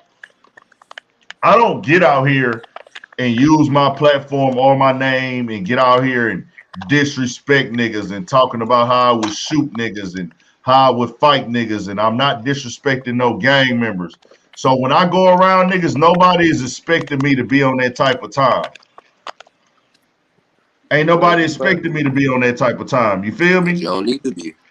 I don't gotta be on that type of time. You know what I'm saying? When I'm working with niggas or I'm trying to push something or I'm trying to come up in this shit. Nah. But you, on the other hand, you put that energy out there, you gotta be on that. When Mob James stood up, that nigga tone changed. Yeah. Did Bro, y'all and see then that? bro, and then that shit was so bogus because you don't invite a nigga to your state and invite a nigga to your platform and act like that on them and start trying to hashtag. Of course, you here in your state, you got your pistol, you got your concealed. Come on, bro, you don't get that. That's fake, phony shit, bro. That shit made me lose all No. respect for Charleston dude as a White went man, to bro. Charleston White went to Mob James shit. No, that was in Texas, wasn't it? Nah, that was in Cali. That was in no, that was you sure? Appreciate it, bro. Yeah. Bro, because That Mob was on the James Gangster said it. Chronicles Bro, He podcast. went on the Gangster Mob James, Chronicles. no, It Mob was on the, James said it hold like I on. came all the way down here. That was Charleston White podcast. Mob Oh, James it said it was? like, man, I came all the way down here. That was until he said I'm in here. I'm in y'all shit. He said it, bro. Oh, That was in okay. Texas, bro. Oh, he came He to can, Texas. Damn, that's yeah, crazy. he can't. Yeah, he came. That was in Texas, bro. He came. Yeah. He came to Charleston White shit, bro, to his podcast that he got. That's through Gangster Chronicles. That's why Oh, okay. Charleston White was so gun ho, and I'm like, that's fake nigga shit, bro. If I come to that's like if I come pull up on you, big ant, and you get the Yeah. high side on me. Like, of course, bro. Like, I'm in your state, bro. I ain't fly out here with no gun, bro. Bro, ain't I ain't nobody one of them trying to niggas. see. Ain't nobody trying to see Charleston White have no civilized conversation, bro. Yeah, bro. That They shit was need just him to that. keep being the only thing he can do is sell disrespect, bro. He can't sell no player shit. He can't Yeah, sell no cool shit. yeah. That's a fact, though. That's a fact. Talking Then they about get that. FDMX, but I respect Earl Simmons and F Nipsey, but I respect Emery Smith. Shut the Yeah. fuck up, bro. That Like nigga shut up. said, that nigga That nigga said, smoke he K2. came from the bank. Look, bro, the nigga came out the bank from the AT, the bank or something. He came out with like $2,000 in the envelope. He said, ha ha, nanny boo boo, I'm making money on y'all. I said, $2,000, bro? That's what you call? I said, oh, I you wouldn't give a tripping. fuck if you walked out that hole with 2 million. You still on some bullshit, nigga. Yeah, Like That, yeah, bro, but nigga, you that, you in your 50s, nigga, and you doing all this shit. But I'm gonna tell you what did happen, bro. And I try not to speak on other platforms in a negative light, and I don't want niggas to feel like I'm shitting on them. The thirst I spit the and real. the desperation and the want and need to shock the internet and go viral has made it a place for niggas like him to where now yeah, it's other platforms trying to do the same thing with him with other niggas. that's a fact. You know what I'm Yup. saying? They trying to do the same shit. We're like, we just gonna put up disrespectful shit every day now because we want to go viral. And I'm like, okay, bro, this is not it. Like, this ain't it, bro. Like, but once it works for a Vlad and other platforms, niggas is gonna follow. You know what I'm Right. saying? So now it's to the point like niggas is not chilling on the disrespect. Whatever the internet will let us post, we gonna post it. We gonna promote lies, we gonna promote fake shit, all that. You know what I'm saying? Right, yeah. That's a fact, bro. You know what I'm Because, saying? Like it's that yeah, nigga. Charleston White, let's be clear, his whole shit is built off of getting clout off of media. yeah. That nigga didn't But do no, he not talented. He didn't do no shit that made him take off. That nigga was talking disrespectful online. He went viral in Texas for saying he was going to snitch on rappers. yeah. But That's this why he what the went inter- viral in Texas. but Huh? this is what this is what the internet created began. Just like niggas ran to the rap game to get quick money, niggas running to YouTube now. They Yeah. seeing that it's a hustle, bro. The rap game became a hustle, bro. If you was a local nigga in your hood who had a little name, who had a little juice, you became a rapper. It's a hustle. It's a quick hustle, and that's why we seeing the rap game filter and niggas die out and go to jail and all that shit because it's filtering itself. It became the streets, and that's what how YouTubers are becoming, bro. Now it's becoming where everybody want to Everybody. have a YouTube channel and report on shit. So that's what you're getting, bro. You're getting the quick money. They saying that you can make money and monetize off this. Somebody told also white dumbass before we even start making money off this shit. Like, oh man, you can make money off this. He like, for real? Oh man, you mean to tell me that I can make a couple $1,000s off this? Oh man, Well, look see, man, nah, bro, see, that nigga Charleston White came in this hoe, bro. He went viral for going online and say he was a snitch, bro. I saw yeah, this. yeah. I follow Rat all the Williams, the Texas Rat media. Williams shit. He was saying he was a snitch. That's how he first started. Then he started calling out Hey, all the hey, Texas rappers. hey, He stop started talking about calling out Bozo then. songs. He started No more calling out Go Bozo talk. Yayo, Bugatti, Lil CJ, and Oh then yeah, the Bozo. blogs started posting them out here. No more Bozo talk. If you could get into the rotation of the Texas blogs, you could pop off in Texas on the internet. Facts. Yeah, If you y'all could get know a my rotation, if you could get y'all into the media game rotation, popping. you said We getting what? rotation right now. Y'all By us. media game popping, bro. Y'all got a Yeah, lot of media motherfuckers, like we got for a lot real. of media. Chicago, We we don't got have that, bro. We don't. yeah. If you notice, But bro, y'all is one city. We talking about for the whole state. Like we got mm, shit for the whole state. Well, Dallas, Fort Worth, the DFW, and Houston is the main two. right, yeah, So we got that's the those are the difference main too, two though. media. So, Yeah, but that's the difference DFW, too, they though. media is more popping than Houston media. Well, But see, I ain't gonna lie, that's the difference between us and Houston. I mean, between us and DFW If I was in the DFW, I would have interviewed all the known rappers by now. They would have all tapped in. They would have made themselves reachable, or they would have tapped in with me, or something. You know what I'm saying? Right. It would have, but out here in Houston, it don't work like that. Like that's just what it is. But that's the natural cycle of shit because Houston, y'all had a super big. Y'all had Paul Wall, Mike Jones, nigga. Y'all had Slim Thee. Y'all had a whole movement, Sharpay, Ghetto Boy, bro. Y'all had y'all more than y'all fair share of the cake. So it was time for them to get there. You know what I'm saying? No. It ain't even that. I'm just speaking on how it works. Cause I go to Dallas and I get love. Like if I go to Dallas, I can hit any of them niggas and work with any of the media out there. Right, yeah. Or I can pull up on a lot of artists in Dallas. Like I got niggas in Dallas that want to work with me right now. I just interviewed Bugatti Casino. He from Fort Worth. Yeah, and Bugatti got over 100,000 Instagram followers. Nigga, I ain't got 10. I hit that nigga and asked him for an interview. Only asked him for an interview one time. In the 3 years I've been doing this shit, that nigga said, "Yeah, pull up right now. I'm at a video shoot." Yeah. 918 DJ say Bugatti, Texas man. big as fuck. You can talk ish and hide. That is very false. 918 DJ. Hey, These niggas out here, especially in Houston, these niggas will come get you. Like it is what it is. If it's like that, it's like that.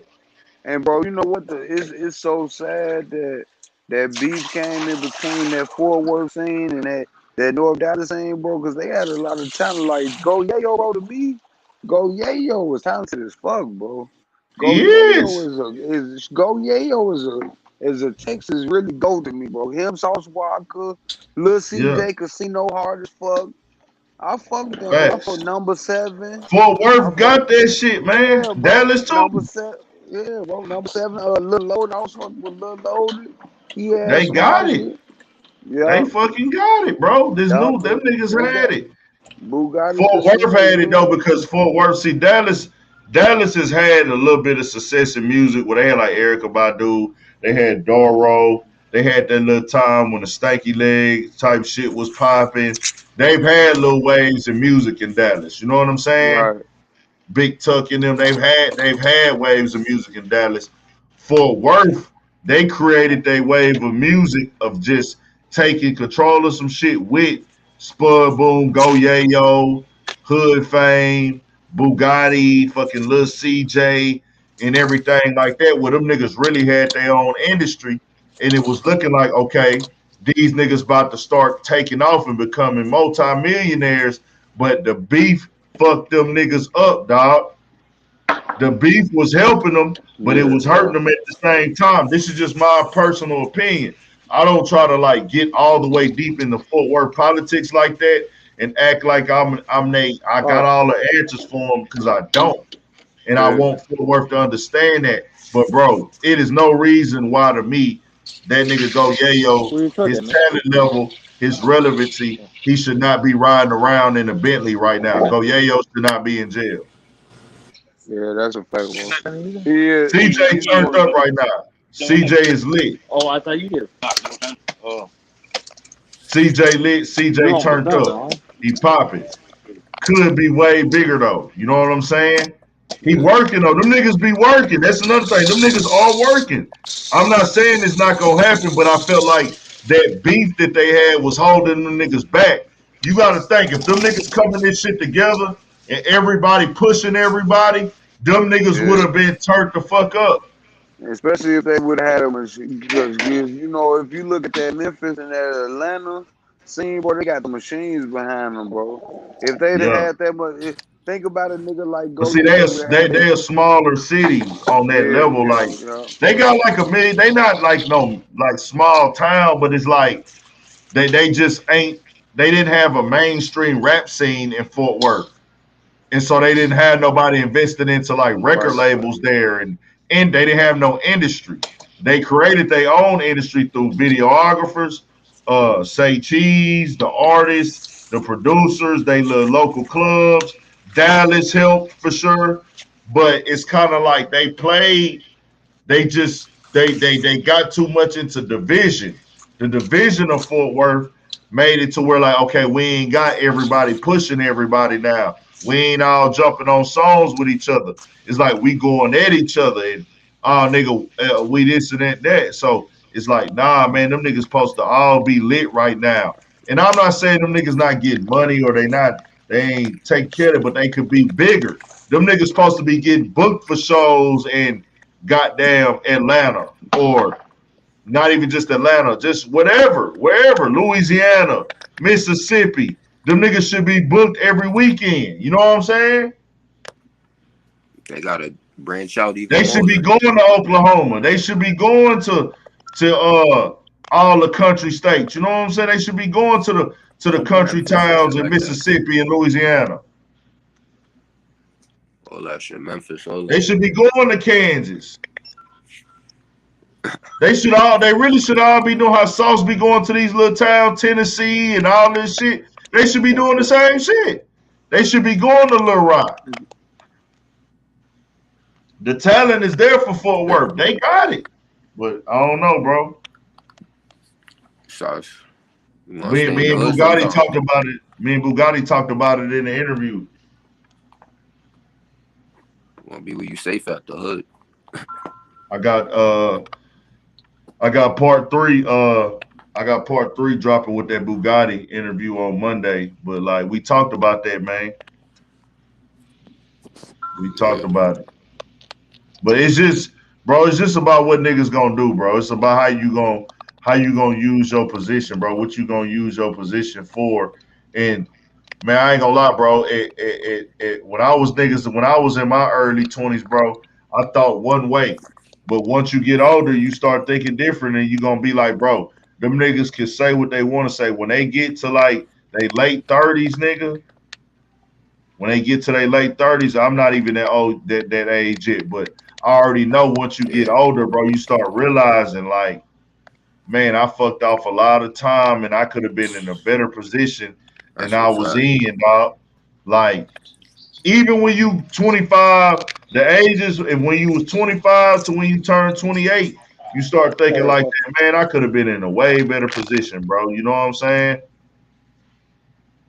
Right. Sometimes you just be stuck in your ways, like. And then once you get older, you realize like, man, I could have did this shit way different, and I could have been way more lit, dog. Ain't nobody finna brag about fucking off their position. If you do, you an insane motherfucker. Ain't nobody finna brag off about fucking up their own money in their own bag. You know what I'm saying?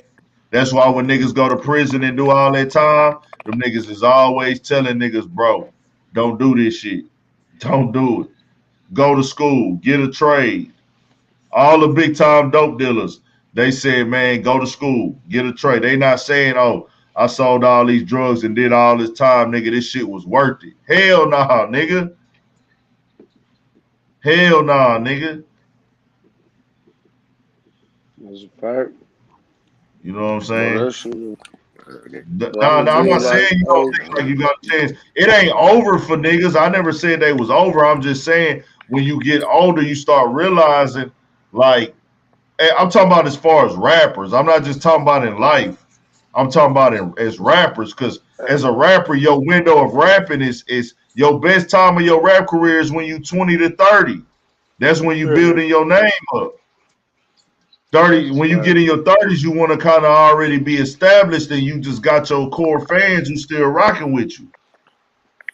And you can gain new fans, because it's a lot of like, huh?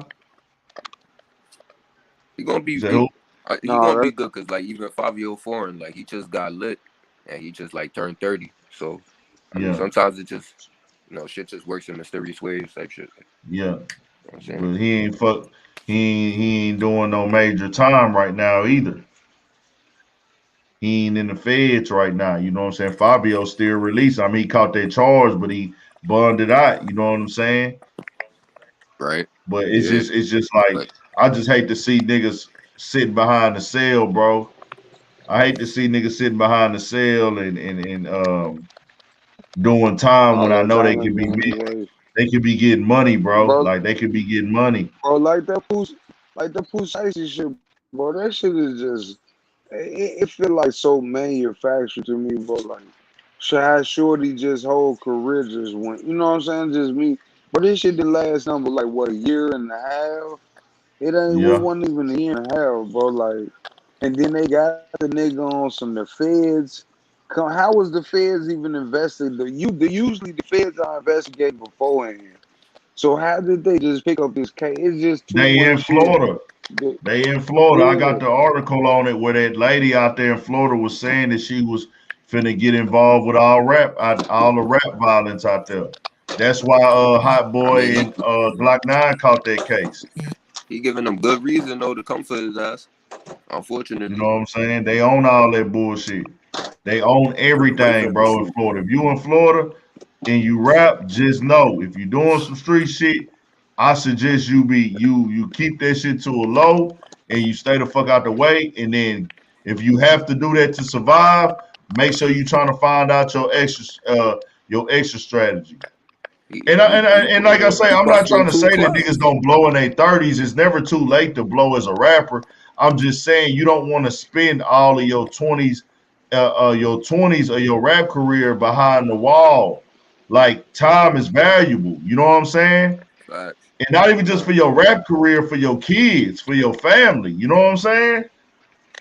Right. Hey, but to me, I feel like he need that little sit down because he was wilding. You can't be shooting and shit in the club. Like, you need to reflect on that a little bit. Like, unfortunately, like I don't want to see him locked up either. But you know what's crazy? But I feel like he not even that type of little nigga, but he been forced. His lyrics and what he been around forced him to act kind of, you know what I'm saying? Because in a different time with a different label, Pooh Shiesty could have kind of been a rapper for the ladies, you know what I'm saying? Or he could have been a rapper for the ladies. Have you heard that nigga voice? Yeah, nah, bro, but he could have been marketable on a whole nother level, bro. You know what I'm saying? That nigga Pooh Shiesty voice says, I gotta rap dark. Like, I have to talk like, that's that nigga real voice, bro. That nigga sounds like the motherfucking, like, I have to rap about the shit that I rap about. Not to mention I'm from Memphis. But bro, if you And not to mention I'm from Memphis, and this is the city where our legendary rap group actually bragged about robbing. But bro, and my name is Pooh Shiesty. On to top of it all, my name is Shiesty. Yeah, but bro, if you give Pooh Shiesty a subject matter to rap, like tell him to make a song with you get that nigga 200,000, huh? You got to do a feature with this female artist, and nigga just got to bro. I'm pretty sure he creative enough. I could tell by the way he rap that he could be able to switch from what that drill shit he talking about to cause he could play with words, bro. He's a wordsmith. He can play words. We could play words. Pooh Shiesty had a video, bro. He would have never blew how he blew. Pooh Shiesty got a video. I forgot which one it was. It's in LA. There's a gang of bad bitches in the video, and Pooh Shiesty's not touching any of them hoes. They're not hugged up. They not nothing. It's like Pooh Shiesty said, I don't want none of you hoes hands on me, nigga. Like, he's 21. Huh? He's 21, nigga. He's 21. What you mean? What you mean? I'm saying like he has to keep up that for. But think about a 33. That's why I say the maturation in the artist, bro. Like let's see Pooh Shiesty at 33. Let's see if it would be if we can get if it'd be beautiful, we can get to see him grow to 34 to see what type. I think we will. I think Pooh Shiesty finna. Bro, I ain't gonna lie. I picture Pooh Shiesty having that white coat following because it was so raw. I could see it just crossing over to the white fans like 3-6 Mafia. I can see that shit crossing on like 21. How 21 Savage did. Like, but you gotta 21 Savage. Nobody ever saw 21 Savage music being able to go the way that it did. Yeah, but a couple more big features for Pooh Shiesty. That nigga was gonna be that next nigga like that. You know what I'm saying? To where though. He from London, so that's nah, that ain't got nothing to do with it. Where that shit was just gonna cross over. A couple big features. Every artist is a couple hits away from making it to where, hey, I got the streets but now I can go sell to this crowd too. And Gucci Mane understood that. Gucci Mane understood. That's why they started branding that nigga better. They was branding Pooh Shiesty. I think because of Gucci Mane, he won't touch that lane. Just because, like, even Gucci Mane, he never touched that lane fully. Like, the female, you know, hip-hop mix. So I think. How not, nigga? Gucci had that shit with Mariah Carey. Gucci had that shit with Mariah Carey. Then you forgot Spotlight with Usher. But you gotta Mariah hit him on that one. Like, he didn't think. But he did Spotlight with Usher. He had Usher on his album, the Spotlight. All right, well, shit. Then I don't know why he don't got. That's what I'm saying. You're gonna go that level once your shit is big enough. It's like, bro, I got the opportunity to put out a single that's gonna make me super rich and be able to perform at festivals and crowds that I would never think of. Come on, like, nigga, gonna touch that shit. You gonna do that shit. You gonna get in that bag.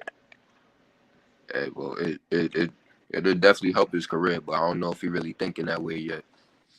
So, type shit. That's but shit, man. Hey, I appreciate y'all joining in. Yes, sir. I'm finna end. I appreciate all the support, everybody in this motherfucker. Y'all stay up. Y'all be safe, man. Shout out to all my political partners, everybody who tapped into the game. I appreciate it. What we had in here tonight? We had Cali in here. We had Connecticut in here. We got Chicago with the Gooch up in here, of course. Yes, sir. What else we had? I forgot. I don't know where the fuck that nigga You did about 4 hours on that. Fire. Facts. I did that shit the other night too. Yeah, that's what's up, man. You know what I'm saying? It's all love. I appreciate everybody who be tapping in, man. Everybody. My boy Mo tapped in tonight. Shout out to my boy Mo. Yes, sir. Whoever else up in here, man. I appreciate everybody. Kobe Finney, for sure. AC, Holden Caulfield, DJ Marvgo. Everybody that was in here tonight, I appreciate it, man. Y'all hit the like button on y'all way out. If y'all ain't hit it, we locked in, man, for sure. We'll be back in Monday. We'll be on the Monday will be Studio 56 podcast. Y'all make sure y'all tap in. I think we episode 58. I might go live tomorrow night, depending on how shit go. We'll see. We'll tap in. Shout out to San Antonio too. Mazarvo Max, I just seen that. Shout out to everybody in Texas, Dallas, Fort Worth, ODFW, Arlington, Austin, goddamn Corpus Christi, fucking Beaumont, Port Arthur, fucking College Station, Denton, goddamn me, Laredo, El Paso, Brownsville, everybody in Texas, man. Amarillo. You know, we got so many goddamn cities and towns in this motherfucker. We'll tap in, though. For sure, love, G. Y'all boys stay up. Yeah.